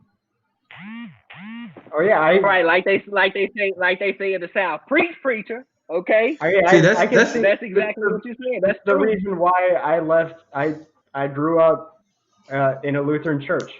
I went to private school, kindergarten through 8th grade. I had to read the Bible constantly, and once I started getting old enough to start thinking, it's like, but you guys aren't following this at all. Exactly. I'm not. I haven't been. I've never been that religious, but I come from a religious family, and I respect their values and their beliefs. And one thing that kind of turned me off is I'll go to church. I see people around me who not acting like the way they preach in church. I see people who are propping up their religion, but they not following the tenets of the religion. Because a lot of people criticize religion because they can be contradictory, which could be true. But I think there's value to have by taking the good parts and ignoring the bad. And people say, "Why you do that? You're a hypocrite." Okay, that's fine, but I'd rather you be a good hypocrite than some guy who's just being an asshole. So I see the value. I see the value of someone taking the religion, the teachings of Jesus, and applying that to help your fellow man and applying that to be a better person. But when I see people who not even trying to be a better person, people who are openly assholes, people who are openly greedy, when I see that, when I see that, I'm like, I'm not impressed. It made me kind of question your entire belief system when I see people, even when I see not like ordinary people. I'm talking about the highest levels, like leadership in this church being openly corrupt. When I see them openly supporting war criminals, when I see them openly supporting corrupt politicians, because that will happen. That's why the Black Congressional Caucus is so powerful right now. They're so powerful right now because they've been propped up by the black churches in the South. Yeah. The black churches in the South is propping up Barack Obama, who's a war criminal. So I'm not impressed with your institution that is propping up war criminals, because obviously that goes against the teachings, the positive teachings of Jesus Christ. That's my. I don't talk about you. If you guys follow my timeline, I don't talk about religion that often because I don't think it's important. I think life is so stressful that anyone, if you have your own personal belief that make life easier for you, go for it. But I'm a kind of person that criticizes bullshit. If I see people do bullshit, I will criticize it. At the same time, I'll leave you alone. But I'm going to openly call you out for being full of shit and being openly hypocritical and a fake Christian, which a lot of them are. Yeah, I'm the son of a... Oh, sorry. You can go ahead and talk. Sorry, I don't want to talk over people. I just, as the friendly neighborhood Christian socialist on the chat, Christ was probably the first... Maybe not the first socialist, but the first, first one that actually got into history that we know about. Exactly. So, Jesus said to a rich man, basically, that if he wanted to inherit the kingdom of heaven, that he had to sell all his possessions and give all his wealth to the poor and needy. But Jesus also said the kingdom of God is within us. So if we want to take his words and his teachings, I firmly believe the way you manifest the kingdom of God, so to speak, is through the left winning. A non-sectarian leftist government that puts people first. I think theocracy is inherently bad. Organized religion may rival organized money in its ability to corrupt hearts and oppress. Well, the problem is organized religion and organized money are not really distinguishable all that much. No, they're bedfellows. No, they're not. No, they absolutely are. Yeah. So it's just, if you want to talk about, okay, Christians and being, if America were truly a Christian nation, we would be a true socialist country, and we would not have theocracy involved. Well, yeah, I mean, Jesus, I agree. His disciples were people that were the very bottom of society. There was tax collectors, prostitutes, people that no one gave a shit about. No one even wanted to like see them exist. Those are the people that he picked. Lepers, the sick, the needy, all of those people. I'd argue he married Mary Magdalene, who was a prostitute, a sex worker. It's very possible. But no, it's very possible. And I mean, as the son of a Southern Methodist pastor, okay, I can so you know it. Absolutely understand. I absolutely understand what the voting block in the South looks like, because I literally saw it every Sunday, every Tuesday, every Wednesday, and sometimes all week if we have revivals. Okay, so I know what it's like.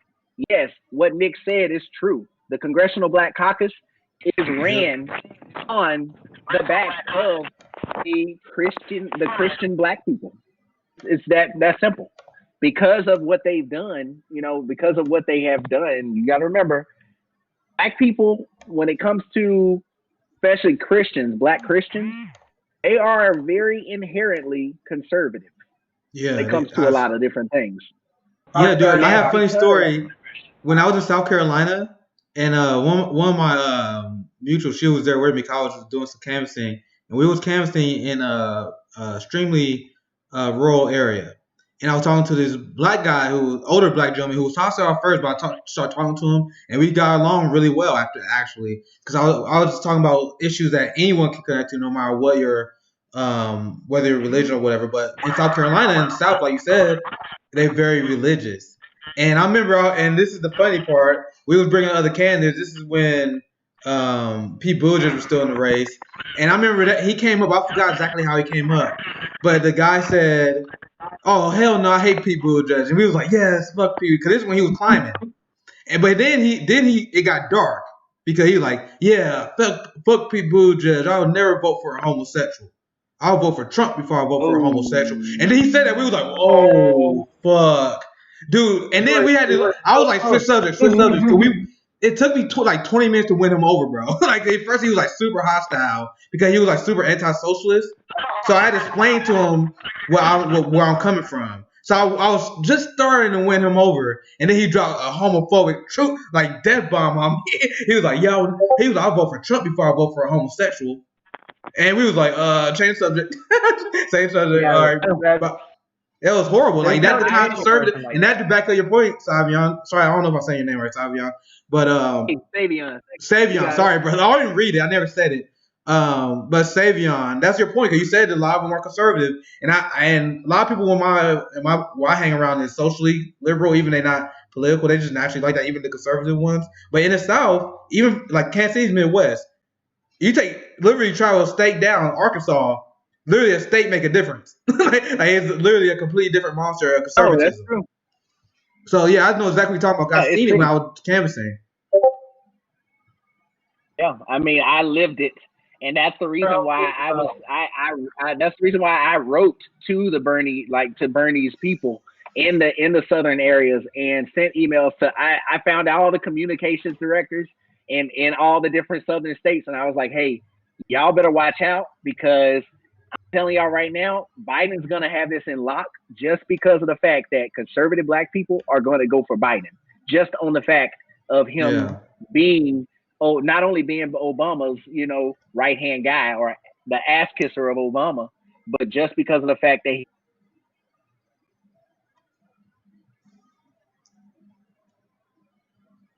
I think your mic might have cut out there, Savion. Yeah, I wonder if it was StreamYard, but I think it's just... No, it's on Discord. Can't hear you. Having the same problem as me. So I'm getting used to managing this shit a little bit. Just take some practice. Let's while he getting mic fix, let's see what Nick's talking about, because they had a quick 10-minute break. I want to see who's next speaking here. Let me unmute them real quick. Chase, it is wonderful to have you with us. He just announced the Thank you so much. I just want to send greetings to everybody. Who's that speaking? Kola Iuha Ichika. I call every single one of you. He ran for Congress and was a Bernie surrogate. To the scores of thousands. Let's listen to him for a little bit. See what I say when we talk about it shortly. Right now, people who we try to reach with our message with our hearts, not only in 2016 when I ran for the United States Congress, but right now, after we saw what happened with Bernie the last time and this time, we're all sharing this same sense of existential dread. It's this negative source clawing at us from within, trying to instill its fear, doubt, and confusion, and hoping not only to exploit our fear, doubt, and confusion, because those same forces which robbed us of any real representation will continue to oppress not only every working American, but every working family in this world. Not to mention those who are represented in those forces who descend from Christian, European patriarchy, who continue to instill in the world Abrahamic-based conflict and expect us to send our sons and our daughters to go die for their profit. As Governor Ventura was saying, it's never them who have to go die. And I say this as a Native American, as an American Indian, on whom citizenship was imposed, American citizenship was imposed in 1924. We went, fought, and died for this country. This world's greatest experiment, as Brother Cornel West says, we went and fought and died for this country. Man, and so now, every single one of these we're at speakers a are point, amazing. if you remember at Standing Rock, the no DAPL struggle, this is when I ran for the United States Congress. Right after I lost to a Trump surrogate in 2016, I joined the front line at the battle for Standing Rock. And there we were able to witness unarmed water protectors, unarmed protesters who were trying to defend all of our rights to free speech, our rights to peaceably assemble, our rights to be free from illegal searches and seizures. We were trying to defend all of America's constitutional, natural, human, and civil rights, not to mention the treaty rights of the original civilizers of this entire hemisphere.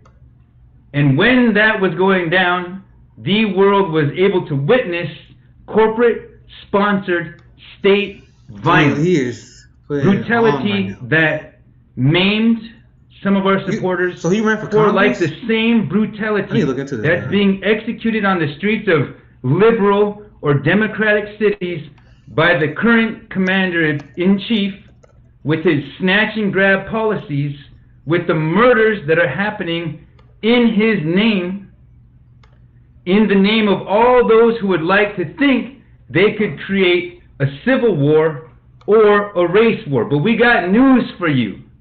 There's not enough racists in this world to make that a war. Yes, we will never lose to those they're not going to win who the Civil would War. That's what seek I'm to saying. degenerate and degrade our people with spiritual arthritis, watching Fox dignity News, they don't as stand a a fucking human chance. family.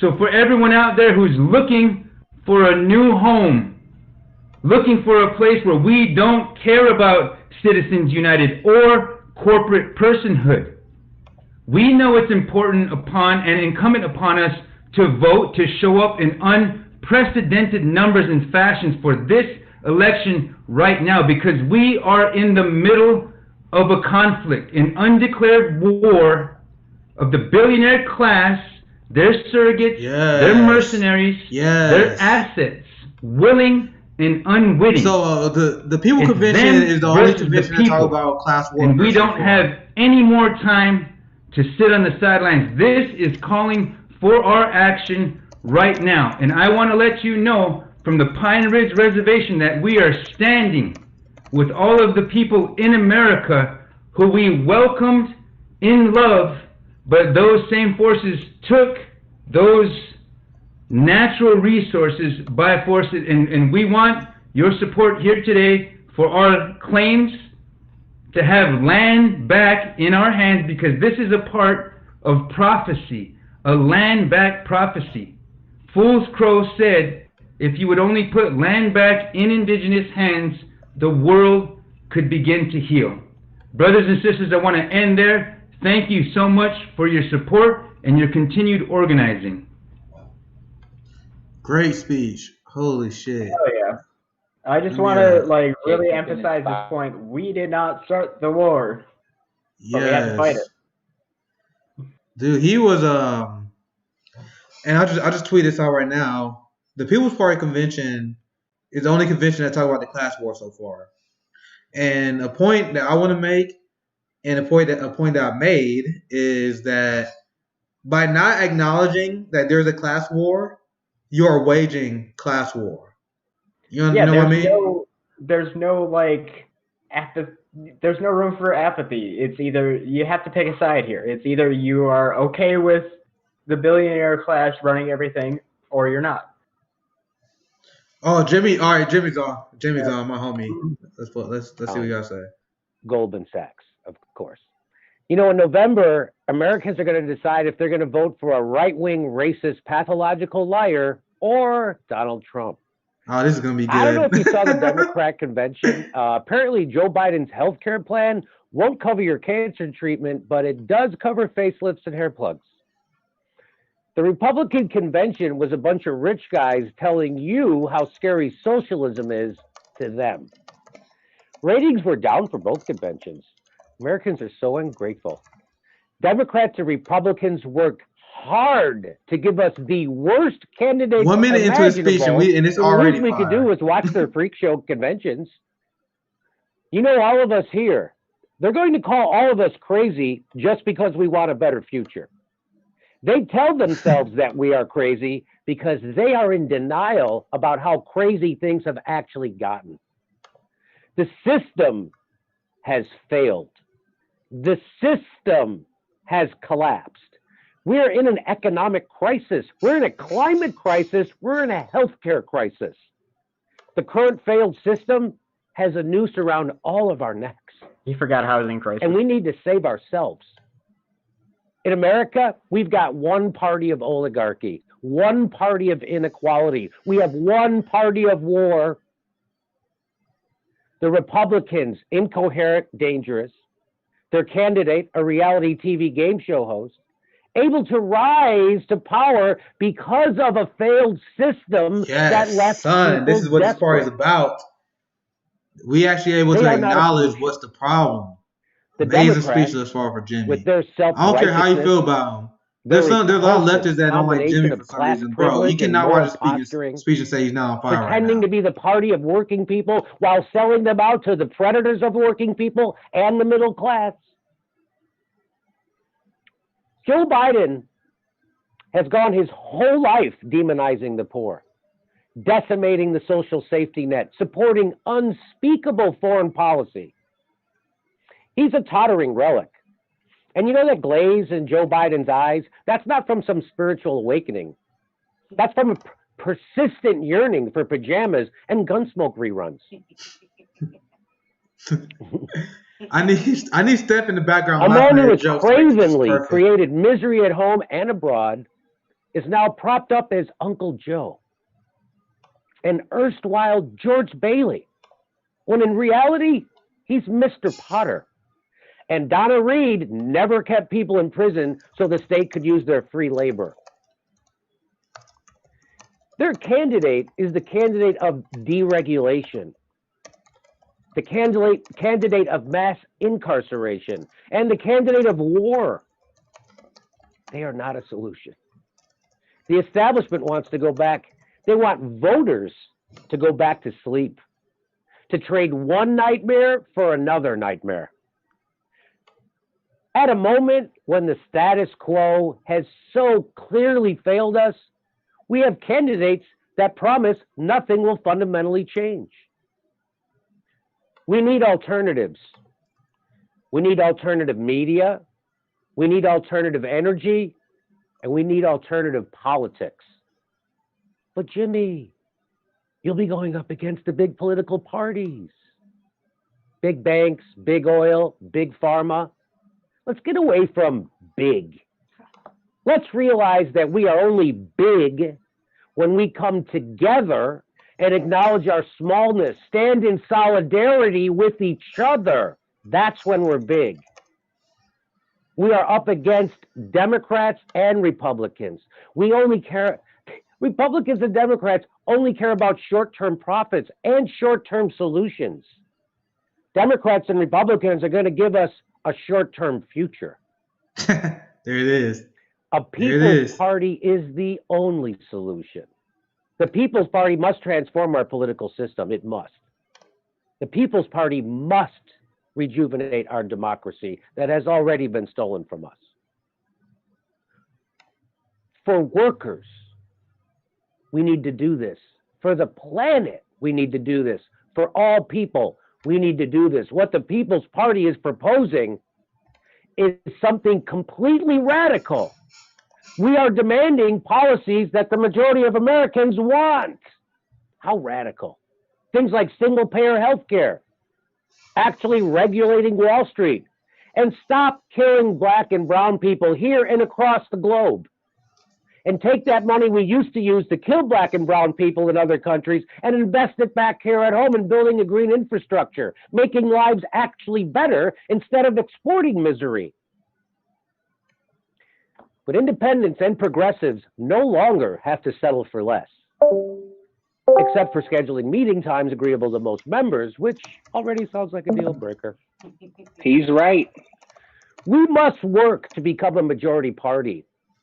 And until we get there, we must be large enough that any party that wants to win must form a coalition with us.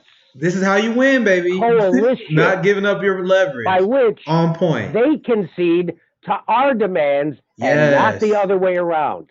A compromise is not a compromise if it's you who's making all the stream video just went up. All right, let me fix it. They are going to concede to the majority of Americans and the policies we want, or they are going to lose.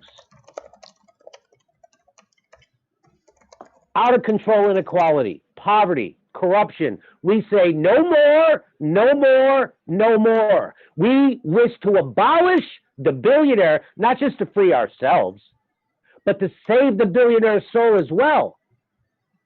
Every day we're told we are prisoners of a two-party system. We are not. We do not have to comfort our jailers, and we can free ourselves from this prison. All this time in our own hands. We've had the key of democracy to get us out. And when we free ourselves, we free our fellow citizens. We need to have the courage to fight for the world we want, no matter what we're up against or how long it takes. We think we're on the precipice of a dark abyss. We are not. When we bring on the sunrise, we will see we are on the cusp of a beautiful new world. This movement must win. Millions of working people are counting on us. The future of the nation is counting on us. The future of the human species is counting on us. People's Party. Wow. Wow. I didn't okay. But my thing, I literally just tweeted this. Jimmy Dore, everyone. I just tweeted this. First time ever hearing Jimmy Dore. Can you hear me? Yeah. Yeah, I can hear you, brother. Go ahead. This is my first time ever hearing Jimmy Dore, and now I actually like him. So I'm gonna be checking out Jimmy Dore because I've never heard him before. I was just like, oh, that's just some white guy talking.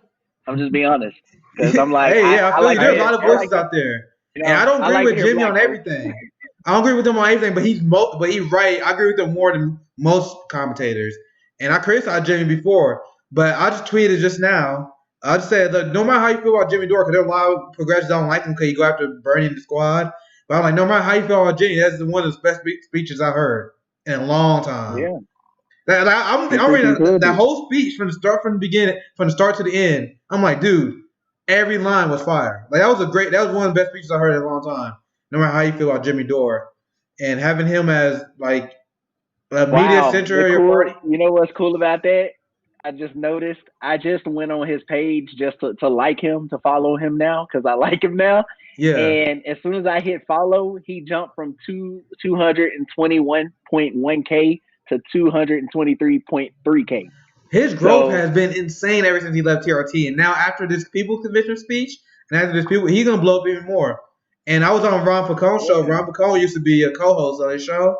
I was on the show this last week, man. I was like, I would love to be able to talk to Jimmy Dore and get on the show because I think we have a lot in common. Ron Pacone used to be on, like I said, I know you didn't watch the show, Savvy, but Savion. Sorry, man, I keep saying your name wrong. Savion. Okay.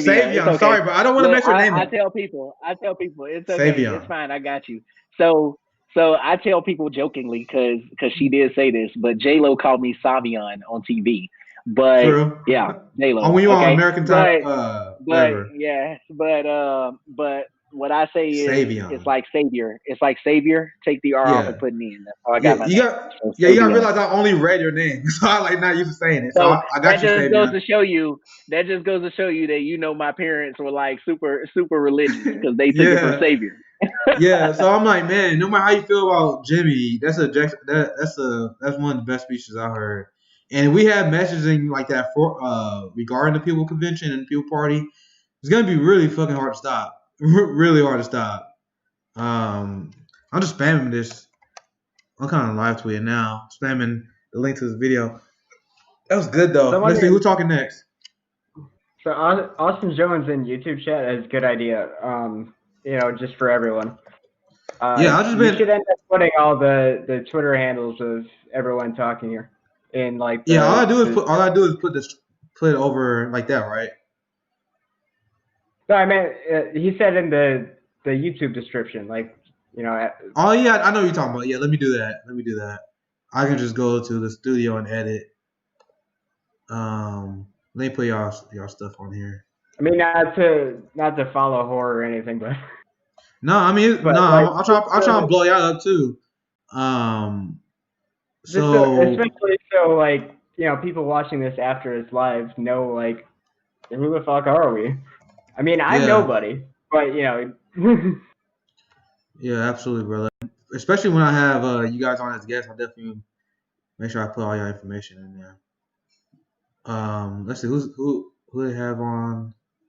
Let me But yeah, also if you like hover over when you're done with that, if you hover over like the video parts with your mouse, it should show all the names of people. Yeah, I'm editing the description now, so you guys will be in the description. And based on what I seen yesterday, this is gonna be uploaded on my YouTube page, so that's always gonna be there for them. Just help me out, Alex. Spell your Twitter handle out real quick, so I had to go back and forth. Oh boy, it's ACAB. Actually, I got it. I don't want. I'm just gonna split the window here. I really wish I picked a different. Like I picked this name like 15 years ago, and then I just kind of stuck with it, and then it's like I can't come up with anything else, and people just know me by this name. Most people call me Enigma, but like that's not the whole thing. But like, yeah, Alex is good. That's why I changed my name. I was Flytime MMA. Flytime is an old name from back when I used to compete. That was our martial art group. I changed my name to Socialist MMA because I'm fighting a new fight and I'm doing something different now. Because I made my Twitter page like in 2011, but I didn't start using Twitter until like late 2018. I haven't been really active. So I had to change my name just so it'd be something a little bit that will describe what I'm actually doing. Because a lot of people are like, what the hell does Flytime mean? I'm like, man, that's a long explanation that doesn't really apply anymore. Like I've used this name for video games a lot, but then I made this Twitter actually had my full actual real name on it. And then when I started actually like talking on it, because I just use it to read news and whatever, it's like maybe I shouldn't have my name out there like that. So. Yeah, me being a people knowing who I am and my name and shit is still weird. I usually it was literally just last year I had like 500 followers in summer. because I was anonymous and I just had Ilhan Omar's I had a picture of Ilhan Omar on my Twitter profile for a long time, and people I got like 40K now. I was like at 500 in July, and I remember I switched from having Ilhan as my profile picture. You see there are a lot of anonymous people on Twitter, and then I had so many people because I'm aggressive against the Democratic Party. I had so many people call me Russian bot. It was constant. So I'm like, dude, I'm like, fuck it. I'm gonna put my real picture on this bitch so y'all know I'm a real person. I put my real picture there, and people were like, oh shit, this is a black guy saying all this shit. And then I swear that's exactly what happened, dude. I would have 500 followers saying the same shit I'm saying to this day. No one gave a fuck. I put my picture on there. I was starting getting followers out there. I'm like, dude, what? I was saying the same shit the whole time. So, so I'm not used to people know who I am, but. Oh no. Yeah, I'm still mad because I lost my verified status on Twitter and had my account blacklisted, unfortunately, as a former hardcore liberal who became a leftist within the last 5 years. And like I think at my peak I was at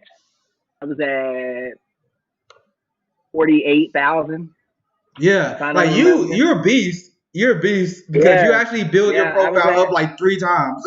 Like, because there are people that struggle. Right? There are people that struggle to get followers with one profile. You did it literally 3 times. At my peak, I was at 48K, and that was with my verified account. My verified, I was on American Idol, all that type of stuff account, and then that got suspended because of Candace Owens. That was Candace Owens because I just had to call her the C word. And so they looking for a reason to get you, and that's a good. She friends with Jack, so all she had to do was probably call him and be like, "Get rid of him," Yeah. So she's just a cunt, so Yeah, basically, right. And so it wasn't that word. It was one that you call black people who don't. That one. Yeah. Oh, okay. Yeah. That's why I got suspended. I'm not gonna say that one. I don't have any right to that. Yeah, exactly, right. So that was the one that got me suspended, and I was at 48K then, and then I had to start over, and then I was reaching out to at the time Fly Tie MMA. And we were like, man, come on, let's strategize to get me back up, to where I used to be. And then I had got to just in one day, I had gotten to 12,000 followers, and then it got suspended again. Yeah, I remember. I was like, all right, I'm gonna help my boy Savion. I'm gonna help my boy out because I was like, man, if I lose my follower count right now, I'll be so mad. So I was like, bro, I feel bad. You had all those followers and they took your shit. I'm like, bro, I'm gonna help you out. So then we got them up. They took me down there like, bro, sorry, bro. I don't know what to say, bro. Which I got your back, bro. One day I was almost at 13K. The next morning I wake up, your account was suspended again. I'm like, what the? And then I did it again. I made another one and got to 7K in one day again. And then same thing happened. And so this time I was like, okay, this time I have to be strategic about it. I know what to do. So I can't say what I did, but I did something and it worked. So I'm just gonna say that. I can't say too much. Yeah. But it worked. Sometimes it pays off to be an absolute nobody on Twitter or any other social media platform. Like my peak, you were talking about your peak in 45,000. So let me go see my peak here. 227. I can check what's on Twitter all the time. Dude, there's some moments I miss. There's some moments I miss being a smaller account, man, because I like to talk a lot of shit. So then, now that I got everything, no one gives a shit what I say. I might get some pushback, but I'm not getting. It's not affecting my life. I block that account. Yeah, I literally don't care. I think that would help. That helped my platform. The one thing that I hate the most, because on my verified account, I had the one person that I had that I loved that I had to follow from was J-Lo. Because Jennifer Lopez, when I was on the show, I was one of her favorite people on the show, and out of anyone, and I'm that must be trippy. Out of any person that was on the show, I was the only person that she ever followed on American Idol. And so I was Nice. like, I had that as a badge of honor, and then I'm like, my account got suspended, and J Lo followed me, and now she doesn't follow me anymore. So Yeah, so man. I was I'm like, like, if my that's the count goes, only I got. time. Yeah, That's the only that's time. devastating. And Jay is on here like, really?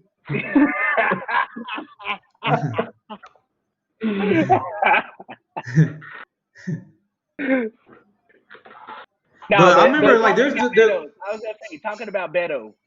So this is ridiculous. What's going on? We already know what happened before with Obama. We remember what Obama did when he made all those calls and made everything happen to stop Bernie.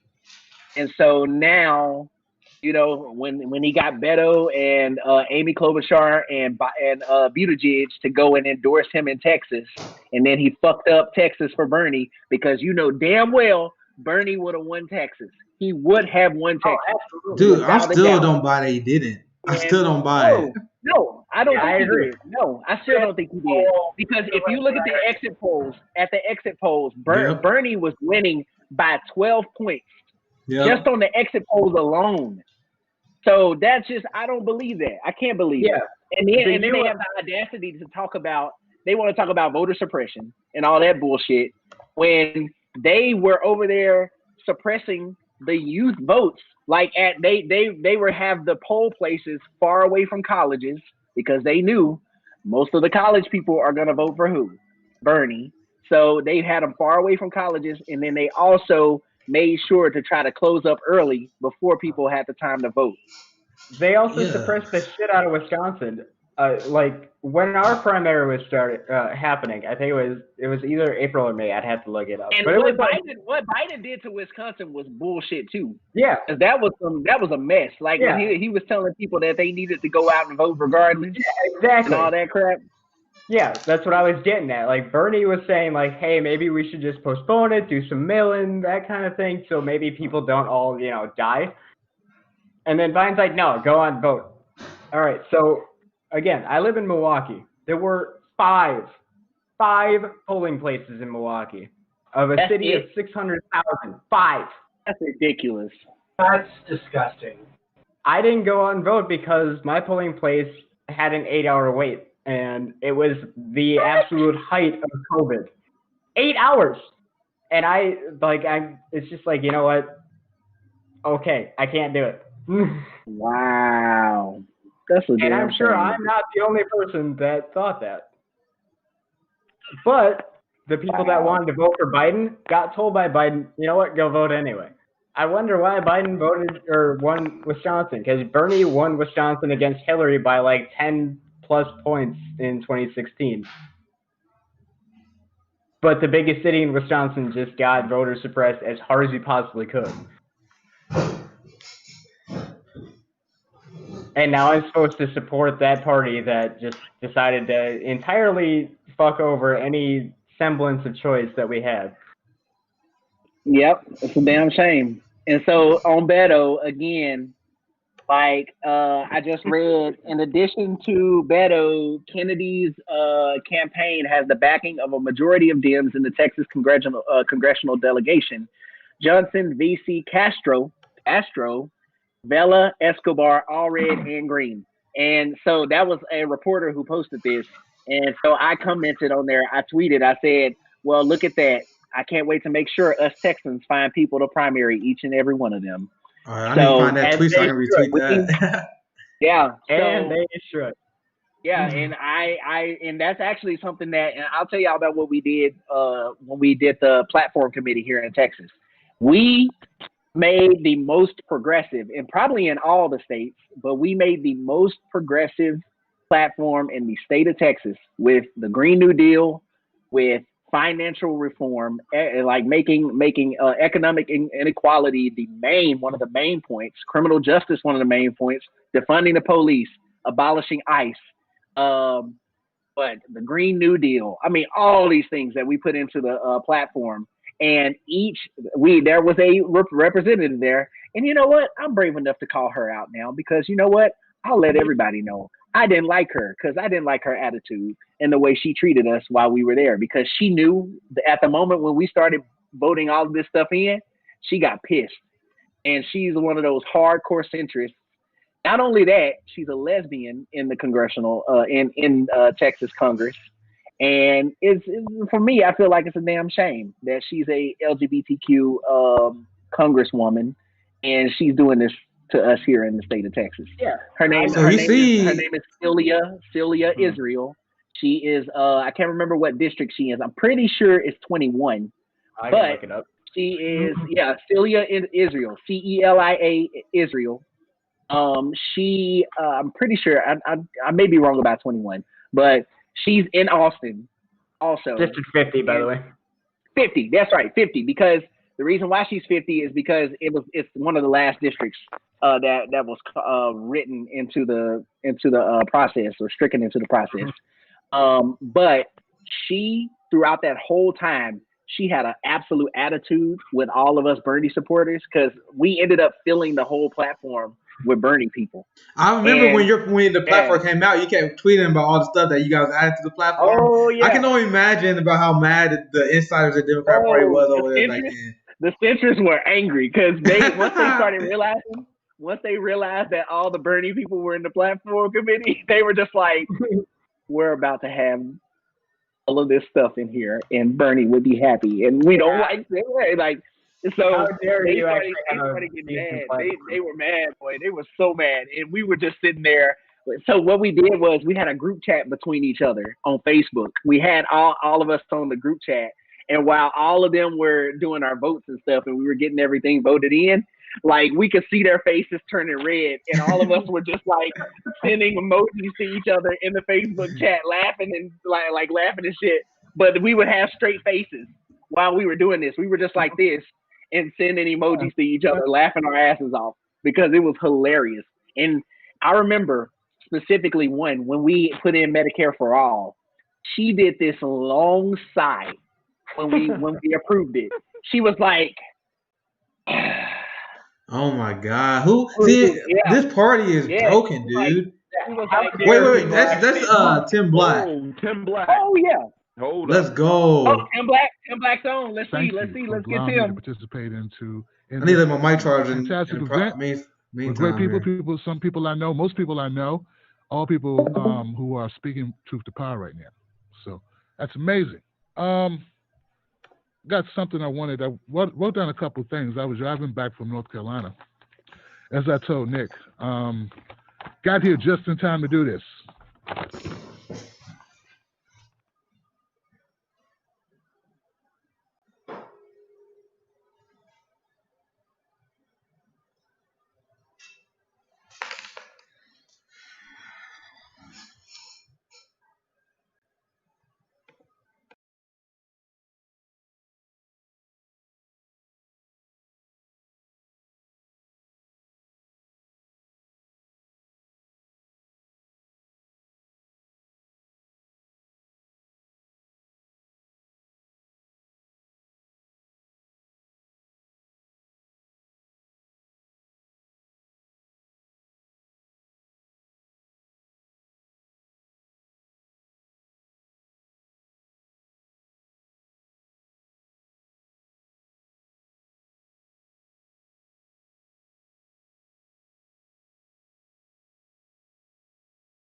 The Democratic Party pretends to like us, pretends that we're good for their votes, or we're good. We're the people that they want to support, that they have our backs. Meanwhile, they don't pass any policies that actually help our communities.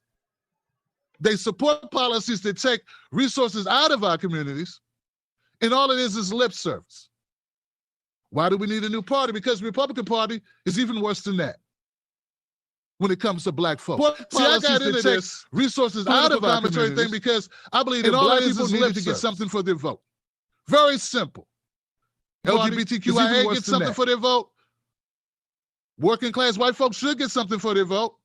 They're too wrapped up in nationalism or patriotism, but they want something for their vote. My Latino brothers and sisters, Hispanic brothers and sisters, they want something for their vote. Damn it, black folks need something for their vote besides Jim Clyburn telling them, I know Joe Biden. You know what? Fuck Joe Biden and fuck who you know. What I know is that, damn it, black folks need something for their vote besides Jim Clyburn. And he won't go to jail. The shooter won't go to jail because he's a cop. We need a new party because this has been going on far too long. We're good. We need a new party because the shooting and killing of black folks, like Tamir Rice, who had his brains blown out. Hello, somebody. Shout out to Nina Turner in Ohio. That cop is probably now a cop again because that's how shitty the Democratic Party is and the Republican Party is. Why do we need a new party? Because Breonna Taylor is even worse than that. We can't even get a trial, Johnson, when it comes to black folks. She was shot in her own fucking bed, and we can't get a trial. Because I believe we need a new party because we're not imbeciles. We're not morons. See, they think we're stupid. Something for their vote. They think we're stupid. They think we're afraid. White folks should get something for their vote in bed, and we can't get a trial. I believe we need a new party. Imbeciles. Killing morons. Nobody like you need a hole in their head. Damn it, which is exactly what happened to a demonstrator in Kenosha, Wisconsin, when what's his name, this freaking, Kyle Rittenhouse, Joe Biden, that's producing. See, Kyle Rittenhouse is the shooter, the 17-year-old kid who shot the two besides Jim Clyburn, and he won't go to jail. The shooter won't go to jail. This is going to continue to happen. As more and more people lose their fucking minds. We got a pandemic. We need a new party because we have earthquakes. We have floods, and we have Joe Biden, and we have Donald Trump. And these are all natural disasters. That cop is probably or unnatural disasters. Because that's how shitty. So we need a new party because we know to get anything done that helps us, and we have it's going to be like Joe Biden, and we getting 10 pounds of shit in a 5-gallon bucket. She was shot in her own fucking bed. Hey, Nick, just mute your mic in Discord. I've been trying. I'm sorry. That's the reason why we need a new party, because we realize that the corporations own this one. This one's been bought and sold. The Democratic Party's been bought and sold. And after what they did to my man Bernie Sanders 2 times, hey, look, I'm a loyal person. But I can't sit around for time number 3. I don't know what you're going to do, but I know what I did in 2016. I took my ass down and voted for Dr. Jill Stein. I will take my ass out and vote Green again. Kyle Rittenhouse, Joe Biden, that's producing. That's what I would do. Kyle Rittenhouse is the shooter. And I will help Nick. And I will help her. And just help anyone else who wants to help me dismantle this bullshit that we're living under. Sorry about the echo problem, guys. Like, this has been a very long stream, so my headphone batteries keep dying. So I've been trying to work around it the best I can. Usually, like, for my plans for these podcasts, I don't plan to have it that long. But it's not going to be any long. It's just a special event. I appreciate you guys trying to do it. This is a country that doesn't care about its vets. If you don't care about its vets, you damn sure don't care about you. Getting 10 pounds of shit. This is a country that we let veterans freeze to death on the sidewalks. We pick their dogs up and take them to shelter. I'm sorry. That's America. That's the reason why we need a new party. Fuck what you realize that the corporations. In closing, I'd like to say, this one's been brought and sold. We need a new party because we have children. And after what they did to my man Bernie Sanders 2 times, hey, look, I'm a loyal person. We have neighbors. But I can't sit around for that people all over the globe who are suffering under the regime change. I don't know what you're going to do, but I know what I did. We need a new party because we know the parties that we have in place are not going to fix that. We will all die on this planet. That's what I would become obsolete. That will help Nick if it's left up to them. Help anyone else. The polishing, the brass, and the sinking shit. Sorry about that. Don't do it. Don't be a part of it. Stand against it, as Dr. Cornel West says. It's all about what you do before the worms. Tim Black, follow me at Real Tim Black. I love you. For these podcasts, I don't plan to have freaking killed it. That long. Good job, Tim. It's a shame because I missed a lot of his speech because of this. I appreciate you guys trying to do it. Tim Black killed it. I hope everyone can hear you guys. I can't hear anything. I'll just let you guys know while we let veterans freeze to death on the sidewalks. Okay, you can't hear me? That's America. I think he has like his audio muted because it was looping on stream. Okay. Yeah, I honestly, Tim killed it because he actually summed up. I mean, how black left is still right now because we don't want to support Joe Biden because he's a piece of shit, then we definitely don't want to vote Trump because he's also a piece of shit. So I mean, we really, honestly, we're in a bigger conundrum than most people just because of the fact that we have one party. I wanted to hear Ryan Knight too. Right. Well, I'm trying to see if I man, what's all that We are seeing unarmed black people being murdered by the police. We are seeing an immoral and rigged economy where billionaires like Jeff Bezos. You gotta get some like this is gonna get fixed real every quick. single day. Just get some wired ones. This is a shame. And rather than meet this moment with great struggle with bold policy solutions to move our nation forward, both corporate parties in Washington are doing what they do best. You can't hear me? Putting their corporate donors I think he over the has- basic needs of I the think he American has like his audio muted. and we need to because be it was very looping clear on about stream. this because one of the corporate parties likes to sedate us with killed it platitudes, because hope and he change. actually summed But up. make no mistake, I mean, how they are basically bought and paid how for by black the leftists very feel same right now. corporations Because and oligarchs we don't want to support as the Joe other Biden corporate because party in he's Washington. a piece of shit. And Then progressive we definitely giant don't want to Henry vote Trump because he's also a piece of shit. So I mean, we really, honestly, we're in a bigger conundrum than most people just because of the fact that we have one party. I wanted to hear Ryan Knight too. Right. Well, I'm trying to see if I man, what's all that We are seeing unarmed black people being murdered by the police. We We are seeing an immoral and rigged economy where billionaires like Jeff Bezos. You gotta get some like this is gonna wired get fixed real headphones. quick. Single day. Just get some wired ones. This is a shame. And rather than meet this moment with great struggle with bold policy solutions to move our nation forward, both corporate parties in Washington are doing what they do best.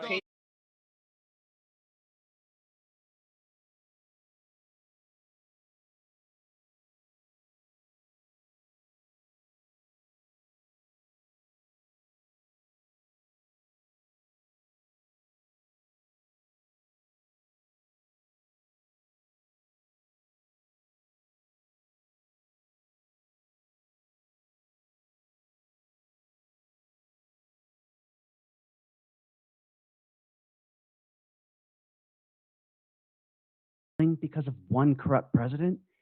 America is failing because our entire system is corrupt. We've had 40 years of failed trickle-down economics for the working class and 40 years of bailouts, tax breaks, subsidies, and socialism for giant corporations in the ruling class. We've had 40 years. America is failing for the trickle-down economics that we live in an oligarchy and 40 years both parties serve the ruling class. And we won't save this nation by just changing our corrupt president. We have to do so much more than that. We have to actually change our corrupt system and our policies, which are rigged to favor the ruling class. And the numbers tell the story here. The numbers don't lie. Over the past 30 years, There's top still like 1% the right-click gained menu $21 that's on billion stream, but in otherwise wealth, it's good. while the bottom There you go. 50% lost a staggering Yep. $900 billion in wealth. And this massive wealth transfer didn't happen because the 1% worked harder than the bottom 50%. It happened because both corporate parties are owned by the 1% and passed laws that favor the ruling class and exploit. Yeah, I should be. The I'm not 1% muted. worked I was harder just talking because to they them. rigged the system against us. It happened because now it's time for us to unrig it Wait, by breaking the duopoly and building a party that serves the needs of the American people. Yeah, I should be. I'm not muted. I was just talking to We are them. all losing against it. It happened because now Democrats, leftists, independents, and yes, even Republicans all deserve a better nation than this. And if we just step back and think about it in simplistic terms, how are we ever going to solve these systemic problems facing the nation when both parties are bought and paid for by the very I think it's all corporations good now, who so. profit off of these systemic problems? For example, how I are don't we know going what to that solve was. the climate crisis when both parties are in the pockets of the fossil fuel industry? How are we ever going to stop the racial injustice crisis when both parties are in the pockets of the for-profit prison industry? How are we ever going to stop the cost of healthcare crisis and the lack of healthcare crisis when both parties are in the pockets of big pharma and the giant insurance companies. How are we ever going to stop the economic inequality crisis when both parties are in the pockets of the billionaire class? The obvious answer to every single one of those questions is we won't. Nothing, and I repeat, nothing will fundamentally change in this country as long as corporate greed rules Washington. The only way to build a better America is by coming together and building a new major progressive party that is free of corporate money and free of corporate influence. And that is why this is our moment. This is our time. It is our moment to build. I'm pretty sure Ryan Knight is a that big will reason why my follower count fight blew up. for the poor. I'm gonna just and throw the that out working there. class. It is our moment. I give him a to lot of build credit. He party retweeted shit that out will of me. unapologetically I'm fight pretty sure for he's the racial reason why my justice account and blew economic up. justice. Him and a few and other people. environmental justice. It is our moment. So I Yeah, I appreciate that, think man. honestly, I used to unapologetically challenge fight to Ryan raise the minimum wage to earlier $20 an hour. in the early 2000s, It like is our 2020. moment. Yeah, back when like he in was January, more when he was centrist. more, Unapologetically fight for Medicare for yeah, all when he to was save more our when he was more people Warren, and a Green New Deal and to save our I used planet. to challenge him, and It he ended up is following our me moment on my other to build account, a and party was He's like, cool, that will man. fight I for universal yeah, public he was college, like listening to trade, me, and like and he tech used to DM schools, me and so like that ask workers me like, have the why is it tools that you to support him, compete and like in this why won't you 21st support century Warren, economy. and like why It won't is our you like moment what is it that to you don't build a like about Joe party Biden, that or will like what is it that you don't like unapologetically about fight to by cut the Buttigieg and all of Pentagon these other budget people, and in I would just half tell him and like finally these are end like these just straight up endless facts wars. about why I don't And support it each is our and every moment single one of these to people. build. He was like, but like Kamala's a black woman. Like, why don't you support her? I'm like, hey, I love black women. My partner's a black woman, and I like will support black women when it comes to the things that are good. But so the things that she's done in her past, I don't support, and that's the reason why I Yeah. don't support her. And like he actually like straight up would listen to me, and so You I can tell like he a good. I You can get tell he a good faith actor because he listened to leftists and he evolved. I never engaged with him when he was a Warren supporter because once again my thing I wasn't trying to attack people. I wasn't looking to punch down. I was looking to challenge system. So I remember when he was a big Elizabeth Warren stan, and I was like, all right, I just don't care about this guy. I literally was just thinking, like, I don't care about him. And then he started to switch to Bernie. He started becoming a revolutionary. And then I started to retweet him. I started to comment on his stuff. And I would comment on his threads, and he would retweet me almost every single time. And then I swear, I'm saying he was just one of the people that was, because he got like 300,000 followers, like shit. He was one of the reasons that helped me blow up. And I hope I can get him on the show eventually because we good friends. We pee him every once in a while, promoting tweets and stuff. But he's a good guy, man. I'm excited to see him getting the platform. That every See what single else he's saying. person in this country has worth and dignity, and it's time that we have a party that represents them and represents the people's interests of this nation. So I encourage you, go to peoplesparty.org right now. Join our fight to unrig this corrupt system and build a party, a government, and an America that we, the people, deserve. Thank you. I actually haven't heard him talk that often. Give a good speech Thank though. you, Ryan. Thanks for Me your either. tireless work Me keeping either. together And the I'm People's like Convention. I'm glad he's pulling You've out heard so much those about what is historical wrong quotes from as well, people because of all I walks mean of life. it just goes to show you Um, how corrupt it's been from the start, even just almost 100 years, or 72 as he said, but that's almost 100 years, and that just goes to show you how corporatocracy has grown even more way since the 1940s. Yeah. Ridiculous. So this is what I'm gonna do. I think this was a great. I feel like after having this stream that we are at like 4 hours and 40 minutes. After doing a stream this long, I feel like I think when we do our podcast, when I have you on, Savion, I think we'd only have like maybe a 45-minute hour. That's when I'm gonna do my show. After doing this for like 4.5 hours, it's like, man, doing an hour something is gonna be really easy. Like that seems. Yeah, man, you could do some Joe Rogan-esque type stuff, man. Yeah, that pretty much was it. Like we went over a lot. Like Joe Rogan, longest podcast would be like 4 or 5 hours. That pretty much what we did. So what I'm gonna do is the next time my headset about to die, we can just wrap up. And I'm gonna go live tomorrow.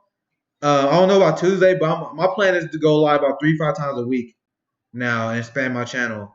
And I said it earlier in the stream, you guys got open invite. If you guys see me streaming, you guys got the Discord. I mean, hit me up and I'll be happy to bring you on because I plan on doing like a 45-minute show 45-minute hour. But if I'm riffing, I can go longer than that. We see. So next time my earphones about to die, instead of having audio problems like we had for the last hour, me trying to because every time my headphone die, I had to reset the entire volume on the computer and the stream. So next time get headphones that are corded, so it doesn't happen. Yeah, I have headphones like that. I'm streaming at my mom's house because she got better hearing than me. Next time I'm gonna have way more equipment and I'm gonna have backup headphones. So that's the plan for now. Like as soon as my headphones go out, instead of going to audio problems, we're just gonna call the stream and we just take it from there. So when Nina Turner and Cornel West come on, I'm definitely gonna be all in. I'm gonna rewatch a lot of those speeches because I missed some of Tim Black's jokes. Cause I saw you guys cracking up. I missed some of it. So I'm actually gonna rewatch some of these speeches later. But for now, I'm gonna just call it whenever this earphone. We can keep going until my earphones go out. It's gonna be here soon. But yeah, I'm gonna take it in. Go ahead. I'm just saying, like, otherwise we can just take a break and let your headphones charge, and then like once Cornel West and Nina Turner are done, we can come back, or we can just wait. I mean, the only reason I say I'm gonna call it is just because, like I said, I'm not at my house.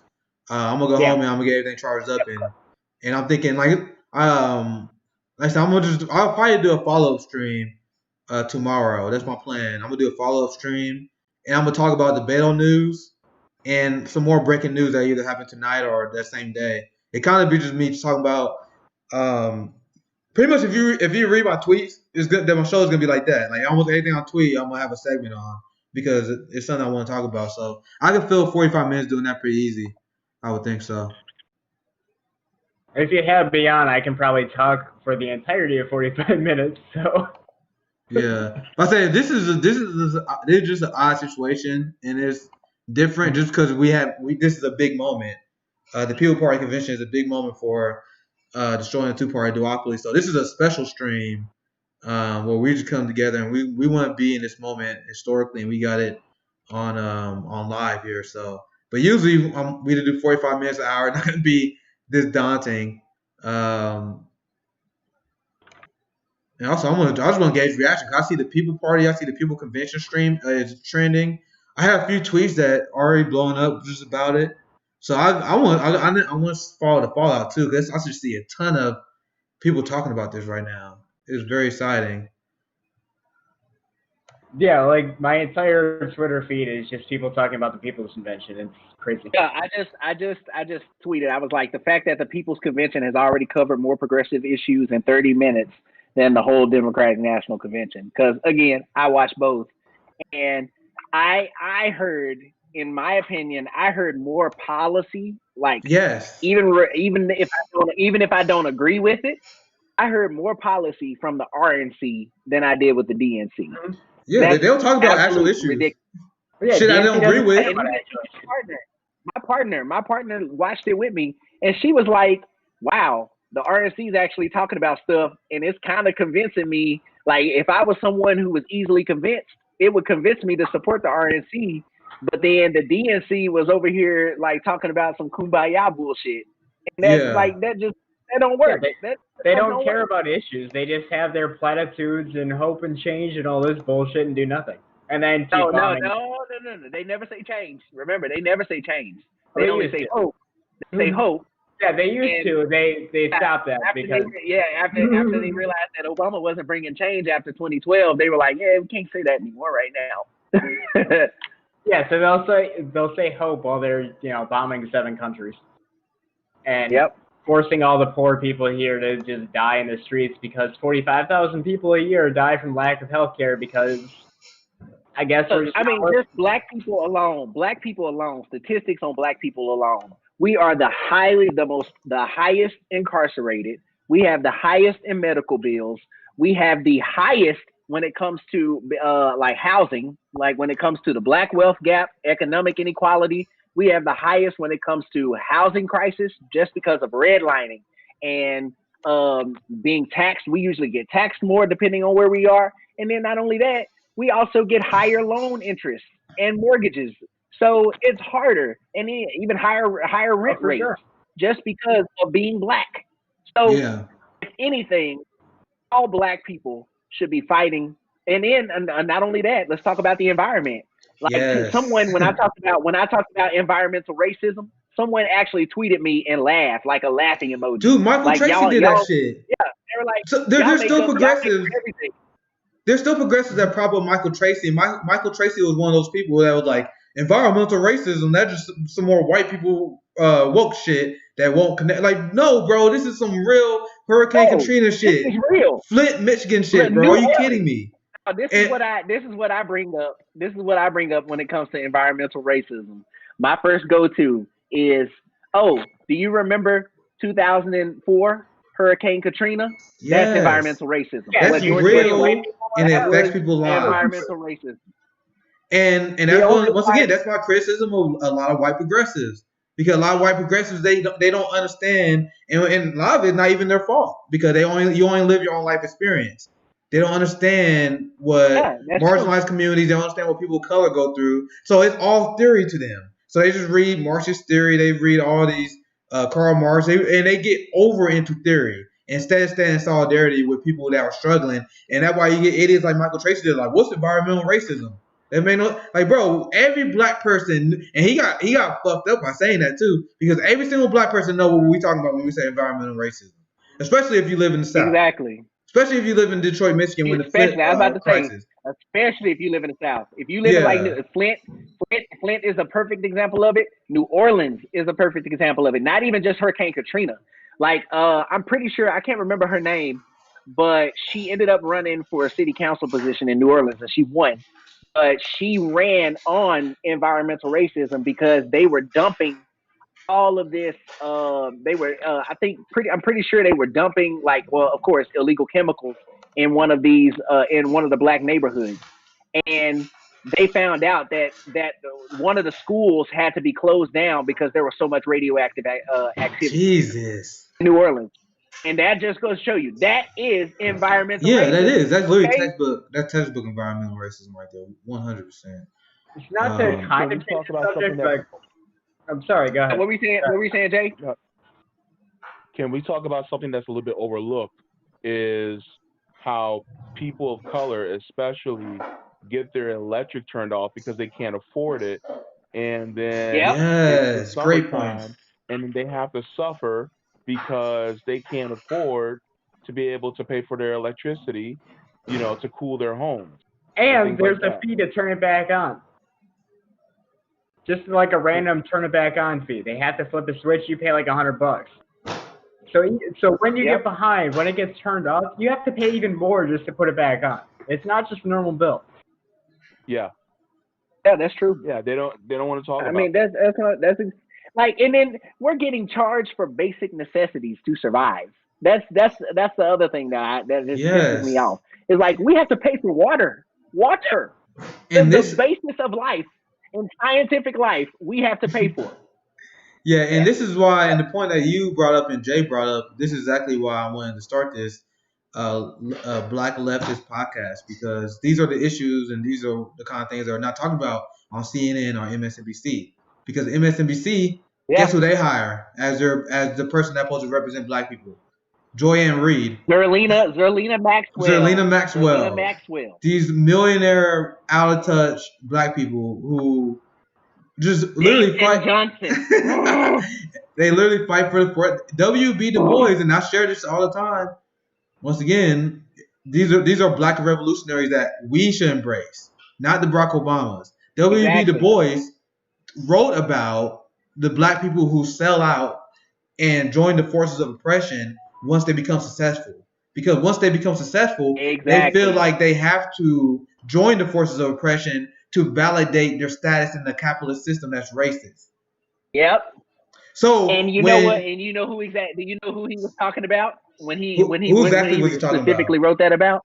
Who exactly? He specifically wrote that about the one black man who created that one word that I absolutely hate because Democrats use it too, just as much as Republicans. Bootstrapping. That was Booker T. Washington. Real? I didn't look into that. Booker T. Washington was the one person. Oh, dude! And I taught this to my kids in high school. When we did Black History Month, I did I didn't talk about W.E.B. Du Bois just alone. I talked about W.E.B. Du Bois versus Booker T. Washington. Yeah. Because this was the intellect where it went two different ways. So when you had W.B. Du Bois and Booker T. Washington with black, because this was right at the height and the end of slavery. And you had W.B. Du Bois, who was the first black man. I will also say this. W.B. Du Bois was the first black man to graduate from Harvard University. Okay. So that was one thing. And he was a black intellect. But then you had Booker T. Washington, who was a success on his own as well, in his own right. Booker T. Washington didn't go to, well, at first, he didn't go to college. He was born a slave in the South. He overcame slavery, became a millionaire just alone by being one of those people, you know, as they say, a bootstrapper who worked his way up, and then he ended up forming a college with an admiral in the Army who bestowed upon him Tuskegee University, and then that's when he built up the universities and became a professor at Tuskegee University, or the Tuskegee Institute. And then he was a success on his own and became a millionaire off of labor. So yes, Booker T. Washington was a success. He was a very successful man. And then that's when you started to get those two different sides. You saw the fork in the road for black people. This is definitely there something. Was W.E.B. Du Bois. Sorry, but I didn't mean to interrupt you, Omi. But this is definitely something I want to talk about some more, because I know I did a lot of reading about W.B. Du Bois. I'm not too familiar with Booker T. Washington. I heard the criticism that you lay on him right now. I feel like this is something that we can talk about in great detail. Sometimes I want to kind of have the conversation. I love talking about. I love talking about like the history of black movies and stuff like that. So that's amazing. I didn't mean to cut you off though. I'm just saying that this doesn't. No, you're good. Cause trust me, I'm a history nerd, so I can get into it and I can talk for hours about it. But basically, it was Booker T. Washington who he was focusing on, because Booker T. Washington, he did some great things on his own with, but Booker T. Washington ended up doing, they brought him at a convention in Atlanta to speak at, an all-white convention where the president was also at. I can't remember what president it was. I don't know if it was Hoover. It may have been Hoover at the time. I can't remember. But basically, he came to this convention and he basically said, black people, we need to create our own economic strength by basically being under white people.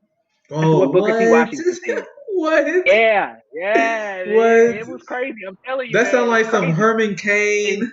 That sounds like some Candace Owens. He was the first Candace Owens. No, for me, it reminded me of Ben Carson. That's who the first person that came to mind for me. Oh, dude, that's what I'm gonna name it. When we do our video talk about this, I'm gonna say Booker T was the first Candace Owens, and we didn't talk about it. That's literally the title of that stream. That's what it was. That's what it was, and he was like, we need to build our own economic force within our community, being subservient to white people. That was what Booker T. Washington said. And W.E.B. Du Bois was like, what the fuck? Are you crazy? Yeah. Like, basically, in the times. And so W.E.B. Du Bois was like, hell no, we don't need to do that. And that's when he wrote that. That's when he wrote that article about Booker T. Washington. He didn't say his name, but that's who he was alluding to. That was like, that's when. That's like when Dr. Cornel West and Michael Eric Dyson go after it. But yeah, I definitely want to talk about that, because, like I said, I like studying history of black revolutionaries, and that's definitely a topic that we can talk about for a while. Yeah, all right, I hear the beeping. There's a lot that's more into it, because there were a lot of problems within W.E.B. Du Bois's people too, especially with the NAACP. Because if we look at the NAACP now, they're just black boomers who don't give a shit about black people. Yeah, you saw what I had to say about them. You saw what I had to say about them. We can I'm about to say we can do a whole 45-minute story on them too. But that's what it was like. There was a fork in the road, and then W.E.B. Du Bois went his way, and then he had black people on his side. Then you had Booker T. Washington, who went his way, and he had black people on his side as well. And that's where you have that theory of bootstrapping that came out of it. Yeah, so I feel like that's a great way to put an exclamation mark on this. It was a very fun stream. I can't believe I think it's been like 4.5 hours now. That's crazy. Come on, my headphones beeping again, and like I said, I hope a lot of people are listening because like this yeah, is dude, what we've need to been have, we've especially in been the consistently leftist having party. viewers, and I tweeted it out, and we actually spiked. We got a lot of like overall viewers looking at this my YouTube studio, so I think we did good. And once we actually have more concise discussions, like whenever we talk about the Booker T. Washington W.B. Du Bois thing, that would be more like a 45-minute combo. I think those videos gonna be doing really well too. I think that'd be something a lot of people be interested in talking about, hearing us talk about. So once again, I'm gonna just call it for now. Like this stream was good, it was awesome. So I'm gonna just plug in and I'm gonna be live tweeting while I hear from Nina Turner and Dr. Cornel West anyway. Someone told me that the convention was only 2 hours long. So I actually only planned this stream for being like 3 hours. Yeah, but we're almost 5 hours in. And the headliners haven't even talked yet. So that's why we can call it 4 hours already. Yeah, so I'm gonna call it now, and I'm gonna be streaming tomorrow sometime. If you guys want to join, we can do like another post follow up. I think it'll be a good thing. I think it'll be a good thing to have everybody do their, like your Twitter handles or your Facebook, whatever you want to talk about. Like, cause like another thing that I think we really should do. I absolutely loved No Comrade Under 1K. I thought that was awesome that we were, bringing up each other. Yeah. And so I think a lot of people are speaking in. Yeah, that's what my channel is gonna be all about. My channel is literally passing the microphone because I was blessed with this platform. I'm like, dude, I be getting followed, then I'm like, bro, what is happening? why you want to follow me? So I feel blessed that I got this platform. So now what I'm gonna do what Ryan Knight, I'm gonna do with Beth, I'm gonna do with the other Beth, I'm gonna do what they did for me. Pass the mic. I'm gonna pass the mic over, and I'm gonna get people on my show and promote. That would No Comrades Under 1,000 was all about. So especially coming from this point of view that you don't hear on the corporate media. I called myself a citizen journalist for a long time. When I went down South Carolina, talking to people down there, I was telling their stories as a citizen journalist. And that's what my channel is going to be. So anyway, I'm going to end it with that. I'll be in touch with some of you guys, and I'll be streaming tomorrow. Like, I had no pressure, and we're going to see what we can do. So anyway, I appreciate you guys. I'm going to call.